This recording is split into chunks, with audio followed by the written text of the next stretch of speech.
A slightly interrupted afternoon of racing means today gets double the fun. It's time for race one of the Red Cup in the Porsche Owners Club. I'm Joe Peak, and with me in the booth is former racer Joey Atterbury here at WeatherTech Raceway Laguna Seca. Joey, we had bright sunny skies before. It's a little bit more cloudy, though it doesn't look like it's too gloomy out today, so it should be a good day of racing.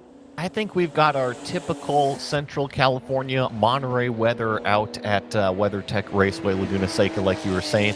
I bet you the clouds are probably going to burn off after lunch sometime. Typically, we've got what do they call it? A marine layer that kind of feeds into the racetrack over here. It is so close to the Pacific Ocean that you definitely get these low clouds, and Laguna Seca is actually up just a touch in elevation from that sea level, so we get lots of this stuff in the morning. And here you can see the 80 was involved in an incident that partly caused us to go racing today. And apparently they were up all night trying to repair that car. It looks like it still has some of the battle wounds on Blair Boyce's machine after their incident. So a bit unfortunate, but glad they'll be able to get back out. But that creates a very interesting situation, Joey, because essentially we are restarting the race. They will count the 2 laps that they did yesterday as having happened, but they're just kind of picking up where they left off.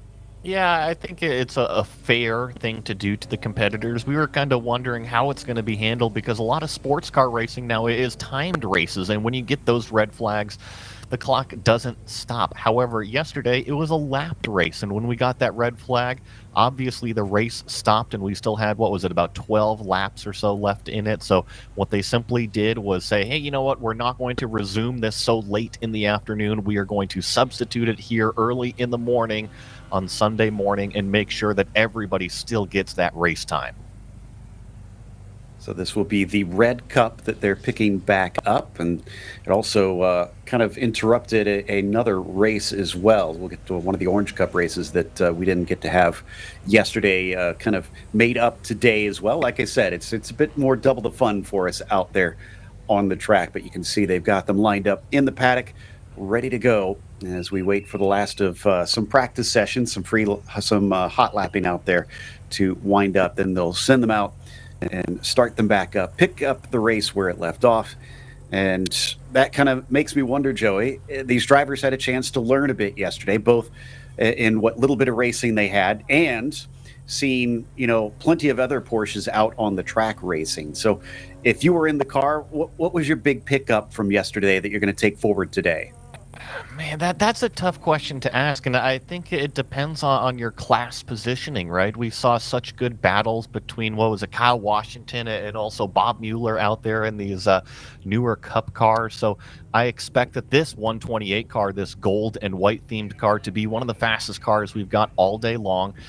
In terms of things that I learned yesterday to today, you got to be able to manage that slower back marker traffic efficiently. I think the leaders did a good job yesterday. However, there was a few moments where it's not just one car you run up on, but it's 2, 3, maybe even 4 or 5 cars that are all kind of racing in a group, in a pack. And we have some cars that are a little bit faster on performance, some cars that are a little bit slower on performance. And then you also have to take the drivers into consideration. So I think going into today, I'm putting an emphasis on getting through those slower classed cars.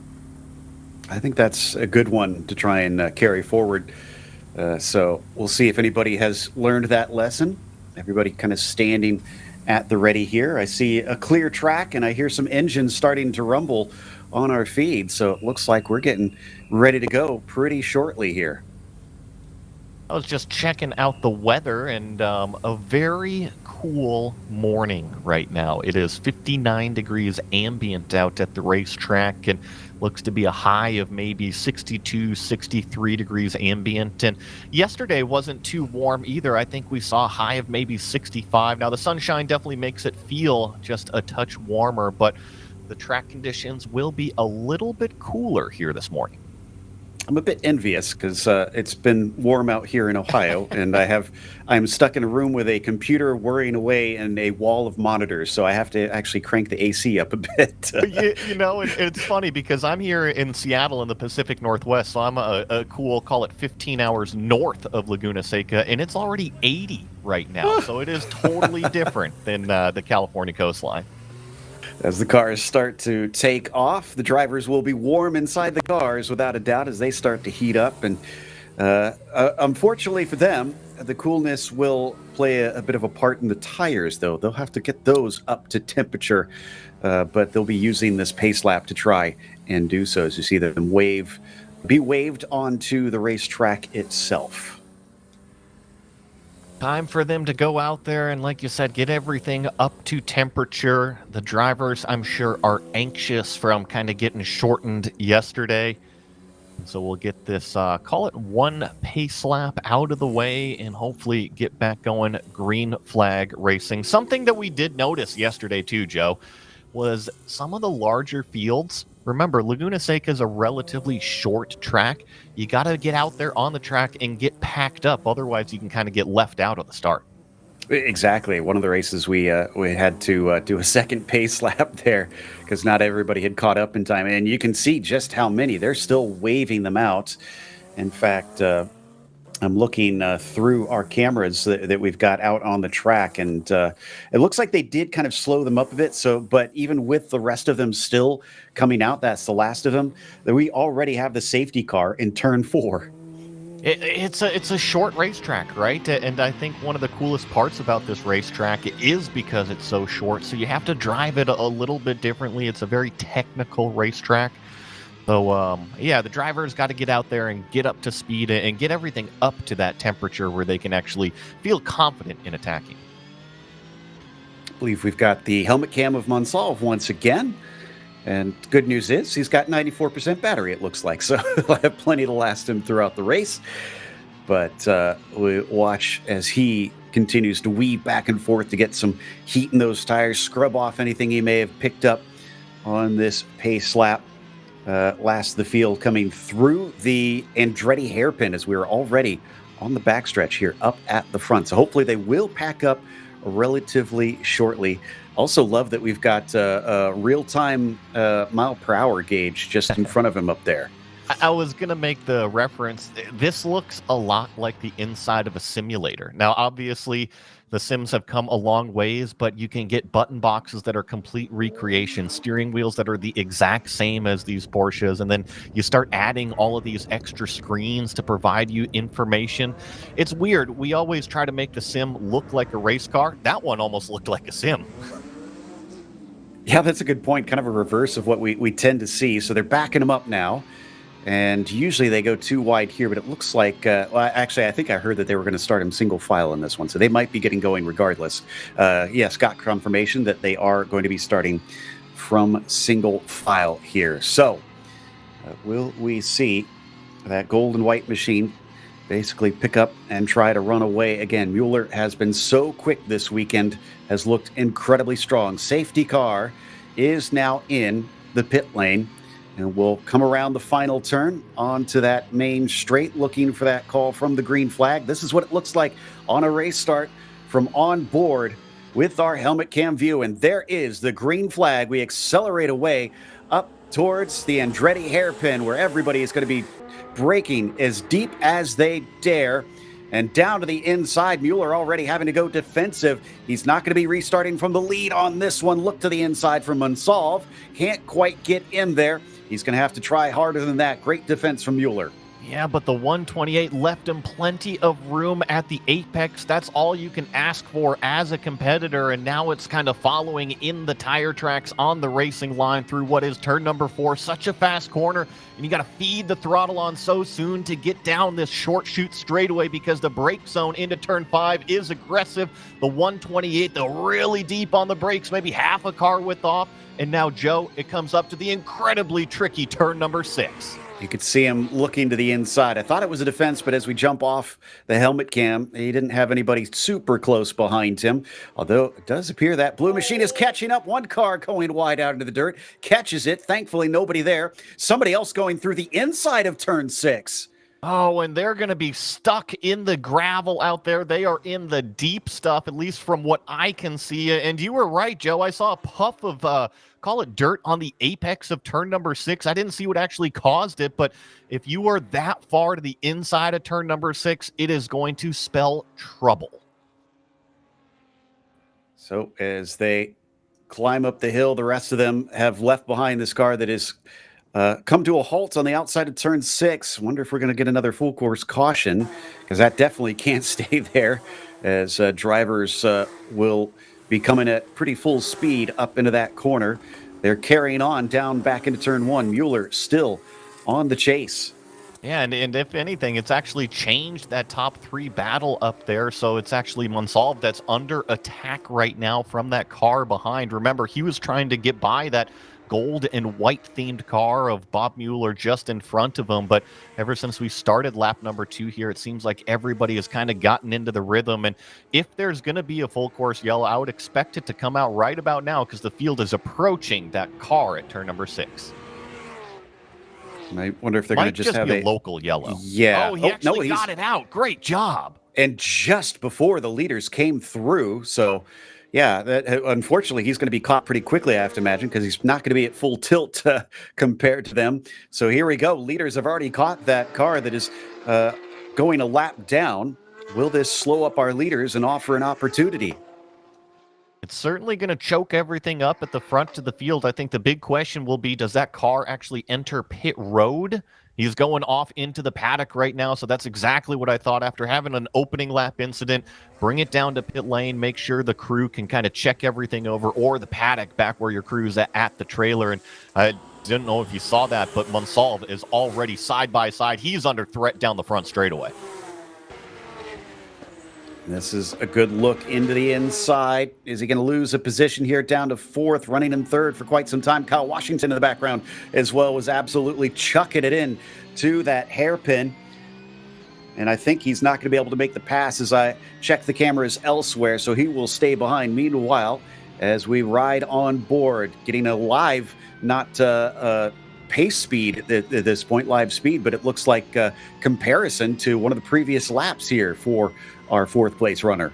Yeah, I'll kind of take you into the perspective of a driver right now, and what that is showing is kind of your reference lap. Now, if it's going to be your fastest lap or what you think your average lap will be, whatever it is input into that data logger system. So basically, when you start a new lap, your GPS is telling you, are you a little bit faster than that reference lap? Are you a little bit slower than that reference lap? And as a driver, if you get through turn 2 or turn 3 and look up there and you've got it in the green, that means you are going fast. Right now, it's showing about a 1/4 of a second slower, but he actually gained some time going down through the corkscrew there. Went from about 3/10 down to about a 1/4 of a second slower. And now you can see that live time once again really did well on the exit there, kind of gave up the entrance. And let's see about through this final corner, about a 1/4 of a second slower than his reference on the entry. But look at that exit, absolutely nailed that exit, and is now a 1/3 of a second faster. He's still looking a lot in the mirrors, trying to make sure that he's going to be safe coming down to this corner, especially after he got overtaken last time through. And it was clear that that car was much quicker. They have taken off down the road. And he's actually looking pretty good right now, just still kind of in driver mode right now, up nearly 3/4 of a second going through turn number 3, gaining even more on the entry to turn number 4, and you still see it gaining up to 3/4 of a second to the good. Focus on your brake marker here at turn number 5. Drive the car into that camber, into the corner here, and look at that. He has got confidence in the car right now. The temperatures, everything is coming to him. He's already a second faster than that reference lap. The laps are going by quickly as well. We see we're already down to 10 left to go. Remember, we started with 2 of the 15 laps that are supposed to be the race distance, having completed them yesterday. Meanwhile, it's your favorite car making some moves, coming down into turn 5 and sneaking in another spot. I think I saw some more wildlife out there, too. There was a raven hanging out on the outside of the track. We had the ground squirrels out there yesterday, and now apparently we've got feathered versions. Competing for all the food and scraps that Yes. they probably want to try and grab. So, yeah, I spotted that as well. Meanwhile, up into the braking of the corkscrew, we'll plunge back downhill. It was a nice move to take a position, but you can see that bright orange machine is once again under attack. Good little 4-pack going through what is turn number 10 right here, still on the downhill section of this Laguna Seca racetrack, and then it flattens out. Oh, a little bit of an aggressive look down the inside of turn number 11, but kind of backs out of it At the last minute, you got to focus on this exit. Try to get the drive down the straightaway so that way you can present yourself down at the Andretti hairpin. 3 wide across the start-finish line. Look at the horsepower out of that orange car. This is a GT3 battle that we've got on screen. 370 in a nice little fight. So as we work our way down through the Andretti hairpin, he's got the track position now. And I'm checking all of the drivers here in this little group, but it is that was a little bit wide coming out of turn at number 3. So Laguna Seca is typically a pushy, loose racetrack. And when I say that, it means that the driver deals with understeer on the first half of the corner. And then once you reach the apex and you get on the gas, you've got so much wheel cranked into it because you're trying to get it to turn. All of a sudden, it turns too much into a loose condition. So it can be very, very difficult as another car off in turn number 6 coming back onto the racing line. Ooh. Hopefully everybody sees him and navigates around safely.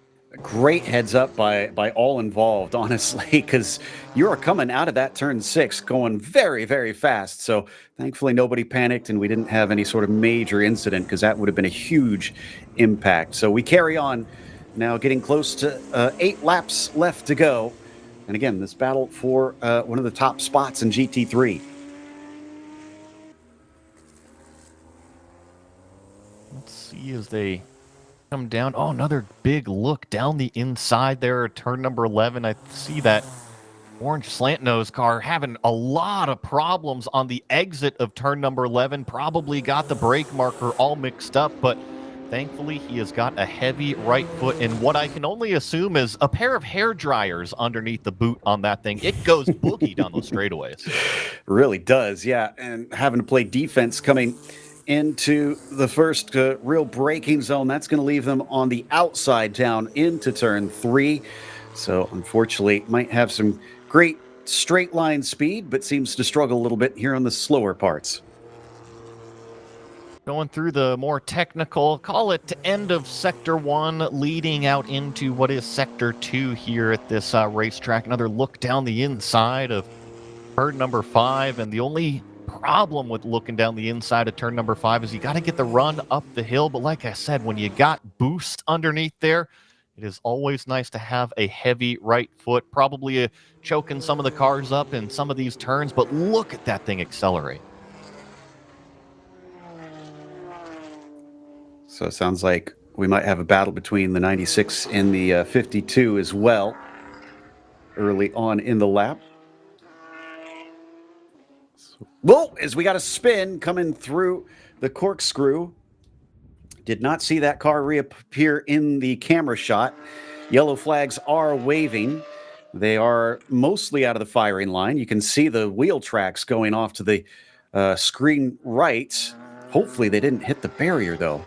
You know, I didn't catch it, Joe, but judging by how those tire tracks are, there's not a lot of room in between the edge of the track and also where that wall is driver's left. So I'm with you. I got my fingers crossed that they didn't impact that wall, but not an uncommon one. Hook spins can be forced there in the corkscrew, especially if you don't get the weight transfer back to the other side.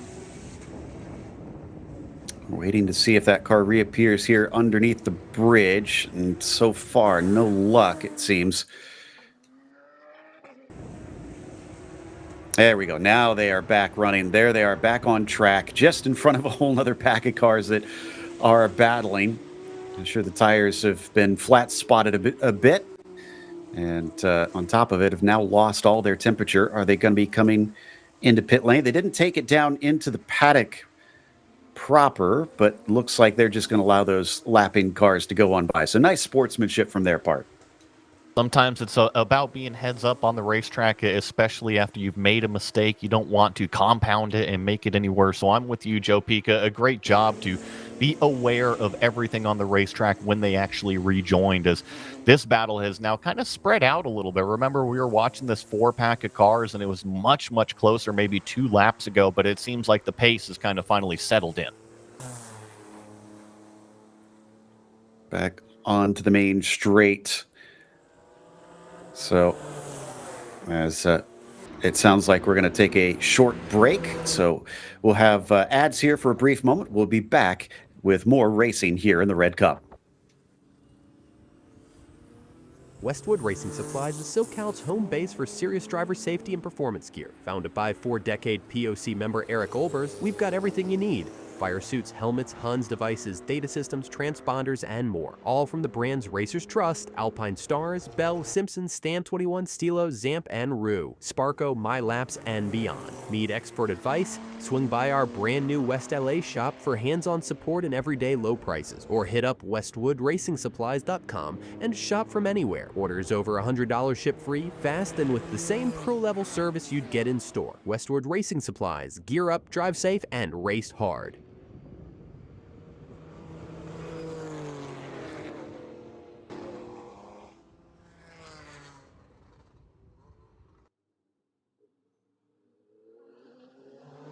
Welcome back. 6 laps left here in Red Cup for the Porsche Owners Club. And with just a few laps left to go, Sofronis still leads in the Spec 9912 class, with Bob Mueller giving chase. Monsalve lost overall position, but still running on the podium. Overall, Brett Gaviglio is leading in the number 70, but that's for the GT3 class. Evan Gold has been trying to fight with him, as currently Brett has the quickest lap of the race on his side. Watching some of these cars once again battle their way down into turn number 2 here. This has been a feisty little back, a little bit wide there, and it's cool to see so many different generations of these Porsches out here kind of competing on the same playground.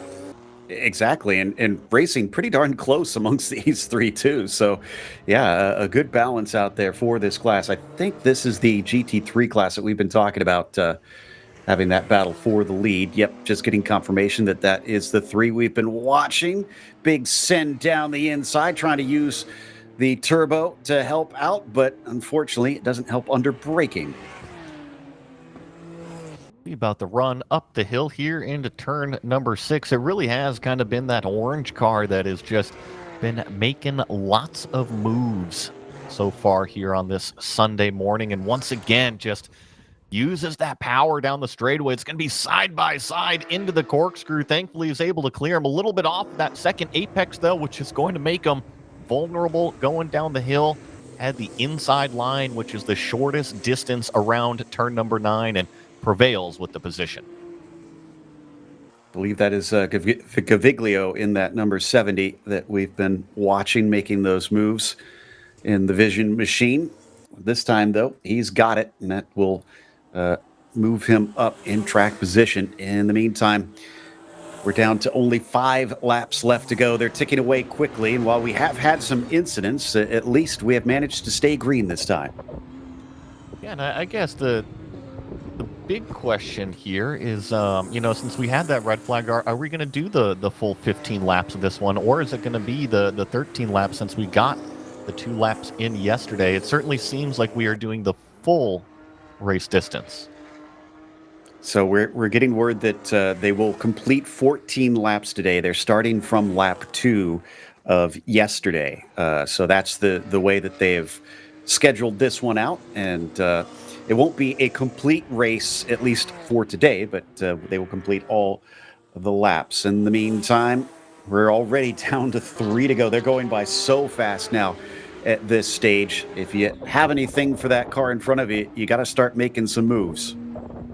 I think we're, like you said, starting to wind down this race here in these final closing few laps here. So if you're gonna make any sort of positions and start to make any moves, like we just saw down in turn number 3, the front end wash out on that car, and actually now he's going to be under threat of attack into turn number 4, loses 1 position because of it, and is actually out very wide at the apex at turn number 4 as that other car starts to make his way through. A little bit of a faster class there. Yeah, that turn 4 has seen so many incidents over the year. You really don't want to push the limit too hard there.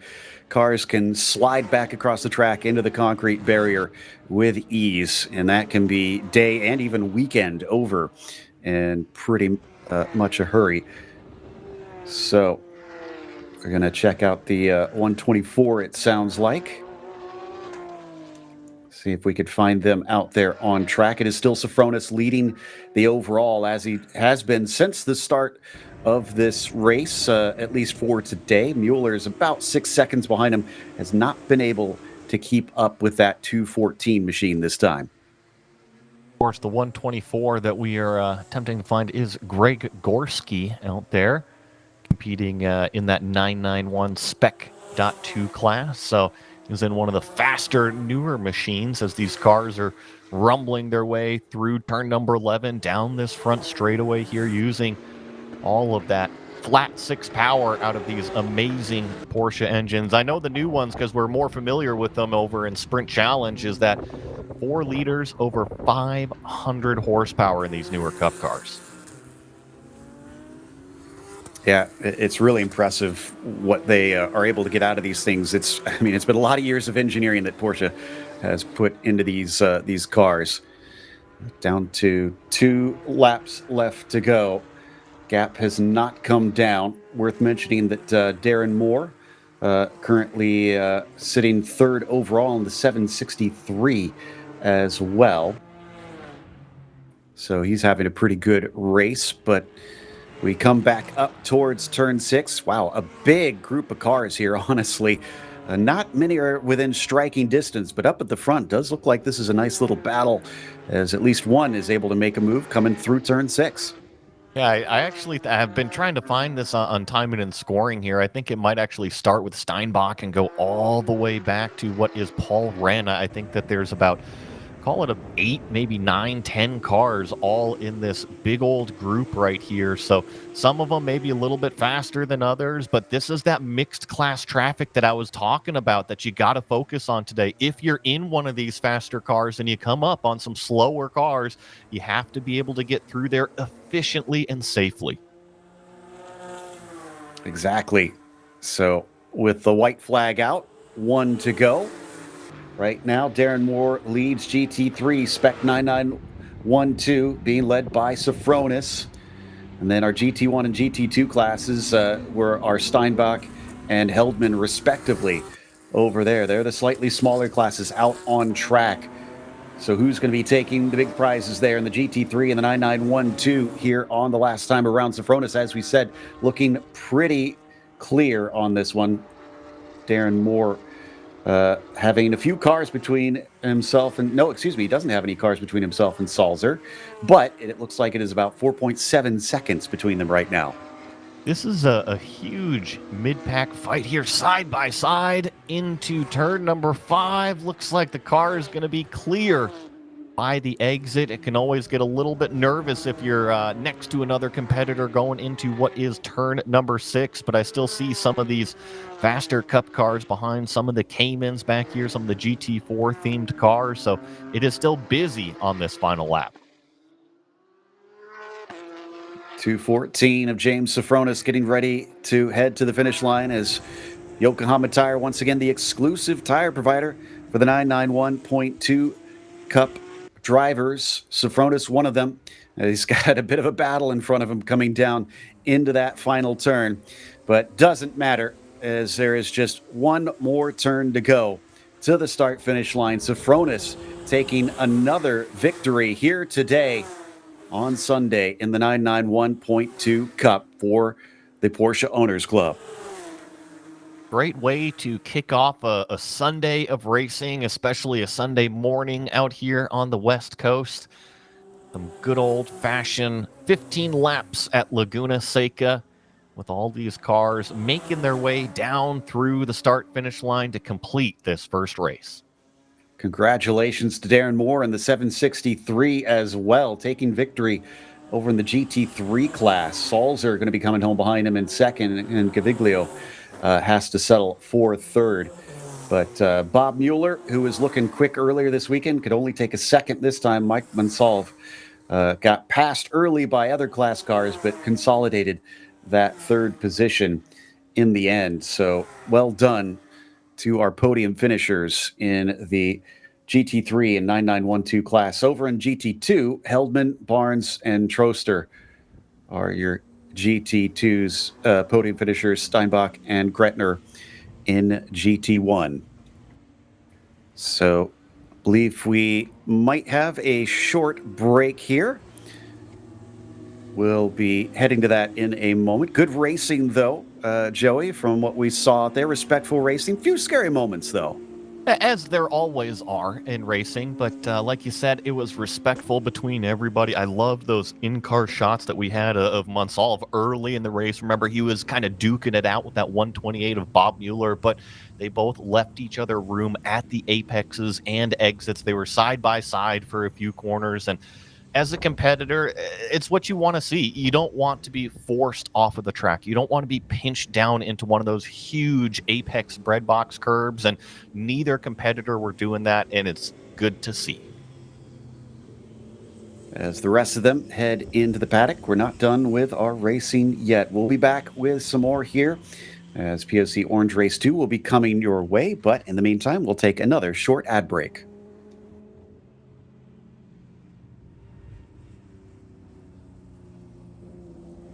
Westwood Racing Supplies is SoCal's home base for serious driver safety and performance gear. Founded by 4-decade POC member Eric Olbers, we've got everything you need. Fire suits, helmets, Huns devices, data systems, transponders, and more. All from the brands racers trust: Alpine Stars, Bell, Simpson, Stan 21, Stilo, Zamp, and Rue. Sparco, MyLaps, and beyond. Need expert advice? Swing by our brand new West LA shop for hands-on support and everyday low prices. Or hit up westwoodracingsupplies.com and shop from anywhere. Orders over $100 ship free, fast, and with the same pro-level service you'd get in store. Westwood Racing Supplies. Gear up, drive safe, and race hard.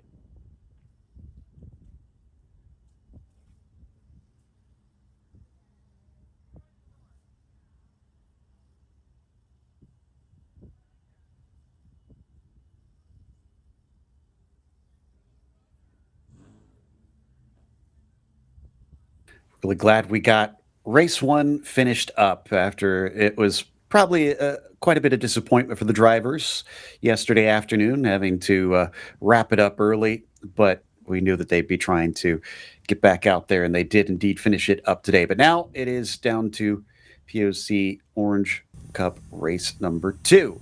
We see those spec Boxsters lining up. And I don't know about you, Joey, but I'm really looking forward to this just because the racing we've seen in the spec Boxsters has been so close. It really has. It was, what was it, Rob Walker as well as Alistair Belton yesterday. They put on a show a couple of times. So I'm looking for another rematch between those two drivers, and also include Hunter Allen into that one. I think that he made some good steps in race number 2 yesterday, kind of hanging on to the top 2, but evidently kind of fell off a little bit later in the race. And then the other one, Joseph Koo, remember that name? He did excellent in race number 1, but kind of had to start from the back in race number 2. I wonder how he'll fare today. It's hard to miss John Momeyer's car if you've especially watched him in the sim racing series. He has a very easily identifiable maroon car that sports one of his favorite teams here, Joey. Yeah, it's a Sun Devil car with a very nicely themed fork U on the back of it. So I think that's maybe twofold, is that when John passes you, it's not only vinyl that you can read. He doesn't have to stick the finger out anymore. Exactly. You already know you're number 1, according to him. But we'll check out a few of the other cars down the grid here. Just kind of rumbling, waiting to get out onto the track. We'll go through the grid just shortly once we get to that. But these cars so evenly matched out on the track, they tend to put on some very close racing, and they are definitely momentum cars in comparison to what we witnessed with the Red Cup. So you need to be carrying that speed through the corners. Needing that speed means you got to be really brave about trusting that grip of the car there, Joey. I grew up in spec racing, granted a different manufacturer. I did see that manufacturer on a quarter panel yesterday that totally fooled me. But it's about momentum-based cars.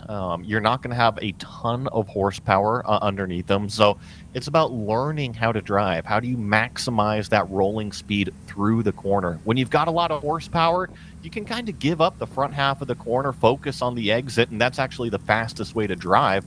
However, in these cars, you have to roll that speed through the beginning half, roll it through the apex, and be on throttle probably before apex in order to accelerate out of that, because like I said, you don't have that horsepower. And yes, that is an ouchie.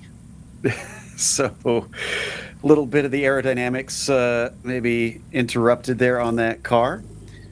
But I believe that is our one of the cars that we have that promotes Alzheimer awareness, if I'm not mistaken. But always glad to see that they've got a number of cars. Yeah, Racing to End Alzheimer's. They always try to have some names on board that are special to those involved with the cause here with the team. So love that they keep doing that. Thought I heard some murmurs about maybe being ready to go to grid here. So we'll get to that in a second, it sounds like. We're getting close to having that ready. But some different mods on these cars. Somebody actually heading back to the paddock there amongst that group, or they're just repositioning themselves. Oh, hopefully they got enough fuel in it. Maybe they realized, oh, I gotta actually have enough fuel in this thing. No, I'm just being silly. They probably are just making sure they got everything covered, and especially if there's a little bit of a hold and you realize that you need to do a little bit more prep. If you got time, you might as well go fix it. There's no point in going out on the racetrack that if you don't have everything ready to go. And in fact, I still see a few more cars kind of entering this pre-grid area. That I think that might be one of the reasons, is waiting on a few stragglers to show up. I'm sure this is going to be a bit of a niche reference, but I do love seeing all the war wounds on the cars, because to me, something about grassroots racing just feels right when you've got some scuffs and things on the cars. Because as a skateboarder, to me, skate shoes needed to be worn in, and you could always tell someone could skate because, well, if they just had super bright, brand new looking shoes, then, well, they're probably not getting on the board. These guys, they take these cars out to the track. They're not babying them. They absolutely wring the most out of them and try to really get the fastest time possible as they now take off onto the track. Finally got everybody grouped up onto that pre-grid, and like you said, are officially rolling out to start POC Orange race number 2. Excited for this one. Get timing and scoring up here in a moment, but we do have the grid ready for you, as Alistair Belton and Rob Walker will go at it once again. Sagar Dhawan is going to be starting from 3rd, Nick Beloy in P4 today.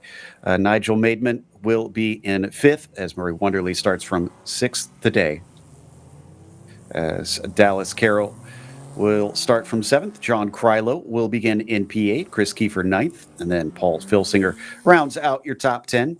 Howard Robinson will begin from 11th. Larry Haas, another sim racer, starts from 12th today. Alberto Abreu in P13. And then Adam Abrams, also coming from that sim side, will be in 14th. Chris McDuff, P15. Branimir Kovac will start in 16th today. Big field of spec racers. It's very popular. Draymond 17th and more in the 18th spot. O'Meara in P19. And Kirk Fertitta will be starting in 20th. Then it's Elaine Stodd in the 21st spot. Alan Watts in the 22nd. Matthew Haitley 23rd. And Herb Kunitz in the 24th position. Fitzgerald starts 25th. Karekfi will be starting in at 26th, getting a nice onboard on track, as we got Wayman in 27th and Diane Cafferata in the 28th position. Seiler 29th.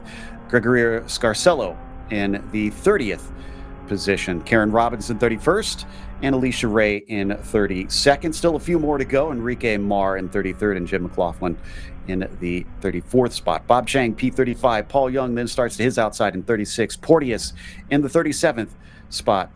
Dement in the 38th position, followed by Steve Town in 39th and Phil Town in 40th. From there, it is Bill Durant in 41st. John Momire starting in 42nd. Matt Hollander in 43rd and Douglas Volder in 44th. Vivek Hazari starts 45th today. Dennis Ubersetsig will round out our 46 car field here today. We have more than what you would see in a full NASCAR race from the 2000s, Joey. It is a very, very full racetrack out here at Laguna Seca, and I think that this is going to be one of those that you got to make sure you get off of pre-grid and up to speed, so that way you can kind of pack up with everybody. And as I see this, here comes the front of the field down into turn number 9, and those straggling cars were still over there in turn number 6. So going to be kind of behind here as the field creeps their way towards turn number 11, getting ready for yet another race start. Yeah, Alistair, thankfully, I think is plenty experienced here. He knows he needs to back them up, so he's got them going nice and slow. And we're seeing the last of those cars start to catch the back. So I think we'll be able to get there in time. Yeah, there goes the remainder of the field. So we are ready to go racing here for race number 2 in Orange Cup. They'll have to wait for the call from the flag stand. They cannot go immediately. Belton has to look for that wave, and there it is. Green flag is out. They get on the loud pedal. It's going to be a race down to turn 1 between Belton and Walker. Cars immediately trying to spread out to find some space here coming into this first corner. Hopefully we don't get chaos into there and everybody manages to stay clean. Late dive by Belton down to the apex, and it looks like he might be able to hold on to that pole. Did you see that? 4 wide on the entry of turn number 2. Now we got a car off with all 4 tires into the gravel. Think he's going to be followed off by a second car, but they all stay pointed the right direction. Our leaders are already headed down to what is turn number 5 on this racetrack as we get this other class taking the green flag. So this is Momeyer in the 2.7 class, working to try and catch up. This is a little bit farther down, obviously, since they had the split start for them. And they have the GT5 cars ahead of them as well. Right now, Ubersetzig is our leader in that class. Momeyer is actually our leader in the Spec 2.7s. And something I'm noticing here, but obviously it's clear tech and everything is all good. No window net on the left side of this car. I know that sometimes you can run kind of windows or Lexan windows instead, but just something that definitely caught my eye. Coming around turn 6 once again, tries to carry the speed up the hill. Yeah, Momeyer definitely brave not to have that window net in there, but he's been doing this a long time, so I think he knows what he's doing.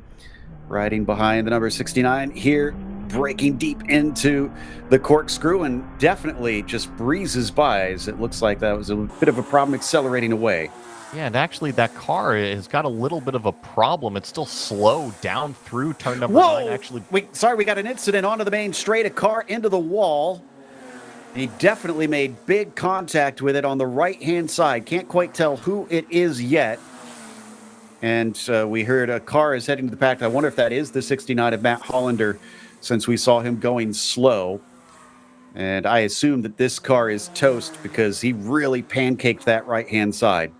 and sometimes this can be a common incident if you get out too wide on that exit of turn number 11. And of course, the drivers are already standing on the gas and spin up those rear tires and all of a sudden find yourself in an extremely loose condition. And Joe, I'm with you. I think that he's got some heavy damage on the right rear of that car, and that's why he's still stationary. Don't have anybody coming up quite yet. Our leaders are just coming up to the corkscrew. We're going to be checking out Phil Town in the meantime, making a move around the outside into turn 5. And now we've got the full course yellow. No shock there. Where they need to recover that car. So everybody's going to get bunched up. And again, this is a laps-based race. As we check out Steve Town's perspective as well, everybody will catch back up to where we were before. And then hopefully it should be a quick cleanup. We'll get going racing once again. Yeah, I don't think I'm with you. I don't think it'll be too long for them to kind of clean up this car. And what was interesting to me is I was in the middle of saying that there was a slow car kind of down through the corkscrew, and I think they pulled off the racetrack. And as I was mentioning that, you had caught that action coming out onto the front straight. So a lot going on here in these opening couple laps. Really is. Still getting Momeyer as our leader in the Spec 2.7. I think somebody needs to let that. There's the car on the left side, so they're going to come and get that. It was just weird. I saw that 948 go past our camera car, which usually you don't pass under yellow. Yeah, unless he was waved by, he's going to get a black flag for that one. Oh, Yeah. everybody is. Okay, so they're black flagging the entire track, so I assume that means they're going to pull them in to the paddock to try and clean this car up. Yeah, that's exactly what they're going to do, and you don't want to necessarily have call it unnecessary. There's the 948. I think he's trying to give the position back. Just go. You know, if you already passed it, and he's waving, saying thank you to giving it back. But look, you got 30 car lengths in front of you. Get going. Go, go, go. Yeah, catch up now on the part of the track where it's safe to go a little bit quicker. And we'll take a little bit of a break since we're on a pause now. We'll head to some ads, and then we'll be back after this. Westwood Racing Supplies is SoCal's home base for serious driver safety and performance gear. Founded by 4-decade POC member Eric Olbers, we've got everything you need. Fire suits, helmets, Huns devices, data systems, transponders, and more. All from the brands racers trust: Alpine Stars, Bell, Simpson, Stam 21, Stilo, Zamp, and Rue. Sparco, MyLaps, and beyond. Need expert advice? Swing by our brand new West LA shop for hands-on support and everyday low prices. Or hit up westwoodracingsupplies.com and shop from anywhere. Orders over $100 ship free, fast, and with the same pro-level service you'd get in store. Westwood Racing Supplies. Gear up, drive safe, and race hard.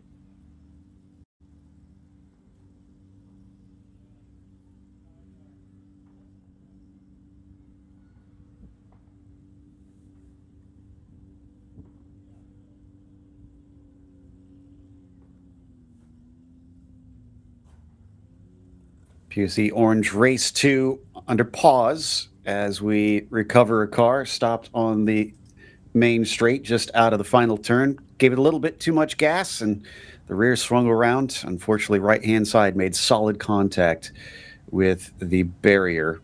Don't have a number quite yet as to who was involved in that, but you can see the safety car is leading them down pit lane. So hopefully should be a quick restart once that car is up on the flatbed. And everybody should be mostly in order. We saw a little bit of rearranging after somebody accidentally went by under caution, Joey. So I'm sure race control going to be double checking that, make sure nobody has been a little bit naughty out there. And another thing for, at least when I put my competitor hat on, got all the cars pulled up on pre-grid, or I should say pit lane here. And we do have a red flag, or black flag, I should say. So this is a lapped race. Are they counting these laps under yellow? Because I still only see 2 registered laps on timing and scoring. As a competitor, like I said, I want to make sure I've got enough fuel in the car. I only fill it for the required number of laps. So just need to make sure that that stays on track too.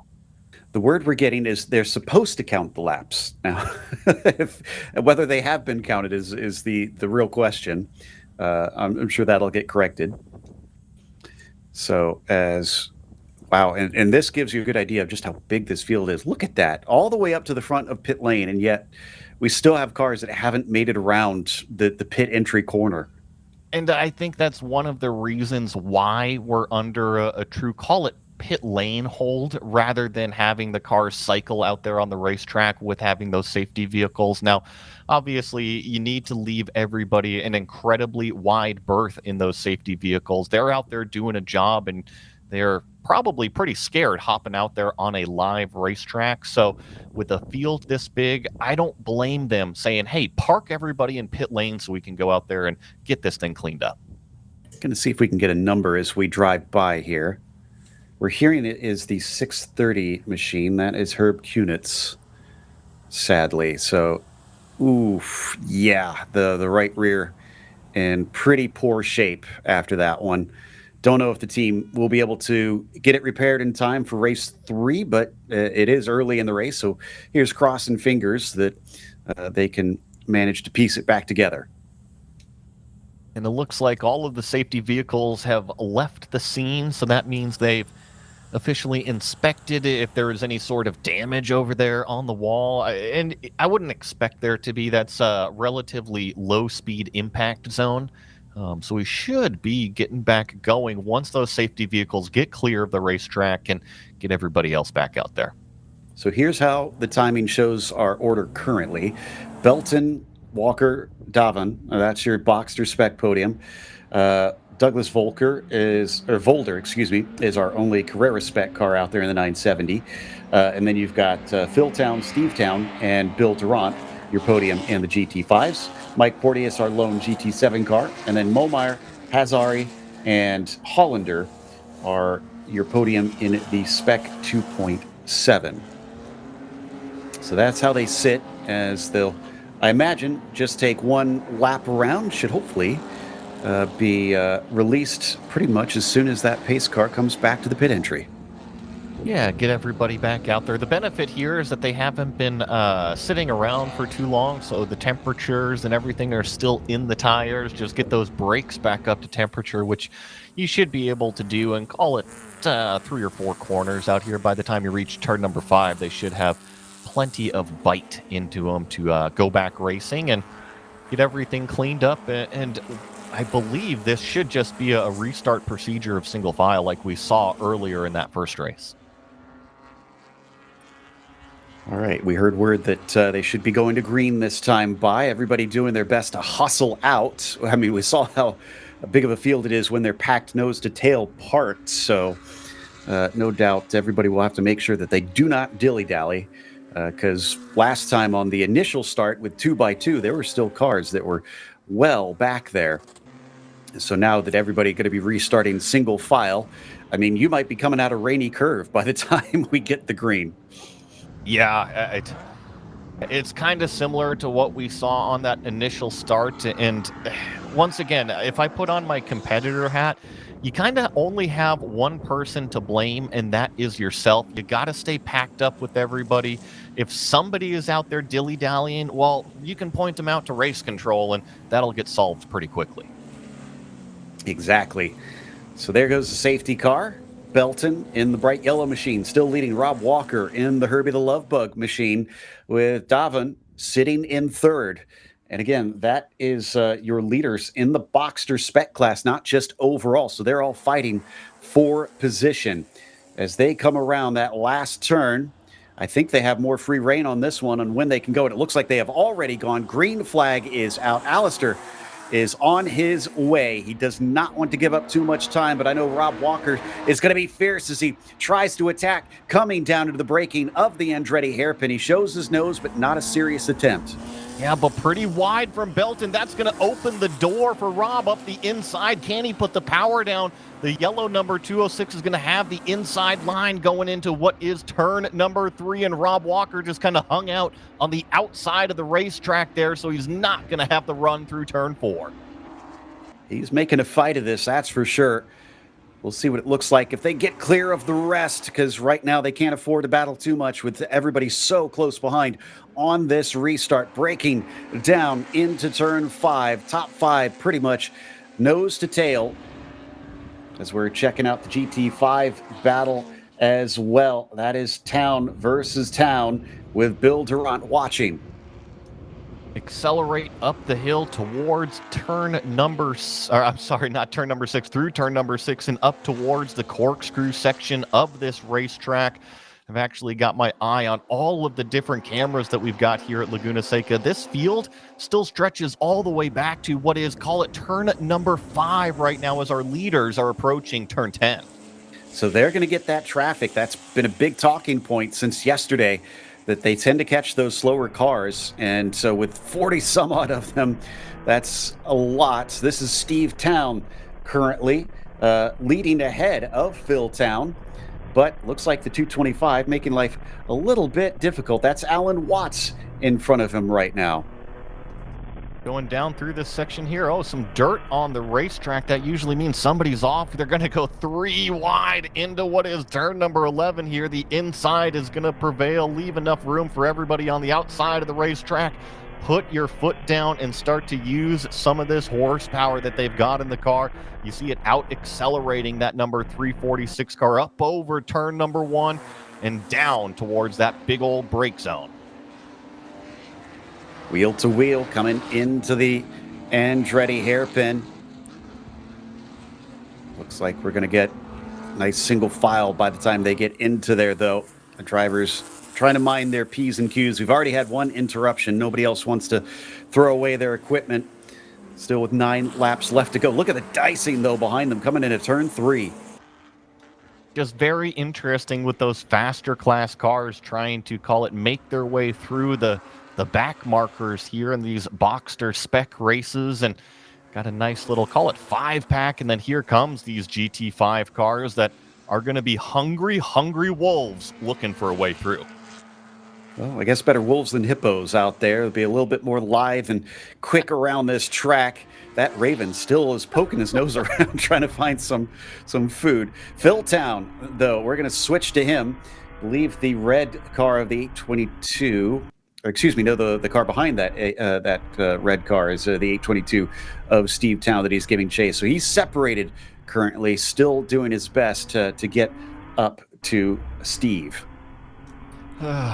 My ADD's got me going on hungry hippos now. See one of these cars just try to gobble up the rest of them as they accelerate down the hill. I think that Phil Town definitely in one of these faster class cars, and that's not what you want to do. You saw him straddle that yellow curb. Now, I think that's actually a little bit of damage control, because if he hit that actually with the right side of the car with any suspension components, that is spelling trouble out there. So it's almost better that he straddled it, but I think he was looking for maybe a little bit more room at the apex.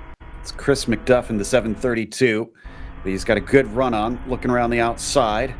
Don't think this is for class position, just trying to play catch up. As a 346 also just a little bit in the way on this one right now. That's Karen Robinson staying off to the left-hand side. Karen doing a good job not trying to interrupt things, but running her own battle.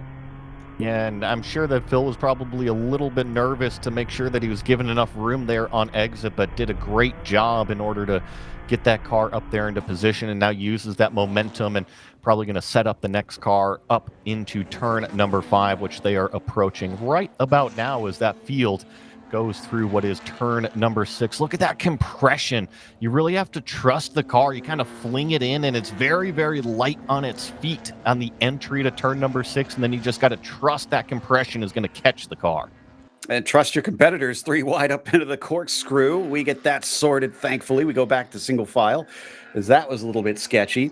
I had mentioned Robinson's car with the Alzheimer's Foundation on there, the Racing to End Alzheimer's Foundation. She actually has a QR code on the car. If you want to scan that you can try and make donations. So anybody who does get to go up to the car close, make sure and check it out. And you too can help out with that great cause. Meanwhile, back down into the braking of the hairpin once again. Couple drivers taking a little bit of a peek, but no dice. Just accelerate their way out of turn number 2. Sector number 1 is just so technical here. It's definitely, call it the slowest speed sector of the 3 that we've got at Laguna Seca, and you have to maximize that track with. You see all of these cars using the call it the entry curb on the outside of the racetrack, just trying to open up that turn-in radius so that way they can get on the gas that little bit sooner out here. Same thing in turn number 5, really just open up the radius. And with these spec cars, we talked about it on pre-grid, it's about carrying that momentum. So the easier you can make each one of these corners, the faster you can carry it through as it's side by side in turn 6. 3 wide. Oh, almost contact. I think there was some door rubbing there. We are very lucky that wasn't a massive accident, high speed, making contact, and we all got away with it in the end, but that orange machine just about got hooked into the concrete on the right-hand side. Nervous little moment, but 3 wide looked all right, and they all made it through the other side. I was just checking on some interaction that we've got over in YouTube, Joe. There's a common theme going that people are thinking that a Porsche is going to win this race here today. What do you think? Ooh, I'm not sure if that's a safe bet. That's Sounds like a risky one to me. But yeah, glad the chat's having fun over there. For those that really want to put some wagers on it right now, the big fight has been between Belton and Walker for that Boxster spec lead. What is the gap between them? Let me check the timing and scoring here. That's still 0.6 of a second right now. Yeah, 0.6 of a second between those top two. They have not been able to separate since the beginning of this weekend. So coming up, you see 6 laps to go. I think our leaders are probably halfway around this racetrack, so call it about 5.5 laps remaining. I've noticed that Belton and Rob Walker have pretty much been inseparable, kind of like what we saw yesterday as we ride on board another one of these faster GT5 class cars, making their way through some of these Boxster specs and 2.7 cars. But yeah, Joe, Belton and Walker seem to be duking that out again, only 0.6 separating them through the first 7 laps. Yeah, and Steve might as well break out the piano because he's been making his way downtown. Steve Town still leading that class but had an off. And the number 822 actually had the fastest lap of the race, it looks like, on our timing and scoring. So maybe was pushing a little bit too hard. And this lap might not be that same sort of quickness, although he's still disposing of these Boxsters relatively fast. Watch the steering angle, maybe a little bit nervous on the way into what was turn number 10 there. And now he's on the outside of the racetrack, which you never really want to be at turn number 11. Tries to do that late apex where you get on the gas a little bit sooner than that car in front of you to be able to accelerate down this front straightaway. And I think that this is now our lead battle here. The 206, that's the yellow car of Alistair Belton, followed by Rob Walker. Devon in the 501 has started to drop off. It's about 3 seconds behind them now. He's in that red machine. And Belton and Walker just kind of stretching their legs out. Now they could potentially battle a bit more if they feel comfortable, but I don't think Walker is within range to do anything to the 206. Both of them using plenty of the exit of turn 5, needing that speed up the hill to plunge through turn 6, compress, and then continue to drive their way up and up and up. Huge elevation change until you get to the top at the corkscrew. And then it all plunges downhill. You pick the best tree in terms of that turn-in point at the top, aim it for it, and hopefully you land at that apex curve of the right-hander. Turn number 9, you drive it into the corner. You see how much camber there is all the way throughout. Turn number 10 is so tricky. You have to balance the car on that corner entry. And then turn number 11, relatively straightforward. Hit your brake point, downshift through the gears, get to that apex, and get on throttle as soon as possible, because the sooner you get on the gas, the better your drive down the straightaway is. Ooh, that lap traffic, I think, held him up a bit. Belton is under threat. Walker looking around the outside. This is coming down to the braking of turn 2. He's able to get some overlap on him. Question is, can he hold on to it once they get out the exit of it? Because that gives him a chance into turn 3. The answer is going to be a no. Herbie the Love Bug will have to try again later. Round the outside is difficult at turn number 2. It's not impossible. It can be done, but I really feel like you got to have the car completely side by side at that turn-in point, because ultimately you are going to lose a little bit of ground to the shorter distance around. So you really have to have the car all the way up alongside in turn number 2 to make that outside drive really work. So Rob Walker is going to look for a new turn, a new effort, a new way around, but this turn number 6, Belton was so fast through it yesterday, and he seems to be on the same sort of pace, using up all of that track, every single millimeter. I think it amuses me as well is the wind is so fierce right now. You can hear it on these cameras that are up at the top of the hill. They're picking it up as they're kind of exposed in this area. But it doesn't seem to be phasing the drivers too much. You can hear it there as well, coming down through rainy curves. So no doubt it is buffeting the cars a little bit, but these things have a small profile, so they should slice through that air relatively easily. Coming to complete yet another lap, down to 3 to go. When they cross the line, Belton is starting to feel the pressure. When we talk about that wind, since you just mentioned it, especially kind of in, call it, production-based sports cars, it's not going to blow around the car a lot. It's not going to affect the handling of it. You know, when we watch Formula One, they're so concentrated on the wind levels and the direction that it's blowing and how much it's going to affect, call it turn number 2 or turn number 5. But where it affects sports cars is more down the straightaways. If you've got a headwind, you might be down a couple mile an hour by the time you actually reach the end of that straightaway. If you've got a tailwind, you might actually have a few more mile an hour by the time you get to that break point. So not necessarily through the turns going to affect it. However, it can affect how aggressive you are on that brake marker. Haven't seen a change for position in any of our classes yet. Steve Towns still leads GT5. Momeyer still leads the Spec 2.7. And as we've been following it, Belton leads Walker for the Spec Boxster class. Coming back up the hill. Wonder if some of the few dives that we've seen from Walker, the attempts, have allowed Davin behind them to maybe keep up a bit, because it doesn't seem like he is falling away super fast. It is, yeah, I'm looking at timing. He is a little farther behind, but it's only about half a second more than what we saw earlier. And I think that half a second was actually all down to that last lap, because it was a 42.5 out of Sagar and 42.0 out of Belton. So it might have just been a little bit of a slip up for that red number 501. And oh boy, here we go, Joe. 2 laps to go at the line. And did you see how much traffic our leaders are going to have to go through? This is about to get spicy. I think the Love Bug is going to have to start employing some of those tricks like the oil slick or the spring jump out there to maybe try and get by, because it's been a great defense from the 206 thus far. And yeah, they're absolutely going to catch them, if not this lap, at least on the last lap. Here they go through turn number 2, and I'm with you. Remember yesterday, we thought they were going to catch a car maybe on this lap, but it actually ended up being 2 laps because these cars are so similarly classed. Oh, there's an incident on the exit of turn number 3 there. There's 2 cars way out into the gravel. I'm sure that those are probably, at least one of them is going to be beached. Oof, that's a hard call. Do they just try and have a local yellow and hope that everybody respects it in the remainder of this race? If they halt it, we could wind up with a crazy one-lap shootout on this one. So far, we remain green, and our leaders still stay about roughly 0.6 of a second apart. Now they have caught the back of that lapped group, though. They'll get by the first one, and this is where Belton needs to make hay. The more cars he can put between himself and Walker, the easier life will be.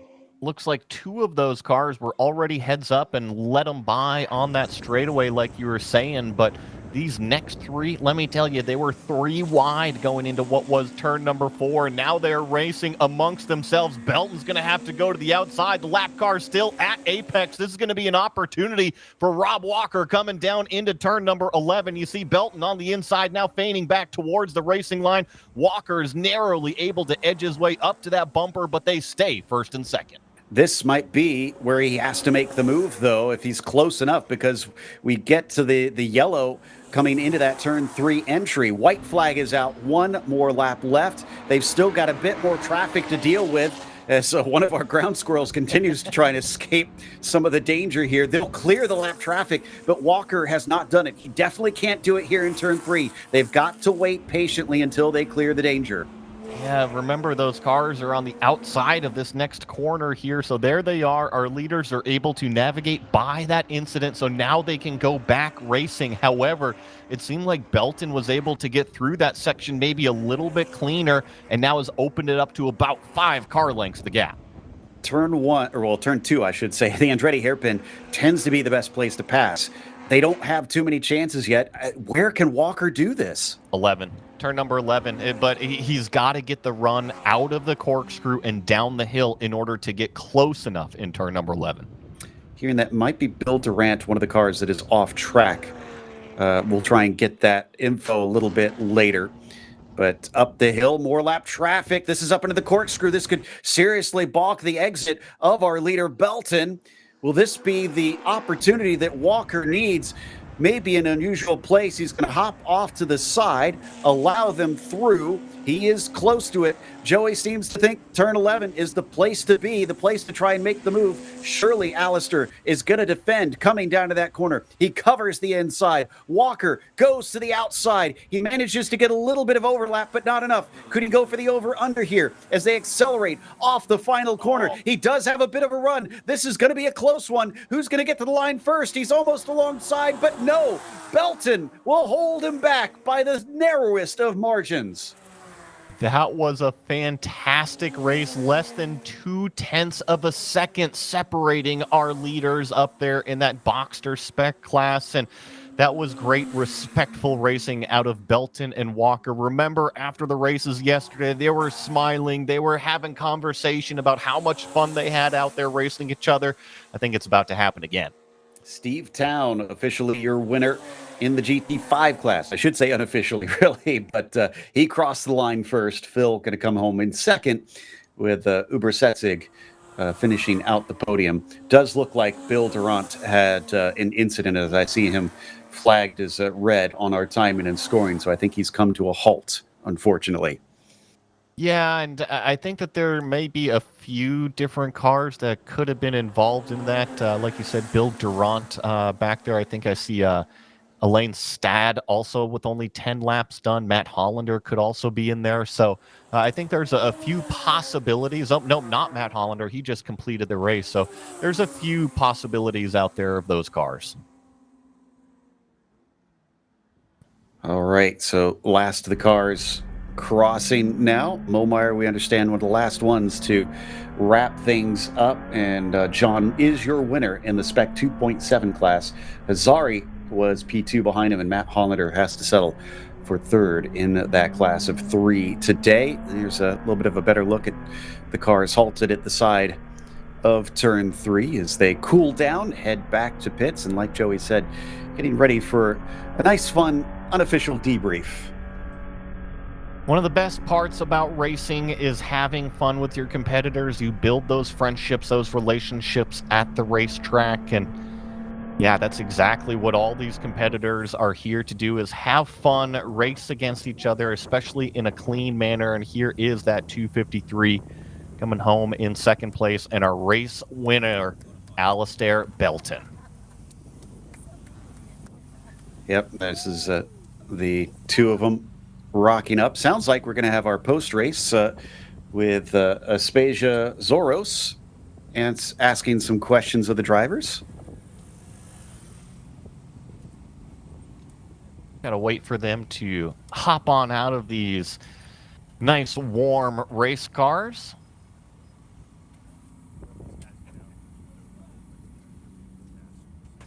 I'm sure that the drivers are anxious to probably get out of the hot race cars into this nice, cool California air. I'm sure it'll feel very nice getting out of those things. Really impressed with Belton, the way that he withstood all that pressure to come home with the victory. Going to be a pretty full paddock here. We'll probably be waiting a while for all these cars to get down there, but that gives a good chance for Aspasia to talk to a few drivers. It sounds like she's ready to have a conversation.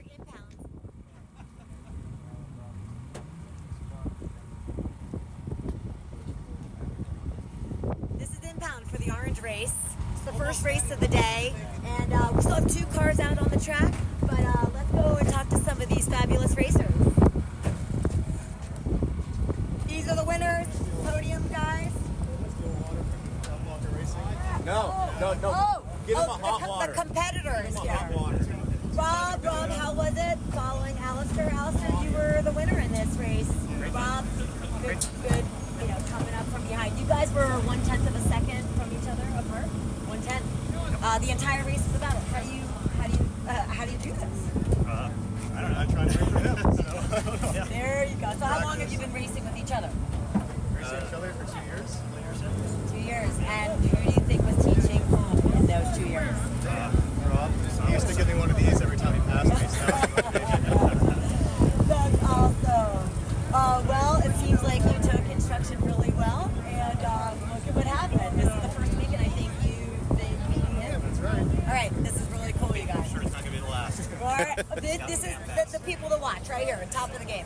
Oh, and Sauger, you're third. Nice job.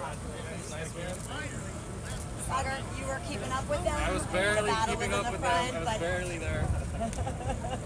nice job, you guys. We're going to see you at the podium. Quick photo of you three. Wait. Other wonderful guys, yeah. Yay! Alicia, how was your race? Who were you battling with? Oh, the two. Oh, all of you guys. All of us. Yeah. And what was happening? Was there anything memorable? No, passing, blocking, passing, So clean racing. safe, clean racing. That's what we want to see, Knowing right? that the blue car and the red car were behind it, Yeah. giving space and letting the fast guys, what? Oh, that's so good. So respectful. I love it. Look at this camaraderie. Yeah, the Fun fast time. guys screwed up our race. Yeah, right. Well, we're going to talk to those GT5 guys. Let's go over and see the GT5. Nice job, guys.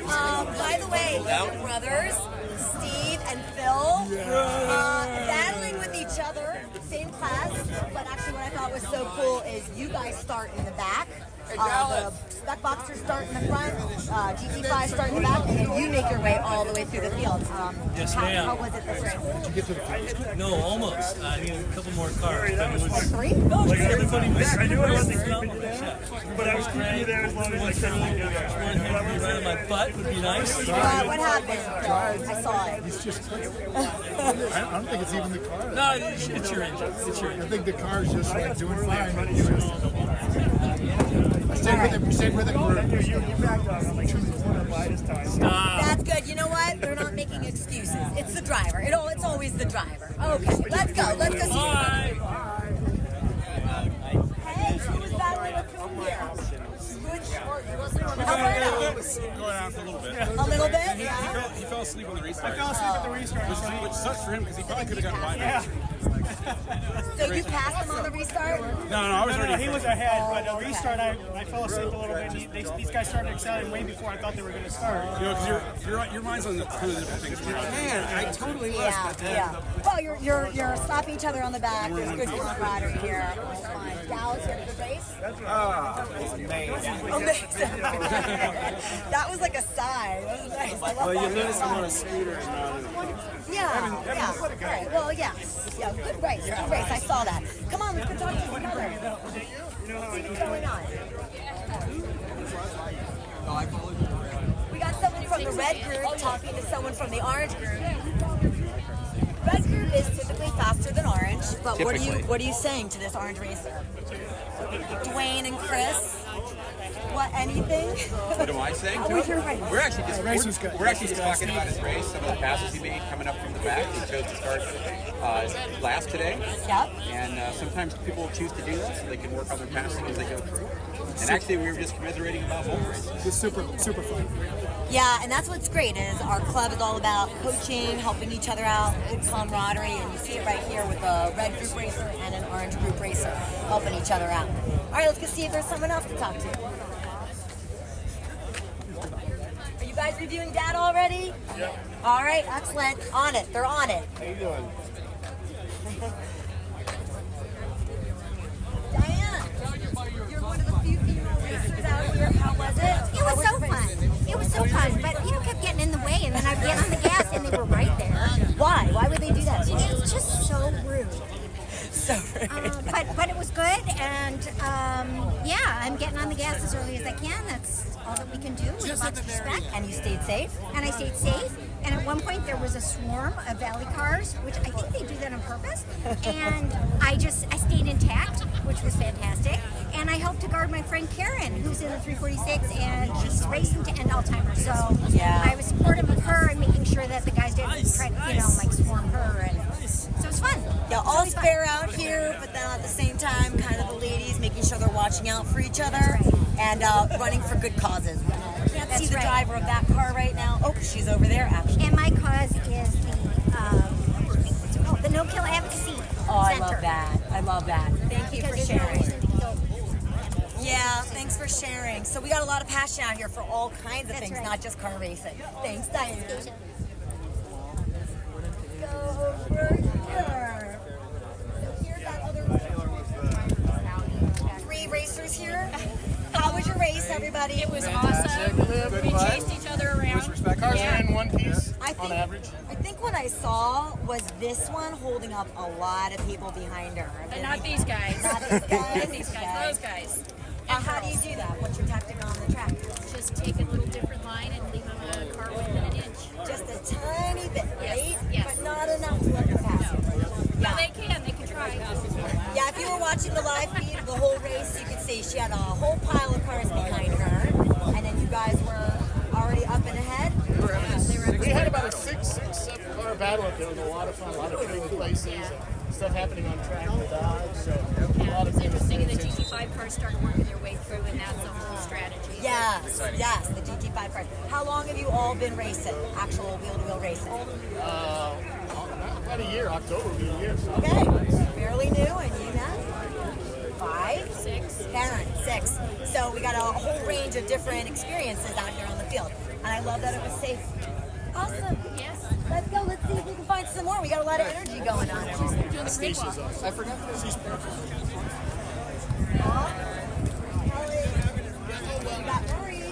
Hey, Murray, what do you call this car here? Tiger. Tiger's right here, and he wasn't Tiger on the track. Where'd you finish in this race? I don't know, man. I got pushed off at the start. Oh, I got fifth. It was fifth. bad. 5th is bad. I mean, how modest, but ridiculous. I tried. I did my best. Yeah, well, who There's is one more to go. One more race to go. Who was your biggest competitor? Paul Filsinger. Yeah, I saw you guys battling it out. So you see how some people really make their car stand out. We got Tiger. We got Pepto-Bismol here. That's great. He used to have Viagra. He really likes, I guess, the pharmaceuticals. Yeah. Actually, let's talk. There's a video, by the way, to start when you DFL and you pass 20 cars because they're all slow. Paul, we're talking about your car. Yeah. Pepto-Bismol. Yeah. This is Paul. Hello. And you were in this race. How was it for you? It was amazing. Yeah. What would you think your biggest strategy was? Oh, I went side by side with Murray through the corkscrew. That was a Laguna Seca moment. So, Oh my yeah. gosh, Yeah, the yeah. strategy was try and hold it together. Okay. So, yeah. Okay, so it's a mental game and a physical game out there, yes? Oh yeah. Yeah? The mental's where it breaks down for me. But, yeah. We all have things to work on out there on the track. Okay. And why'd you choose Pepto-Bismol for your livery? Well, here? this was my son's car, and when he was driving, I always needed some Pepto-Bismol after. That's funny. Pepto-Bismol. So, okay, he stole his son's car, and he's doing really well. How did he finish in this race? I have no idea. Okay. I don't 6 know. or 7. You something can like look it that. up, but yeah, Something 6, I think about better it. than I started. That's the objective. So, yeah. Okay. Well, that I'm very excited for you. That was really good. I saw you holding on to a lot of people. Thank you. Is this your new career? No, I'm just helping out. Normally, I'm in these cars, so I'm a little envious at the moment, but I love my Because racing. you need a microphone if you want to look for professional. Oh, okay. Next time, we'll get a microphone so you can feel all of it. We're keeping an eye on podium. They haven't done that yet. Let's go over and talk to another racer.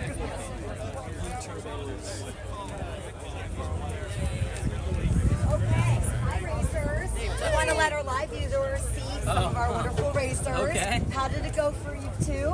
Awesome. Were you battling each other or just start talking about the race? Debriefing. Yeah, we're just debriefing. Yeah. What is the most difficult turn on this track for both of you?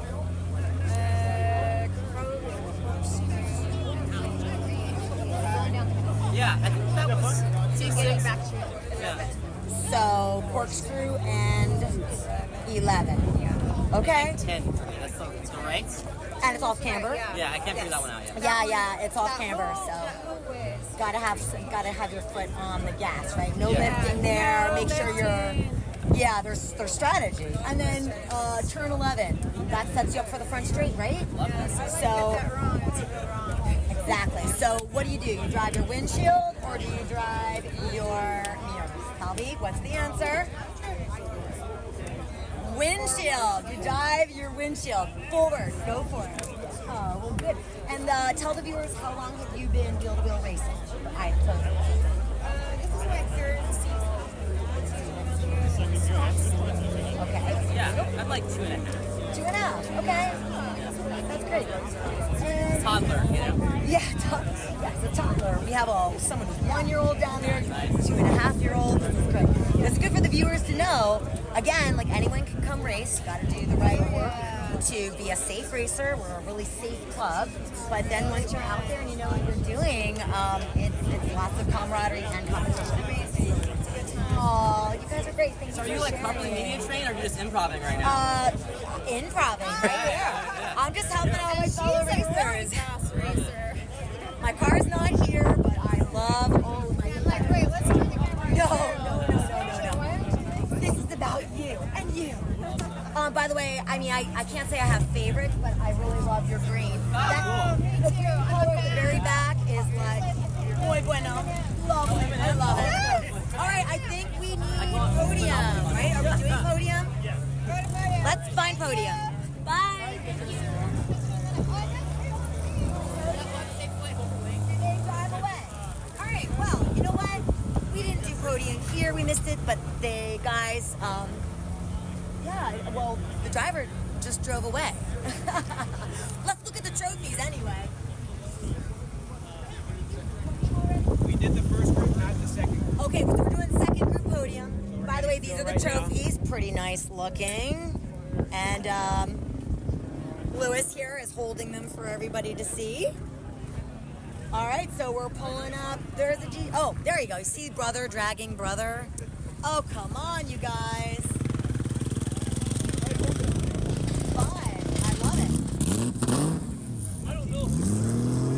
Would it be Bill?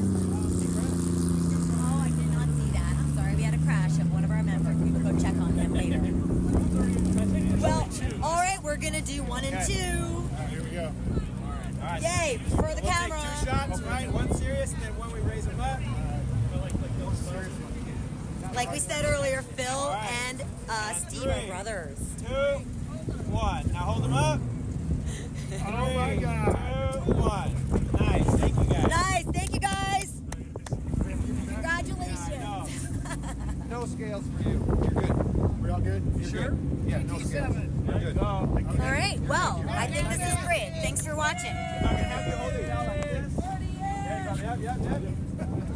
All right. And 3, 2, 1. Nice job. Congratulations. Nice job.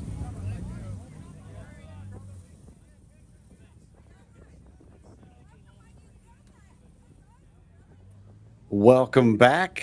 Glad to see a lot of happy drivers out there. Not a big surprise. It looked like some great racing. That's going to take us to a break. We'll have a small interruption here for everybody to get something to eat out at the track, and then we'll be back with PCA Group 1 Blue after this.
At Hankook Tire, we strive to create a universal moment when the car and driver become one. Our aim is to develop a safer, more pleasant, and more comfortable driving experience from the moment the driver turns on the engine. Through strong braking power, smooth handling, driving comfort, and guaranteed safety, Hankook products deliver an authentic driving experience beyond mobility. Our tires provide total control of speed and direction while ensuring safety and comfort on the road. Embrace driving emotion and embrace the feel and excitement of being behind the wheel with Hankook Tire. Hankook competition tires are the perfect match of performance and longevity. Visit HankookMotorsports.com to buy today. OG Racing has been a national sponsor of PCA Club Racing since 1998. Headquartered in Sterling, Virginia, and staffed by PCA members and club racers, OG Racing is best in racing safety equipment and performance parts. The best products from manufacturers like Sparco, OMP, Alpine Stars, helmets from Bell, Stilo, Rue, brake pads from Performance Friction, Paget and Hawk, just to name a few,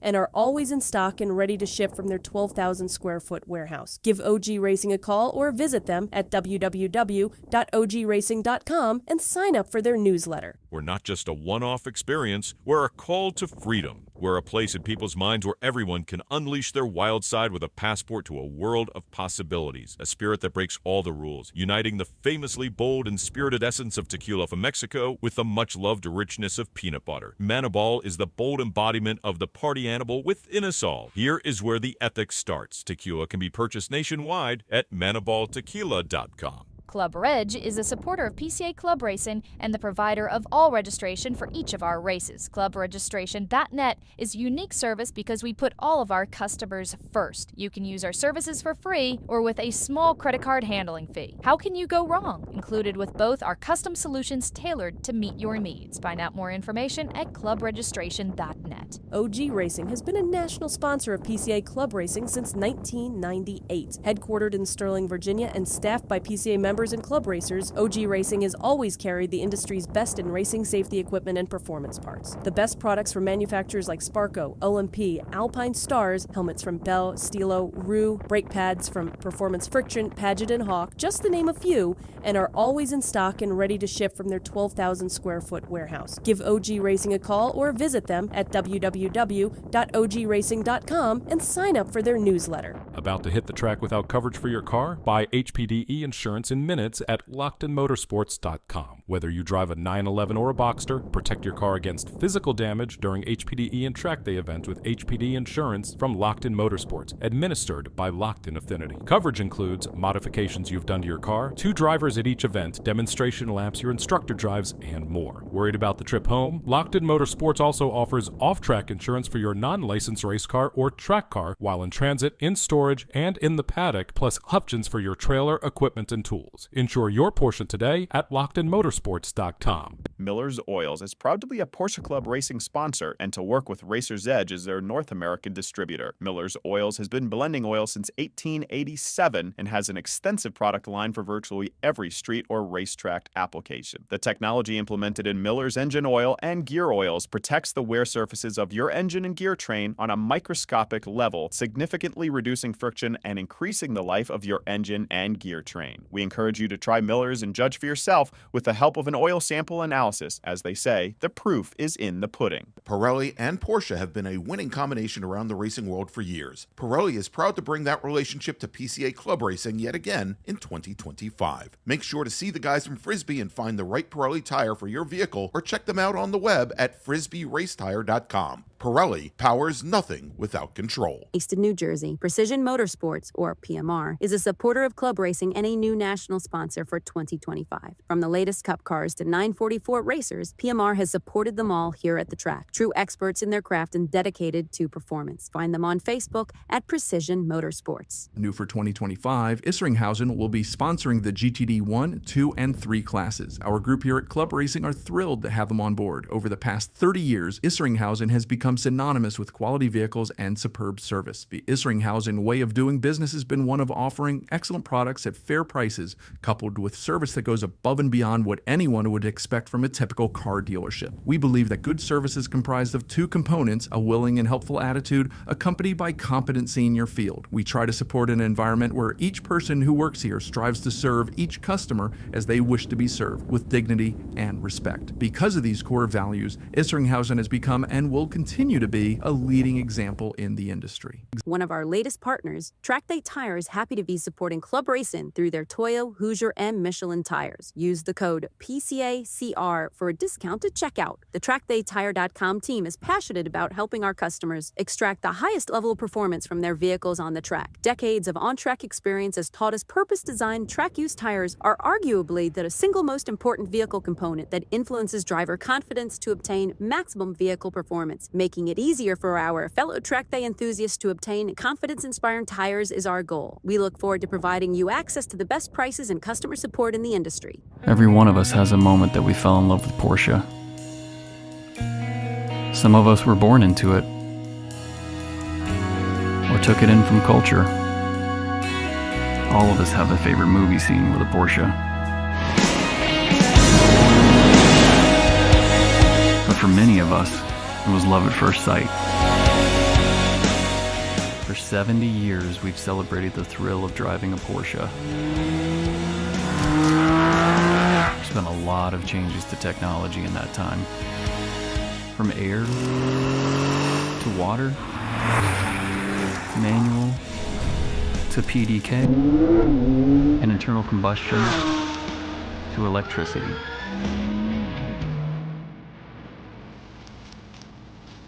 It's not just the cars, it's the people. This club is a community.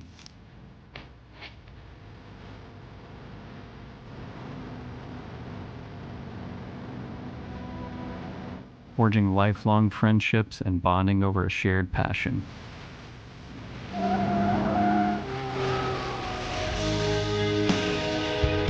Whether it be on the track,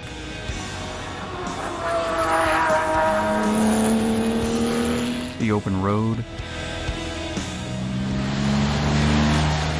or in the middle of nowhere.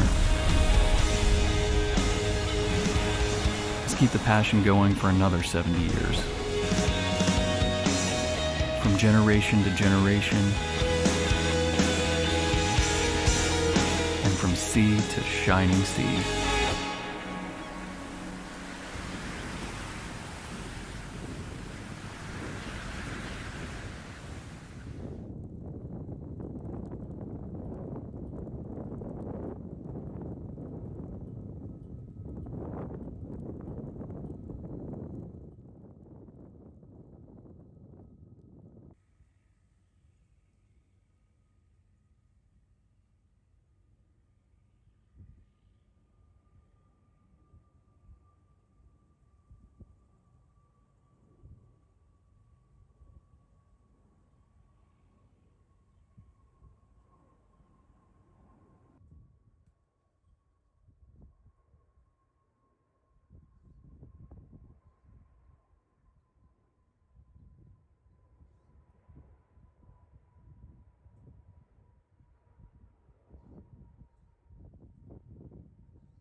Welcome back. It's time to go racing once again here at WeatherTech Raceway Laguna Seca. This time we have PCA Blue Group race number 3 getting ready to go. Should be an exciting one as they put on some pretty good racing. But this race, of course, is brought to you by TFB Performance. Built on racing, TFB Performance offers a full range of racing services that includes vehicle preparation, logistics, track support, and driver coaching. Whether you're just starting out in your on-track career or a well-seasoned racer, TFB is able to service the needs surrounding this incredible sport from street cars to full-spec race cars. TFB services are custom-tailored for you and can range from an arrive-and-drive program to a full season of pro racing support. Visit tfbperformance.com and learn more, and contact TFB.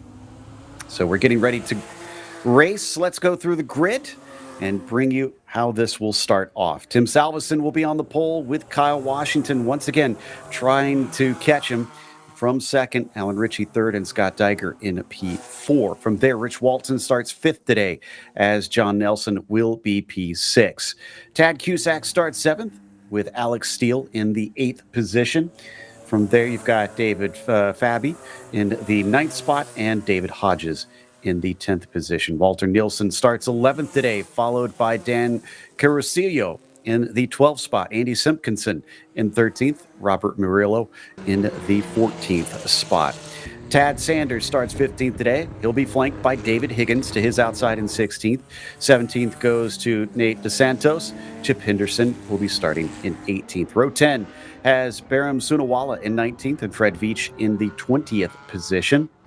From there, looks like that is all of our field of 20 cars getting ready to start this race. I'm Joe Peak with Joey Atterbury once again up here in the booth. And Joey, we've got cars that are out with quite a few classes mingled in together. That has been a potent combination today. Yeah, it's going to be a busy racetrack out here at WeatherTech Raceway Laguna Seca, but thankfully these drivers have been able to manage those large fields all weekend long, so I don't expect to see anything different here. It kind of goes back to our point of this morning. You gotta get through some of these slower classed cars if you're a faster class car efficiently if you want to stand on top of the class today. For sure. Right now, as they ease up at the top of the hill, they're going to start going side by side once they reach the bottom there, out of Rainy Curve, getting doubled up and getting ready to race here today with I believe, 40-minute event for the drivers. So plenty of time to try and get themselves settled in. Question is, who can be quick in those 40 minutes and try to get to the front? Washington going to be trying his best to see if he can make a challenge here. He was strong at the start of races yesterday and then kind of faded back a little bit as things went on. But watch for him to charge at the beginning, as that is his strength. He seems to be aggressive and knows how to use that car on cold tires. Out of the final corner, waiting patiently for the call from the flag stand. As we look for that green flag, they're being held just a bit. And there it is. Green flag is out, flying down towards turn 1. Washington versus Diger, plunging into the braking of Andretti Hairpin. Washington is going to be able to take that lead away. Oh. And in the background, we have a massive accident, and that is race over for the gold and white car. Yeah, and I think that was the 81 car of Sunawala that was also involved, just the innocent victim. That Cup car was down the inside, very narrow, coming out of the exit of turn number 1, going into the entry of turn number 2. And Joe, it was just a little bit of rear lockup from what I saw. All of a sudden, the car darted right, and unfortunately, that red car was already there. In fact, they're still stranded at turn 2. Should be seeing a full course yellow, no doubt, for that one, because that's right at the end of the heaviest braking zone of the track. I do think, yeah, I'm hearing it from our producers as well. The only gold and white car that we've had out here has definitely been that 128 of Bob Mueller. It was a little bit interesting how he was starting so far back in this field. So he was really trying to make up some ground going into turn number 2. You combine the dirty side of the racetrack that nobody drives on, plus cold tires, a full tank of fuel, and it spelled disaster. Just got a little squirrely, unfortunately. We are under full course yellow now, so drivers have done a good job easing up. Probably going to get picked up by the safety car, lead them around, and we'll have to remove these 2 cars from the track, as Mueller's definitely had a wheel askew, so I don't think he's gone anywhere. But on our cameras, I can see that red machine, as you mentioned, still beached on the entry into turn 2. Now, yeah, I can see the other car as well on one of our other cameras is still out there sitting stationary. So we'll send some wreckers out, and then hopefully we'll be back to racing, as this is a timed race, so it will keep ticking off time on the clock.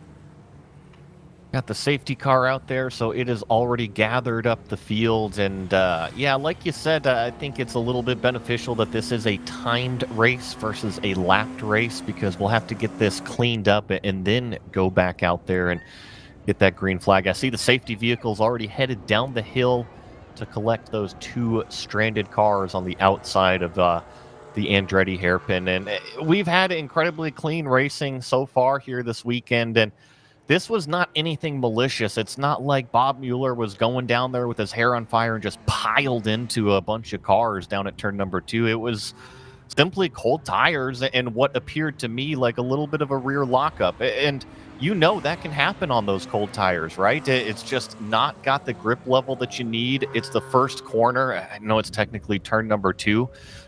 Just kind of locked up those rears. And honestly, it could have even been from a downshift, not getting that rev matching right. And if you lock up the rears, all of a sudden you can lose traction.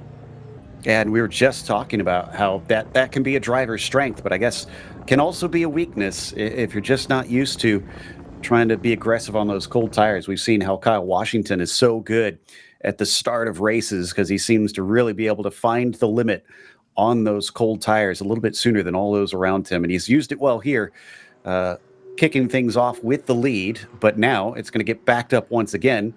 Will some of his own medicine be used against him potentially? The 47 of Diger is now in a good spot to try and fight back once we get restarted. One of the benefits, though, that Kyle Washington will have, since he kind of leads this thing, is that when we do go back to green flag racing, it should be a restart procedure. So he shouldn't have to wait for that start zone. Should basically be able to accelerate out of turn number 11 and, as he is the leader, dictate that pace of the restart.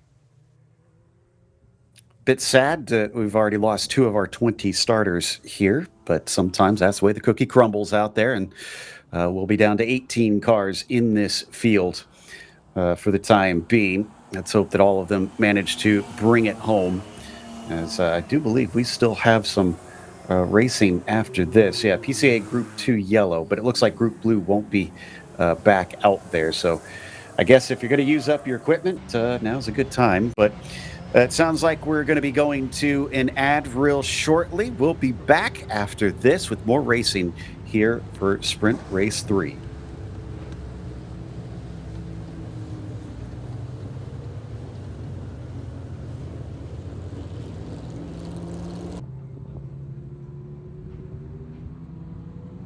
A household name in U.S. road racing for nearly 25 years, Toyo Tires has forged a reputation for winning, performance, and consistency. From the company's legendary Proxys RA1 to the 2-groove Proxys RR, they have a history of getting drivers to the winner's circle. Their quality and performance extends beyond the track, offering owners a full line of premium tires for coupes to Cayennes. They are proud to build many of the tires right here in the United States at their state-of-the-art factory in Bartow County, Georgia. We thank them for their support of Porsche Club of America through club racing and the high-performance driver education program. Be sure to check out their contingency program if you race SP1 or Spec Boxster. To learn more about the full line of Toyo tires, visit www.toyotires.com. Stable Energies takes pride in offering racers the very best in motorsport performance and safety equipment since 1978. Owner Bob Kikasik has been a PCA member for over 35 years and started club racing with PCA during its very first season. Located in northern New Jersey, Stable Energy stocks a wide variety of racing gear and motorsport products from top-quality brands like O&P,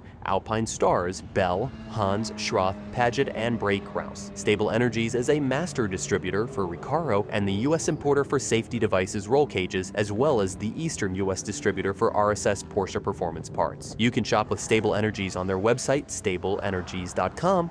You can call and speak to a knowledgeable salesperson. They're happy to answer any of your questions. Or you can have one-on-one personal attention at their retail location just 10 minutes from New York City. PCA members receive special deals, so be sure to mention PCA Club Racing. Whether your fire system needs to be serviced, you need advice about a new race seater radio system, or you want to try on the coolest looking new driver suits, Stable Energies has yet covered. Motion Control Suspension, or MCS, has proven to be the evolution of premium motorsports damper systems. Their team is continuously developing and refining damper technology that is vastly different from other manufacturers, developed through hands-on involvement in GT and touring car racing. While their roots are in the highest levels of professional sports car racing, their products excel in all environments, from enthusiastic street driving to autocross track days to club racing and far beyond. MCS is much more than just a great product. They have many years of practical racing experience, both on and off the track, extensive knowledge of vehicle dynamics, and an understanding of driver expectations and needs. MCS is proud to be a sponsor of Porsche Club Racing and invites you to lean on their expertise for setup support and consultation. Built on racing, TFB Performance offers a full range of racing services that includes vehicle prep, logistics, track support, and driver coaching. Whether you're just starting out in your on-track career or a well-seasoned racer, TFB is able to service the needs surrounding this incredible sport, from street cars to full-spec race cars. TFB's services are custom tailored for you and can range from an arrive and drive program to a full season of pro racing support. Track time is precious, so making it as productive as possible will steepen your learning curve and save costly mistakes. Tim Barber, the owner, is available to personally coach you and is taking customers to wins and championships in SCCA, Massa, SRO, Trans Am, USAC, and PCA. Visit www.tfbperformance.com to learn more and contact TFB. The Chicago Region Porsche Club is excited to host the 33rd Annual Club Race and the 59th Driver Education Event at the National Park of Speed, Road America in Elkhart Lake, Wisconsin. All Sunday and Monday races at the Road America Challenge will earn points towards the 2025 Club Sport Triple Trofeo and PCA National Championship Series. In addition, this event features a Porsche parade using the original Road America race circuit, car show, and gourmet dinner banquet in beautiful downtown Elkhart Lake on Saturday evening, which is fun for the whole family plus friends. Register today at clubregistration.net. Golden Gate Region will be hosting the third Thunderhill race of the season on September 13th and 14th. This event will include 3 sprint races on the 3-mile East course. Thunderhill Raceway provides some of the best racing around and is where many pro teams come to practice due to the many diverse corners around the track. After the summer heat, the weather in September should be perfect. This event will be a points race for the West Coast Series and the 911 Cup Trophy, along with standard points for the National Championship. The event is just for racers, though. There will also be run groups for HPDE and time trials. Visit clubregistration.net for more details and to register.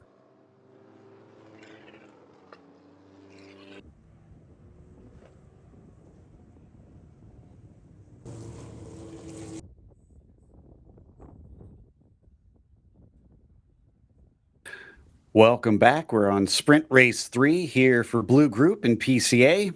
Unfortunately, we are under caution as soon as we kick things off, we had a little bit of an incident down into turn 1. Mueller and Sunawala wound up getting into each other under braking in that first corner. So we've been since waiting for them to clear up those cars, which looks like they're pretty far into that at this stage, Joey, and hopefully we'll be going back racing shortly. But this has eaten into the time. We're already down under 30 minutes left.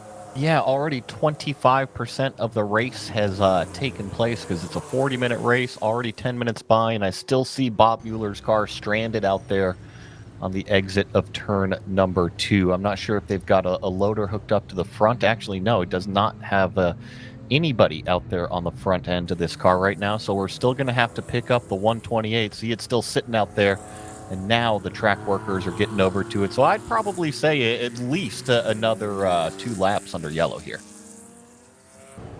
Well, that'll make it even more of a sprint race once we go back to green. If you're out of position, this definitely doesn't help you. Granted, everybody will be closer together, so hopefully you can get more cars in one. For Kyle Washington, could mean less time that he has to play defense if things go as they had been in the previous races, where he seems to maybe lose a little pace towards the end of it.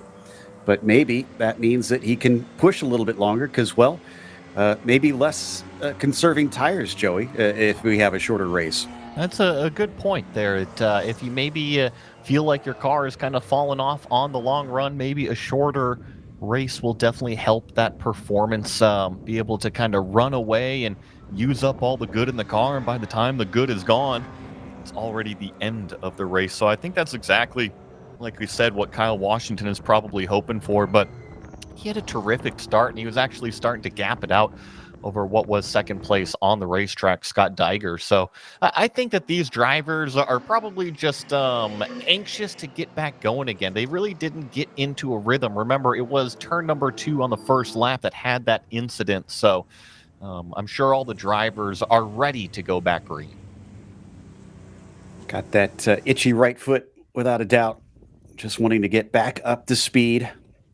No fun, really, just kind of putting around here behind the safety car, but safety comes first, so we need to make sure and clear those vehicles. Then we'll get back out to running. Do see what looks to be one of the safety vehicles down in turn 2 right now. It is not hooked up to the back of that Porsche, so we're still going to have to sit tight for a little bit longer. Working as hard as they can out there to try and get things cleared up.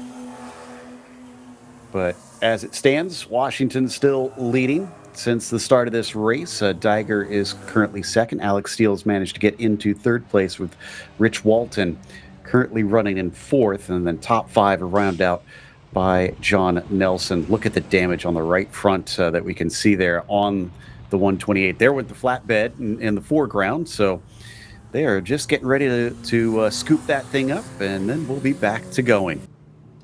Yeah, like you said, I think the flatbed has finally arrived on the scene there, so yeah, they'll have to pick that thing up. And you're right, it was just front right damage.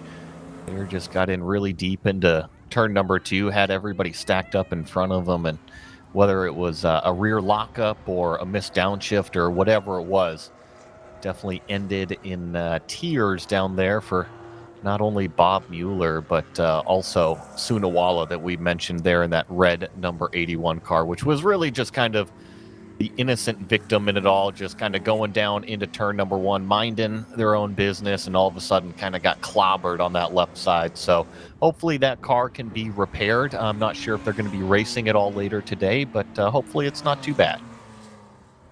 Getting some information that the 341 of Connor Henderson had his dad in the car yesterday for the races, and they broke the SB3 track record. So Connor's actually the club racing business manager for PCA. So that's a little feather in his cap, or at least his dad's cap, I guess you could say. that is quite a fast car. So now he's going to have to live up to that.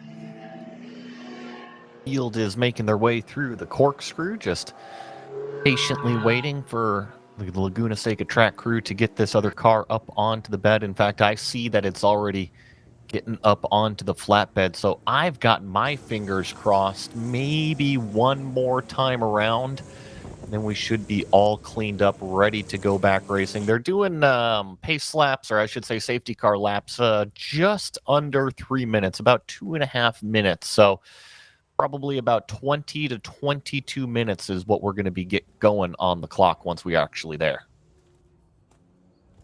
So, yeah, I'm with you that I just saw them lift that car up. So it does look like this should be the last time around behind that safety car. And then off we go for about a 23-minute sprint or so, almost half the time that they should have had racing.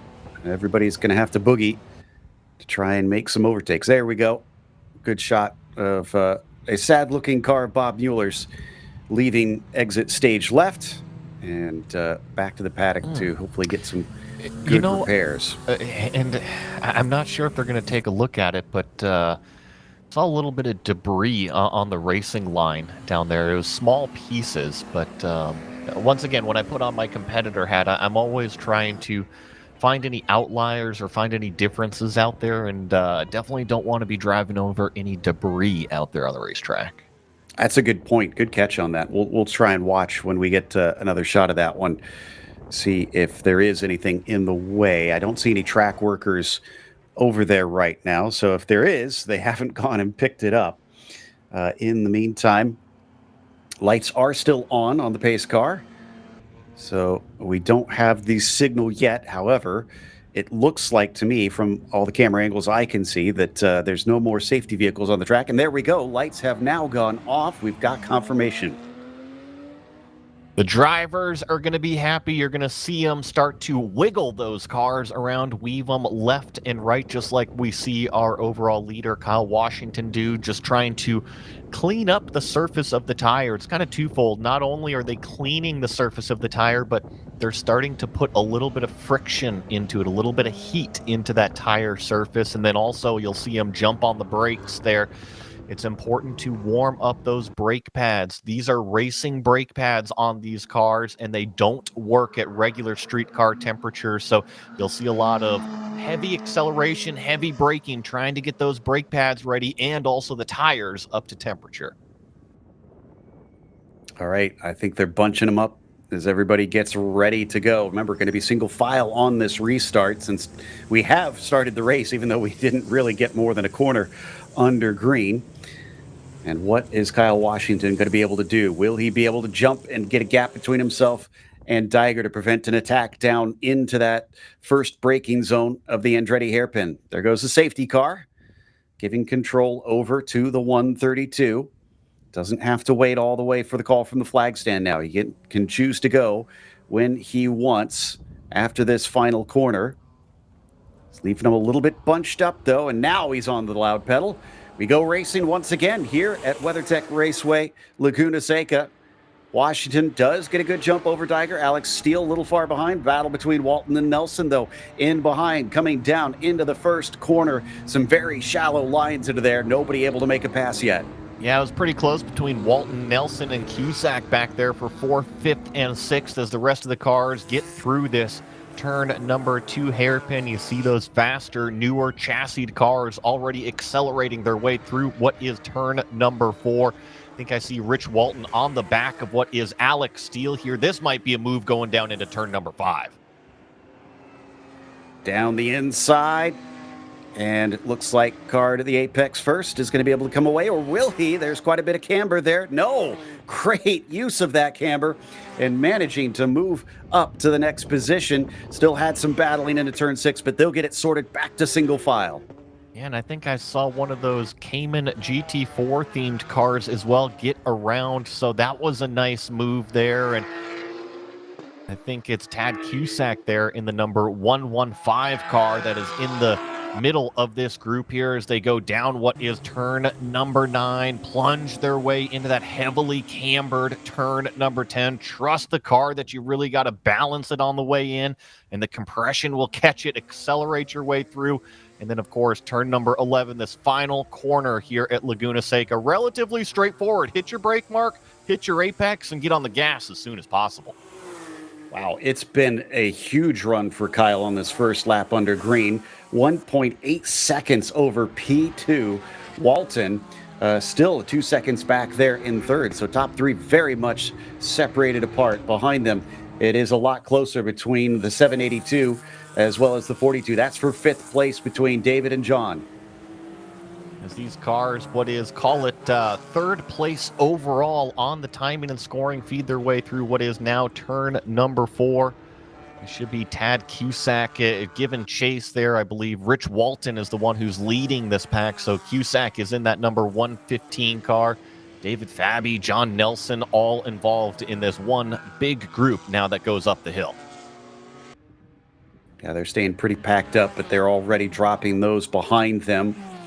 The green car of Nelson still putting the pressure onto Fabi up there. as they look for the breaking of the corkscrew once again. And it is indeed getting a little bit close in front of them as well. Cusack is under a little bit of pressure there. So we come around to complete yet another lap, but we're already halfway through this race. 19 minutes left to go. Yeah, past halfway through. So it has turned from a 40-minute to a sprint race to the end right here as the field streams their way through this final corner here at this beautiful racetrack. Something else that I'm noticing here, Joe, remember how we had that overcast weather this morning? It's burned off to a beautiful California blue sky day. You're right. Yeah, it's much more sunny out there. So that should heat things up a little bit, as it was quite cool in the morning. That'll be better for the tires, no doubt, with the sun pounding away on the pavement. This time by, after Scott lost a little bit at the start, he has cut down to Washington to only half a second between them. That's a massive change in form from one lap to another. That was, and I'm not sure where that time was lost because Kyle Washington's last lap was significantly faster than Scott Diger, so maybe just that number 47 car has finally settled into that race pace, but I'm with you. Shows only a half a second difference on timing and scoring right now. I'll have to keep my eyes on it as they go down the hill in the corkscrew, and Joe, I actually think that might be a little bit of a timing and scoring error. It still looks to be about maybe 2 seconds between the pair of them. I'm seeing that as well. Yeah, it doesn't look as close as it implies. But switching their way down through the corkscrew. So we continue to watch. I think, is this Cusack and Walton that we've got on screen? Correct. In this fight? Yeah, so this is for that third overall. But remember, Cusack in GTD 3, Walton racing in GT 4. So they are 2 different classes, but they're looking for overall finishing position. And now our timing and scoring is starting to act a little funky because it shows Kyle Washington is actually dropping down the order. So I wonder if it's just a transponder issue that's going on with that number 132 car, that it's not registering properly on that timing and scoring. So that might be one of the reasons why we see that number 132 car kind of going up and down that timing ticker. Yeah, I'm pretty sure you're right on that one. We'll just have to keep a visual check on that every once in a while, see whether he has been run down or if Kyle will continue to be able to run away. In the meantime, this fight continues to be just dangerously close between these two.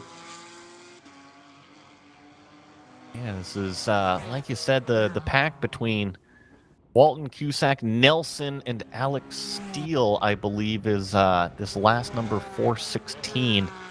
That green car kind of on the back, the caboose on the back end of this battle here. And then a little bit of a gap back to what is the 782 of David Fabi now. Watch these cars go down through the corkscrew, down through Rainy Curve. Turn number 9, it's heavily cambered. I mentioned turn number 10 heavily cambered. Same thing with turn number 9, but you have more elevation downhill here in turn number 9.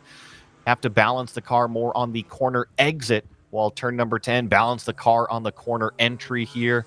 It is such a technical racetrack, relatively flat in sector 1 and 2. However, the elevation becomes rampant in sector 3, going up to the corkscrew and down to start finish. Yeah, definitely a track of 2 halves in that sense. But each will test the car in a different way.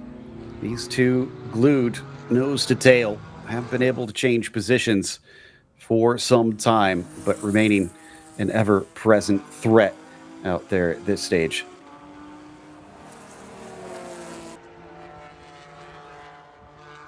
Looks like they're just working their way through, logging some of these laps out here. When you've got 2 cars that are very, very similar in those performance levels, it can be very difficult to get around, and as a driver, you just have to start analyzing it. Am I a little bit faster maybe in this section of the racetrack? Am I better on the brakes? Or is the competitor maybe a little bit faster on corner exit out here? So it's just all about that analyzation and figuring out maybe where you can kind of creep up and start to show some attacks.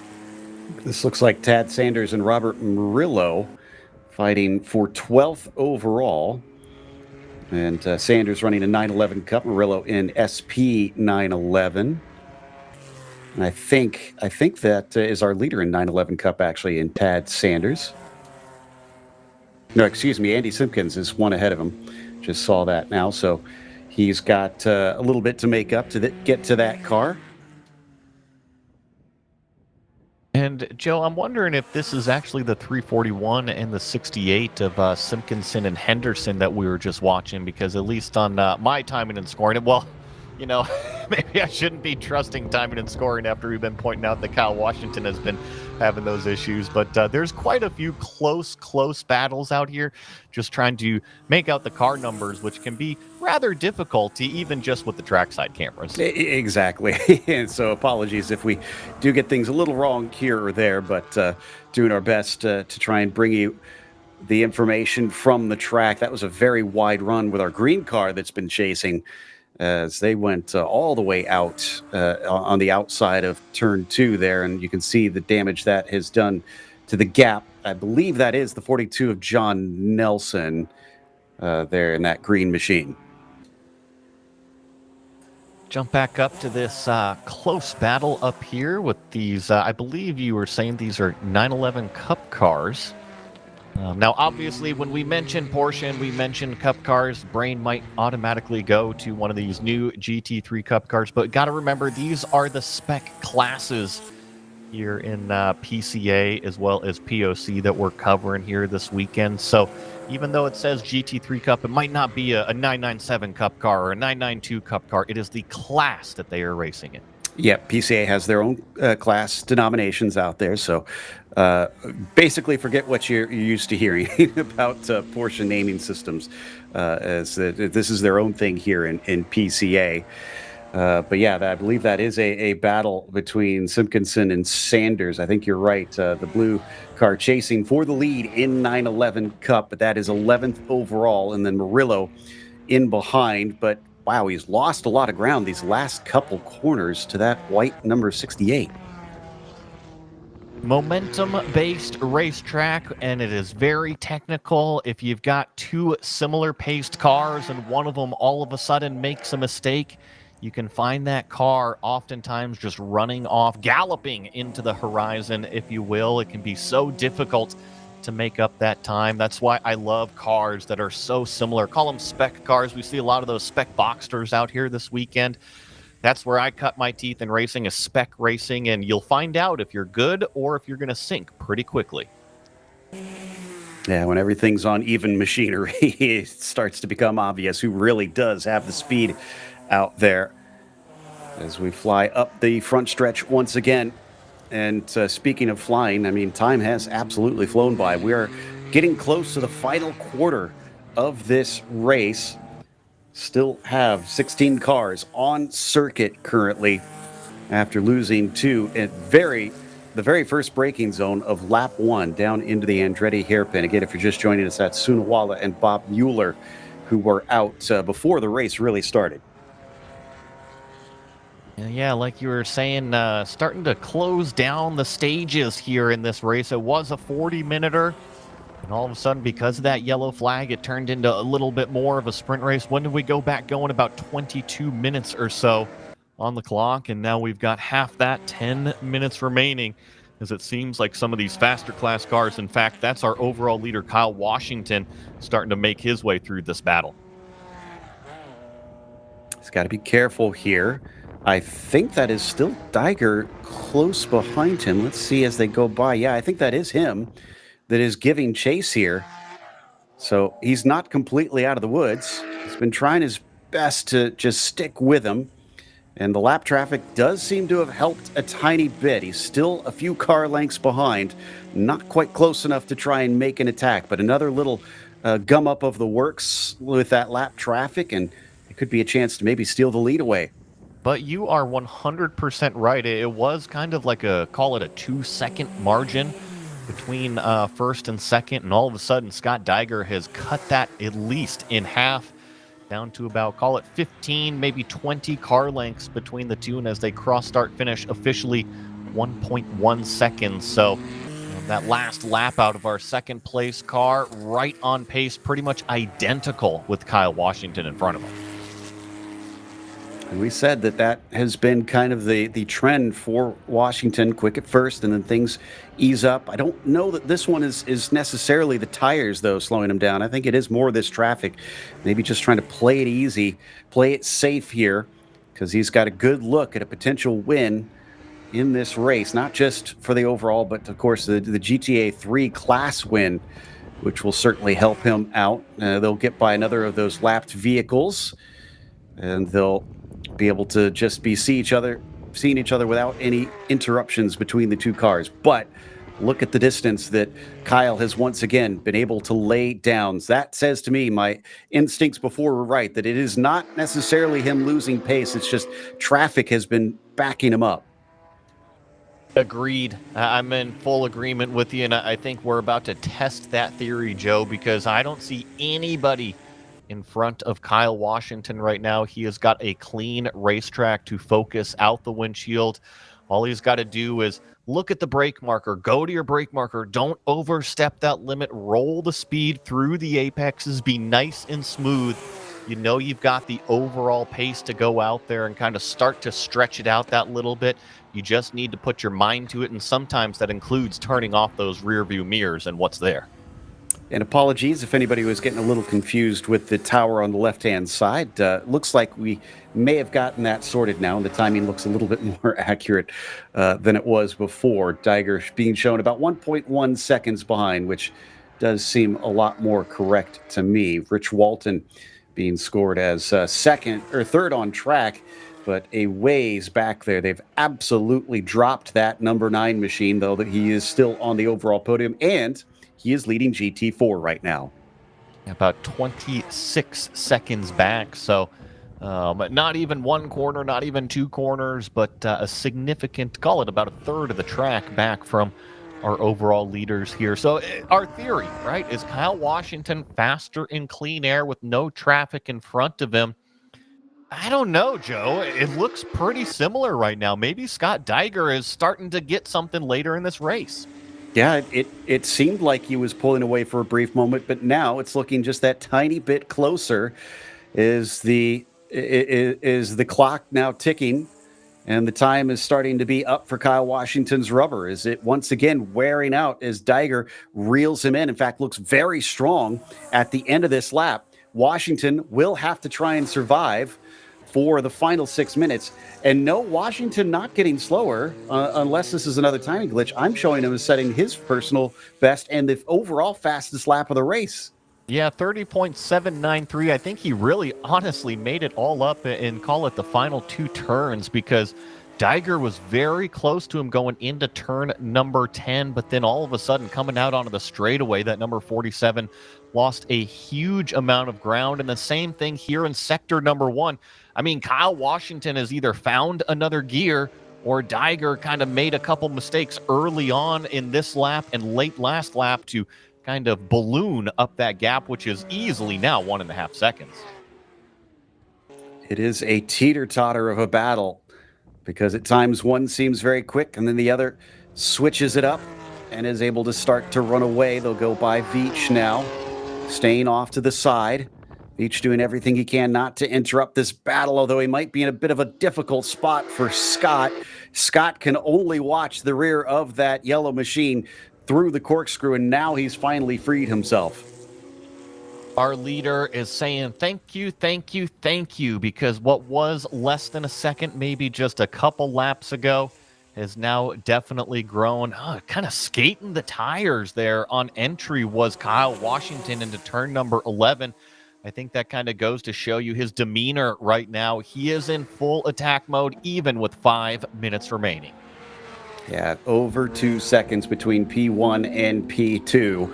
And without anybody close enough, it's basically a fight just amongst themselves here at the end of the race. Less than 5 minutes, and Scott has got to get on his horse. Can he reel him back in, especially with us not seeing much in the way of traffic? I see one car just in front of Washington here.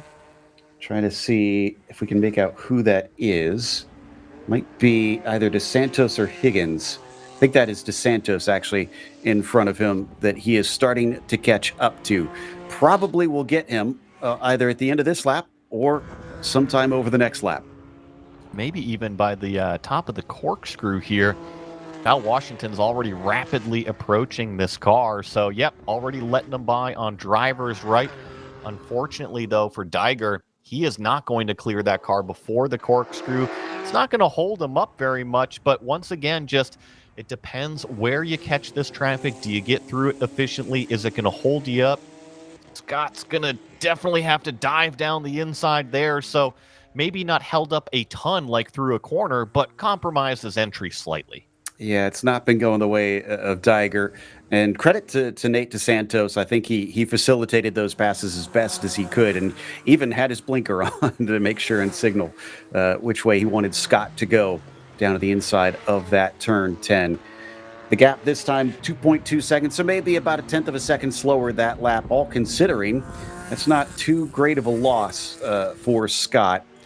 But he's running out of opportunities. He needs to get much closer than this. Now Washington's getting the other end of the stick. He's got a car in front of him that is just slowing up a couple of his corners.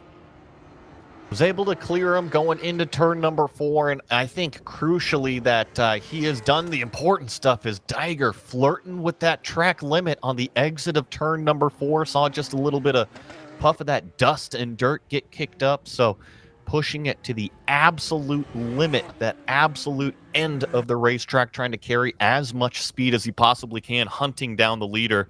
But Kyle has definitely, like I said, found another gear late in this race. Just want to give an update on the 911 Cup class. We saw they were close together earlier on in this race. Simpkinson has run away and even has Murillo between himself and Sanders right now. So doing much better in that 68 to try and solidify his class win. And let's see what the clock says this time by across the start-finish line. Nobody between the pair of them, at least this time around. So hopefully it'll be a little bit more accurate of a reading of what their pace holds. But they'll get the 2 lap to go signal this time by. And it is, yes, just a hair closer, about 0.2 quicker in favor of Scott. Well, at 22 turns remaining for Kyle Washington to hang on to it, and now call it 20 turns since he's already through turn number 2 here on this lap. Just needs to stay consistent out here. You're on the radio with him. You want to give him positive advice, saying you've done a great job. Don't change anything. When you start to tell a racing car driver to change what he's doing, you're introducing variables into it, and that could introduce mistakes. He just needs to keep on going, and he'll collect a checkered flag. David Higgins staying off to the side in his number 40. Now he splits the pair of them. Is he going to pull off once again before we get to turn 6? It doesn't look like he's in a hurry to here. No, he's going to stay ahead, and this is exactly when Scott really needs the momentum coming up the hill. I think that the 47 just hasn't really been getting the rub of the green when it comes to dealing with these lapped cars. Kyle Washington, to his credit, has been using every opportunity he can to just skirt away from that number 47 car. Sometimes the traffic works with you. Sometimes it just pops up in the worst possible places. And I'm with you. I think that Scott Diger has gotten kind of the bad end of the stick here in the final 10 minutes of the race. Looks like our leader, Kyle Washington, is taking the white flag. 1 lap to go here in this 40-minute race. Wow, that time it was up to 2.9 seconds apart. That was one of the bigger gaps we've seen made over the course of these last few laps. I just don't think Scott's got anything unless we get some more traffic to slow up Kyle, or he makes some sort of major mistake. Clock quickly coming down to 0. It was a great effort, but a kudos to Kyle Washington, the way he has been managing this much truncated race. Nice and clean through turn 4 from both of our leaders. This time, you just want to keep it smack on the racing line. No mistakes from here on out. You see our leader running out wide using all of that racetrack here at Laguna Seca. That is all right in my book. Same thing with turn number 6. Going to do the same thing all the way out there on exit. Maximize that rolling speed. And now one more time, down the corkscrew and find the start-finish line. So as they get ready to take the checkered flag, this is a car that Kyle is well familiar with. He's raced it in SRO. He's raced it over in the Porsche Sprint Challenge. And now here in PCA, he's getting ready to take it to victory lane. One-lapped car between himself and that checkered flag, but it looks like he's giving it plenty of berth here as he feels no pressure to try and overtake them in a risky maneuver. A win for Kyle Washington in sprint race number 3. Well executed. Diger will come home with an overall podium and second in that GTA 3 class. Now we wait for Rich Walton, our GT4 leader, about 30 seconds behind. Yeah, and I think that Tad Cusack isn't too far behind Rich Walton either. Here they come across the line, I believe. So they're going to finish in that GT4 top step as well as that GTD 3 top step. That's the number 9 of Rich Walton as well as Tad Cusack. They should be coming around, call it the final corner right about now. Yeah, so looks like GT3 winner going to be Alex Steele today. GTD2 going to go to David Fabi in the 782. And then the SP997, David Hodges. Haven't seen a whole lot of him in this race, but that 41 going to collect a class victory down there.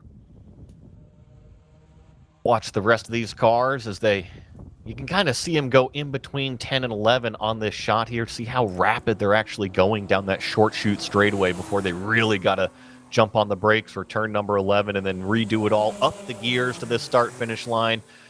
Cross that checkered flag and cool it down, bring it back into the paddock nice and safely.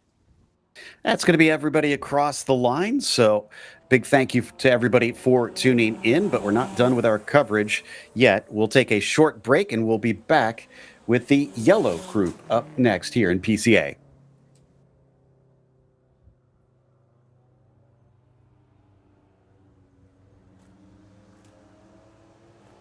Partners of club racing for over 30 years, Eurosport Porsche Road and Race is a Porsche specialty shop with 2 locations in Illinois operating since 1984. Whether you have an early air-cooled car from the 60s or Porsche's newest cup car, we can provide all your service and parts needs. We are the one-stop shop for all of your Porsche repairs and race builds with a large inventory of Porsche parts and race gear. Apex Racing Performance, premier racing outfitters, provides racing equipment and product support to motorsports enthusiasts. A member of PCA since 1991, Clark Hammerly and his wife Linda both hold competitive racing licenses and install, use, and test the equipment they sell. This enables them to provide unbiased technical assistance on installation and use of their products. From helmets and race apparel to personal cooling and fire systems, Apex Performance also stocks performance friction brake pads for all Porsche applications. They invite you to visit their showroom in Merle's Inlet, South Carolina, shop online at www.apexperformance.net, call toll-free, or view their track schedule online. Mention PCA Club Racing to receive a discount on your next purchase. Demon Speed Motorsports offers a full line of products for your race or track car. With their background in Porsche GT3 Cup cars, they bring the same quality and durability to the street and track replacement parts that they produce. These products include suspension links, motorsport style center lock parts and kits, brake rotors, and wing uprights. Now, Good Arrow Wings and RacingTireWarmers.com are part of the Demon Speed family. With this, they now offer Good Arrow Wings with mounting solutions for most Porsche models. Racing Tire Warmers offer tire warmers to custom fit your race car to make you faster and safer on track. To learn more about Demon Speed Motorsports and see their great products, visit them at www.demonspeedmotorsports.com. Trailix Trailer sets the standard for super lightweight, superior craftsmanship, and extraordinary quality. If you need a trailer, whether it be enclosed or open to tow your Porsche, Trailix should be your first and only choice. Trailix has many sizes to fit your Porsche perfectly, and their unique touches ensure that your trailer will be as functional as it is beautiful. Trailix Trailers sponsors the Novice Racer Award, a gift certificate given to the second-time racer who exemplifies the club racing spirit.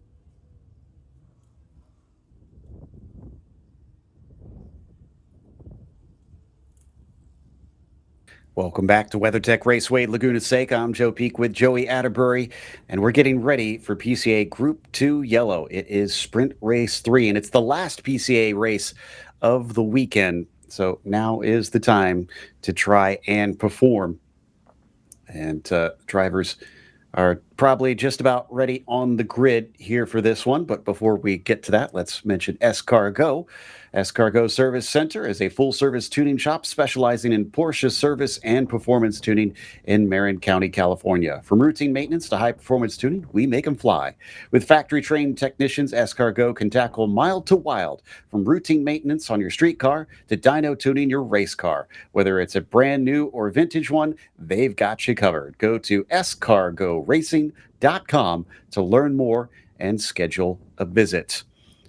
Let's see, we've got our track worker out ready at the paddock exit. So it looks like we're just getting ready to go racing here very shortly. Anxious, right? Anxious to get back out there on the racetrack. And sure enough, here we go, getting this official grid lineup for you. The Spec Boxsters are back out there, and Rob Walker and Alistair Belton will go at it once again. Hunter Allen will be starting from third behind them, with Stephen Watkins in the fourth position. Joe Koo will be P5, with 6 going to Dallas Carroll. Then it is Bruce Toes in the 7th spot, Doug Baccignone in the 8th position, Ken Johnson in 9th, and Earl Harrington starting from 10th. John Haas in 11th. We'll have Trygve Isaacson starting from 12th, and it's 13th for Howard Robinson and Alberto Abreu in the 14th spot. Tim Martin, 15th today, with Mark Boscher in 16th position. Klaus Drayman starts 17th, Ryan Fitzgerald in the 18th spot, and then Chris Foster in 19th as Andrew Forrest starts in 21st. Then we've got Chris Nagel, 21st position, and John Seidel in 22nd. As that is John Burke on the next row of row 12, 23rd. Kyle Karekvi in the 24th position. That is all of our drivers getting ready to take to the track here today. All right. We've seen a lot of Belton and Walker up at the front. They get one last shot to try and settle the score here, Joey. I think it's going to be a lot of the same, kind of like what we saw earlier in today's earlier race, as well as yesterday's races. Rob Walker and Alistair Belton have definitely been the class of the field. Don't count out some of those other ones, though. Joe Koo is going to be starting up towards the front of this field as well, so maybe he'll get up there and start to hassle them a little bit. And then also Hunter Allen, remember yesterday, I think it was a 4th and a 3rd place, but definitely improved the pace on that race number 2. Maybe today on Sunday could be his day to step up one more. Already a few of them eager to go as they're almost looking too wide up into the corkscrew. But back down the hill we go. Yeah, no wonder they get them back single file for the most part. I wouldn't want to try and pace through their double file, but they will get up into proper columns here now that they exit out of Rainy Curve. 24 cars getting ready to go racing in these Spec Boxsters. But who can come out the winner in such a closely matched field? Is such a tight form of racing here in these Spec Boxsters, where it's difficult to find an edge over your rival. They're going to be brought around as Walker will lead the way on the inside. Belton to the outside, looking to try and stay with him on the jump. They look for the call now from the flag stand as they wait for it to wave green. And there it is. Green flag is out. We are on our way and accelerating almost 4 wide in the background. Someone actually getting into the dirt, trying to avoid some of all that packing up in the mid-pack. Meanwhile, under braking, look at that, sending it as far as he can go. Belton's going to try to take this one away. He might have to lose second, though. Coming back up the inside, that's Allen. Yeah, terrific job there for that 3rd place car of Hunter Allen to try to stick his nose in there. Didn't quite get 2nd place, so it is Rob Walker leading the way over Alistair Belton. And like you had said, on that initial start, we were 4 wide up through turn number 1. There was a close moment going into turn number 4, 3 wide, but thankfully no contact. Yeah, I wouldn't recommend 3 wide passes into turn 4, but someone felt brave enough for it. We're still sorting them out coming up into turn 5, but the front of the field seems to have gotten the message. They are single file pretty much all the way back until 8th place, but it is Rob Walker leading Alistair Belton as they have been going at it mano a mano pretty much the entire weekend, with Hunter Allen kind of hovering behind in these PCA races. There was a little bit of a defense, though, from Rob coming into the corkscrew. He doesn't feel completely safe. No, so it's 1, 2, 3, 4 right now, trying to break it away from the rest of the field. And as we already see, the top 3 are starting to try to separate themselves from 4th and 5th. And if anything, it's actually the top 2. I was hoping that Hunter Allen might have been able to attach himself to the rear bumper, but it seems like the pace from the 206 as well as the 171 extremely fast in these opening couple laps. Watkins also not that far behind Allen, too. So we might have a case like we saw with yesterday where P1 and P2 battle, P3 and P4 have their own little fight. And let's not count out Dallas Carroll, because at times he was able to keep up with him, but he might need just a little bit of help. Down into the braking for Andretti hairpin once again. That's looking a little bit more orderly this time by. Yeah, and I'll have to try to pick out the car number. It's this blue car with the orange wheels. Been very, very aggressive on those brake markers. Been looking down to the inside several times on that opening lap, and he's been trying to threaten a pass a few different times. I actually think he was one of these cars that was 4 wide on that initial start of the race. So what may be relatively calm up front in the middle of the pack, look at this, still very busy going into 5. Yeah, that may be a brew, Alberto Abreu, that we've got in the 509 that's in the mid-pack, really getting spicy out there. Last race, so he's trying to use up everything he's got. Meanwhile, up at the lead, there was a little bit of a wobble coming out of the corkscrew from Walker. That's, I think, one of the first times we've really seen some sort of chink in the armor in the 171. Not sure if it was Walker getting in too deep or if it was actually Belton that got in too deep into that corkscrew. It certainly seemed like Walker was out of shape coming down through it, but there was a puff of dust, and here comes a look from our 3rd place car down the inside, but not close enough to really make that pass attempt work. So we're going to ride on board now with our overall race leader. This is the biggest gap he's honestly ever had, 1.4 seconds between him and Belton. Yeah, look at the bottom left there. We can see those behind him have very much dropped off, so no longer a threat at this stage. Meanwhile, Belton, Watkins, Allen, they're on a big battle now, and Dallas Carroll was our fastest car of everybody that last time by. I mean, credit to the 102. We said at times he would kind of get into the mix. It looks like he's trying to do just that. A 144.0 from Dallas Carroll. Like you said, the fastest lap of the race coming from the 5th place car. That's the orange car with that turquoise stripe right down the middle of it. I'm curious, though. 1.3 seconds. Can Rob Walker hang on to that 1.5 second lead, or is Belton going to start to close it in? And quite honestly, I think I already have my answer. It seems like Belton has already started to close in that gap. I don't think it's going to go anywhere between Walker and that yellow 206. No, not at this stage. Still 35 minutes left to go. I also want to give a nod, even though I want to keep our attention here on this battle at the front. We've had Doug Boccignone kind of hovering in the background, and it suddenly makes a lot of sense why he has a bright green car in his sim racing, because, well, he drives a bright green car here on the real track, and it's hard to miss that thing. But he's kind of dropped off of them. He's in no man's land. He's not being hassled by Robinson behind at this stage. So he's probably just putting the laps down. As you were right, Belton is now right back on top of Walker. Another driver I want to give credit to that we really haven't talked about too much is actually the car that got into 3rd place, made a move on Hunter Allen the previous lap. That is Stephen Watkins right now. So we've got a new car in that 3rd place position. Hunter Allen's actually looking maybe to attack down the inside of turn number 2, but a deep defensive move from that 3rd place car to keep the position. Yeah, good catch there on Steven managing to snatch up that podium position. But now that he's got it, he's got to really focus forward. He can't really waste too much time battling with Hunter. He's got to try and run down Belton and Walker if he has his sights set on anything bigger here today. Those top 5 still the class of the field, although they are spreading out more than what we saw in the early couple laps. They're just starting to stretch it out, and there's that blue car with those orange wheels dipping off of the track again. So what kind of caught my eye early in the race was aggression, and now it certainly seems like it has yet to kind of give up out there. Allen getting a good run, and he wants to have a go at things, but he can't quite get side by side. Now, we saw this yesterday a lot between Walker and Belton.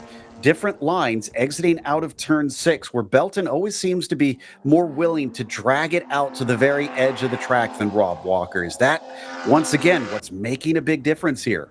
It could be. To get a little bit technical and talk about that turn a little bit with these cars, obviously they're all spec cars, so you want to try to maximize that rolling speed through the apex, and Belton has been using all of the track on exit, so he's definitely using a little bit more than Rob Walker. And when I think about speed in a spec car, that's exactly how you do it. Now, with that said, the exit of turn number 6 has a few step downs. You've got the track surface, then you kind of have those exit curbs, which are those stepped alligator curbs, and then it actually falls off the end of the track into the gravel with a little bit of a step down. So I think that using all of the track, okay. Using some of the gravel, okay as well, as long as you keep the car pointed straight. But be careful of those track surface changes. That can upset a car. Tell you what, Hunter Allen is making life very difficult for Watkins. It's twice now in a lap he's been kind of showing himself and trying to get to the inside of that car. So far, no dice, but it's forced almost Steven into a defensive mode, and he's continuing to lose ground to those top 2. Like I said, he needed to kind of look forward, but he's unable to at this stage. And now on top of it all, there comes Dallas Carroll again, who becomes a thorn in the side of anybody who dares to race in front of him, because he catches up quick.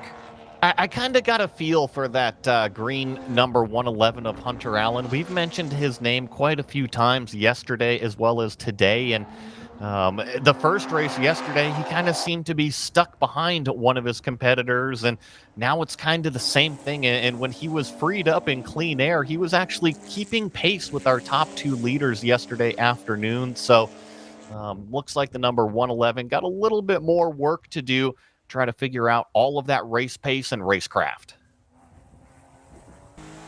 3-way battle there for third place, but it is a 2-way fight for the lead. Now you can see how much closer that Belton is, who set the fastest lap of the race that time by at a 1:42 flat, 2/10 quicker, nearly 3/10 quicker than Rob Walker that time by.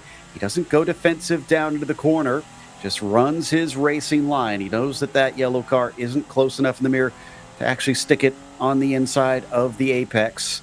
So he just continues to try and do what he does, set the fastest times he feels is possible. And that defense should hopefully be enough from there. But at some point, will we see Alistair actually try and make a real attempt? Will Rob have to try and go on a defensive mode here with still so much racing left in this event? That's exactly what I was going to kind of ask you, Joe, is that I always have my competitor hat on. I'm always trying to look for the advantage. It might not be the nicest thing to present out there, but what we saw yesterday was Rob Walker and Alistair Belton doing this exact same thing all the way up until the final couple laps of the race, where they finally really duked it out. Now, they're obviously pushing each other, but do you think that's what we're going to see here today, where it's just kind of pushing each other, not necessarily side-by-side racing until the last couple laps? Or are these two going to race it out? And if you were the competitor, what would you do? I mean, what I hope happens is they start to race it out, because I'd love to see some action, especially since in the past they've been putting on some good battles. So we know that they'll race fair. But if I was on my competitor's hat, if I was Rob, I would, like I said, I would just try to keep running my line, because until Alistair actually tries something, there's no point in trying to give up some of the entry speed. Alistair, though, on the flip side, I do think he needs to maybe try and start getting into the head of that 171.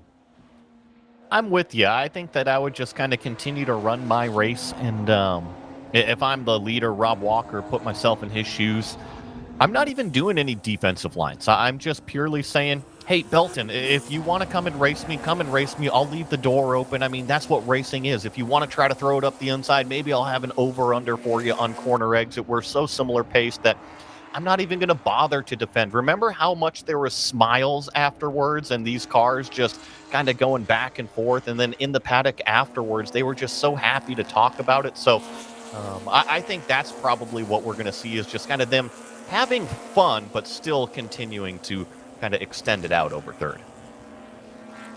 Big pack here down in the mid-pack here. I think this is for 14th position or so. Fitzgerald, Foster, Draymond, McDuff, Boschert, all in a line, being chased by just a pair there. I think that is actually McDuff and, Boschert, and Forrest that are trying to keep up with them. But up at the front of this group, things looking pretty tense here. Yellow machine belonging to Draymond to McDuff with Draymond in the green machine, Foster in the white, number 19. Keep mentioning McDuff back here, and my ADD brain is wandering. I remember you mentioning a nuclear power plant operator. I wonder if this is the same Simpsons-themed driver out here. Well, I'll have to check my bios here to see if that is... Because, Duff Beer, right? Okay. I see where you're going with it now.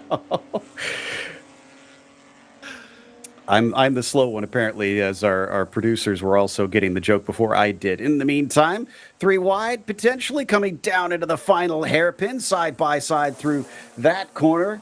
But out the other side, Yellow Machine has just a nose ahead, but not for long. Better momentum carried by the green and white. So that is Draymond that takes the position now. Yeah, I think that, like you said, that was Draymond ahead of McDuff, and now McDuff looking down the inside there.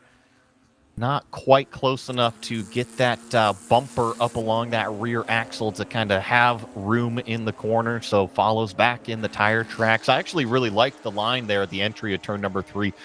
I'm beating a dead horse over here, but you have to maximize the width at Laguna Seca. If you're not using these entry curbs on the exits or on the outsides of the corners, guess what? You're leaving potential room on the table, leaving time on the table. So got to maximize every corner. Is another deep look down the inside. Got the nose chopped off there. Can't do that too many times, apparently. Things get a little aggressive out there, almost to the halfway point in this race now, as they are being led, I think, by Ryan Fitzgerald, it looks like, at the front of this group, being chased by Chris Foster. He's getting awful close, under braking into the corkscrew. But he's got to watch out because Draymond now is all over the back of Foster as well. So the line compresses once again, and he's going to go for another try, seeing if he can get by Fitzgerald. No dice quite yet. All of them very shallow coming down into turn 11. Yeah, Foster's looking to the outside there. It's got company to the inside, and now it's going to be really busy again down the front straightaway.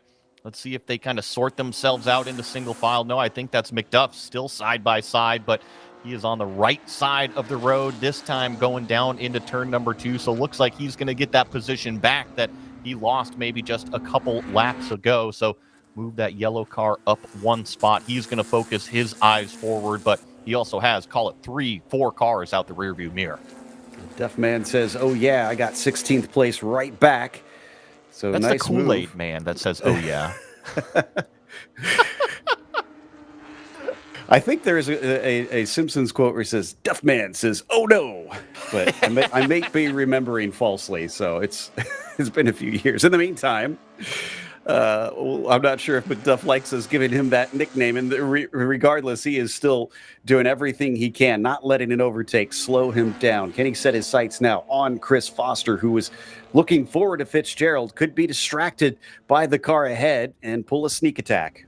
1, 2, 3, 4, 5 cars up in the train, running up the hill. Like you said, Fitzgerald, the front of this, and Foster just looking for a way by, a little bit deep there into that braking zone at the top of the hill. Is going to allow everybody to kind of stack up behind him. That previous lap, I was really noticing when all of those spec Boxsters were too deep into the corkscrew, they kind of ran over that second apex curb, all of them kind of bouncing off of the bump stops over there. You saw huge amounts of compression, and once again, a defensive line here from Fitzgerald, almost getting nudged into that apex. And McDuff, I thought maybe would have a chance to try and set them up, but he couldn't quite get down to the apex as he wanted to. No, he does get a good run off the corner. Foster vulnerable, but it's going to have to be around the outside. If he doesn't get back into line well, then unfortunately Draymond could deny him that. No, he's not near close enough. He's instead dealing with a car behind him. They actually make contact, somehow catches it. That's Boschert, who just got a little bit too eager. Yeah, Mark definitely got a little bit of a door in the side, but talk about some quick hands to be able to catch that oversteer moment in the middle of the corner, recover from it, and really only lose, call it one position. Now, he's got to put his visor down, get back to it, see if he can make up that track position that he's lost. He's not too far back. If I was to guess, only about 1 second back from those cars that he was just mixing it up with, and sometimes that's all a driver needs is a little bit of red mist to go catch him. Just a small update on our overall leaders. It's still about half a second between them, but Watkins is somewhere in the range of 7.5 seconds behind down in P3. They've definitely dropped them at this stage. It's mostly a two-horse race up at the front. It is a mini-horse race here, still fighting for that 14th position, with Fitzgerald doing an excellent job considering how many cars are so close behind him. Oh, and it's into pit lane for McDuff. What's happened? Not sure, but yeah, I'm with you. That yellow 372 has pulled it off of the racetrack. Drivers left with 22 minutes remaining. Defensive fully from Fitzgerald that time in turn 11. Chris Foster was pretty much next to him. He tried to capitalize on a late apex, but just couldn't get the power down, and now he has to sit here 2 car lengths behind Fitzgerald in the slipstream. I don't think it's going to be close enough even to make a move down here into turn number 2, but Fitzgerald covers it off in the middle of the racetrack anyways. One less driver in this merry band, but this did leave a gap between Foster and Draymond because of that yellow machine dipping out. So Foster maybe not having to worry as much about what's behind him for as many laps. Someone's kicked up some dust coming through turn 4, apparently, as we see a lot of it around. Will we see Foster try to be more aggressive until Draymond catches back up to the back of him? Here's the problem, is that Fitzgerald in this green car is taking all the prime real estate on the entry to these corners, and as long as you don't slow yourself up too much in the middle of it, you can still get on the gas, at least in these spec cars. Remember, they don't have 500 plus horsepower, so you can be a little bit more antsy on that throttle pedal, really mash it and not have to worry about it too much. And once again, Fitzgerald's defensive going up the hill to the corkscrew. This might be an outbreaking attempt on the outside of the racetrack, can be very difficult to do, and once again, just Fitzgerald comes out on top. I thought for sure, because Fitzgerald was so shallow into turn 6, that Foster would get a better run out of there, and he did, but it wasn't enough of one. Now, are they starting to catch Ken Johnson? That's the white car in front of them. What's the last lap time look like? No, last lap time they weren't. Oh, no, and Johnson's actually going in, so he might also have a problem. Yeah, and I'm not sure if that is the 777 or if that is just a slower back marker car. I think we're about to find out exactly. No, it is Ken Johnston. So that is the 777 in pit lane, Joe. Multiple drivers having issues late in the race. Well, I shouldn't say late in the race. We're now just hitting that halfway mark. Not having this interrupted by a long caution period has been really beneficial. We've gotten lots of running. We still get to do the same thing 20 minutes over again. Once again, this green car of Fitzgerald right smack in the middle of the racetrack and defensive on corner exits. It's got to be slowing him down. And sometimes if you want to keep the position, that is A-okay. But in my opinion, you can actually learn something. If a car is faster than you, here comes the move to the outside here. Let's see if Foster can finally get this thing done. No, once again, a nice rolling speed from Fitzgerald. And if anything, it's actually going to be Draymond making a look down the inside of turn number 6 on that number 19 car. Leave some space down at the apex, but job isn't done. Before this gets too hot, we need to take a short break for an ad. Hopefully we'll come back before this erupts once again.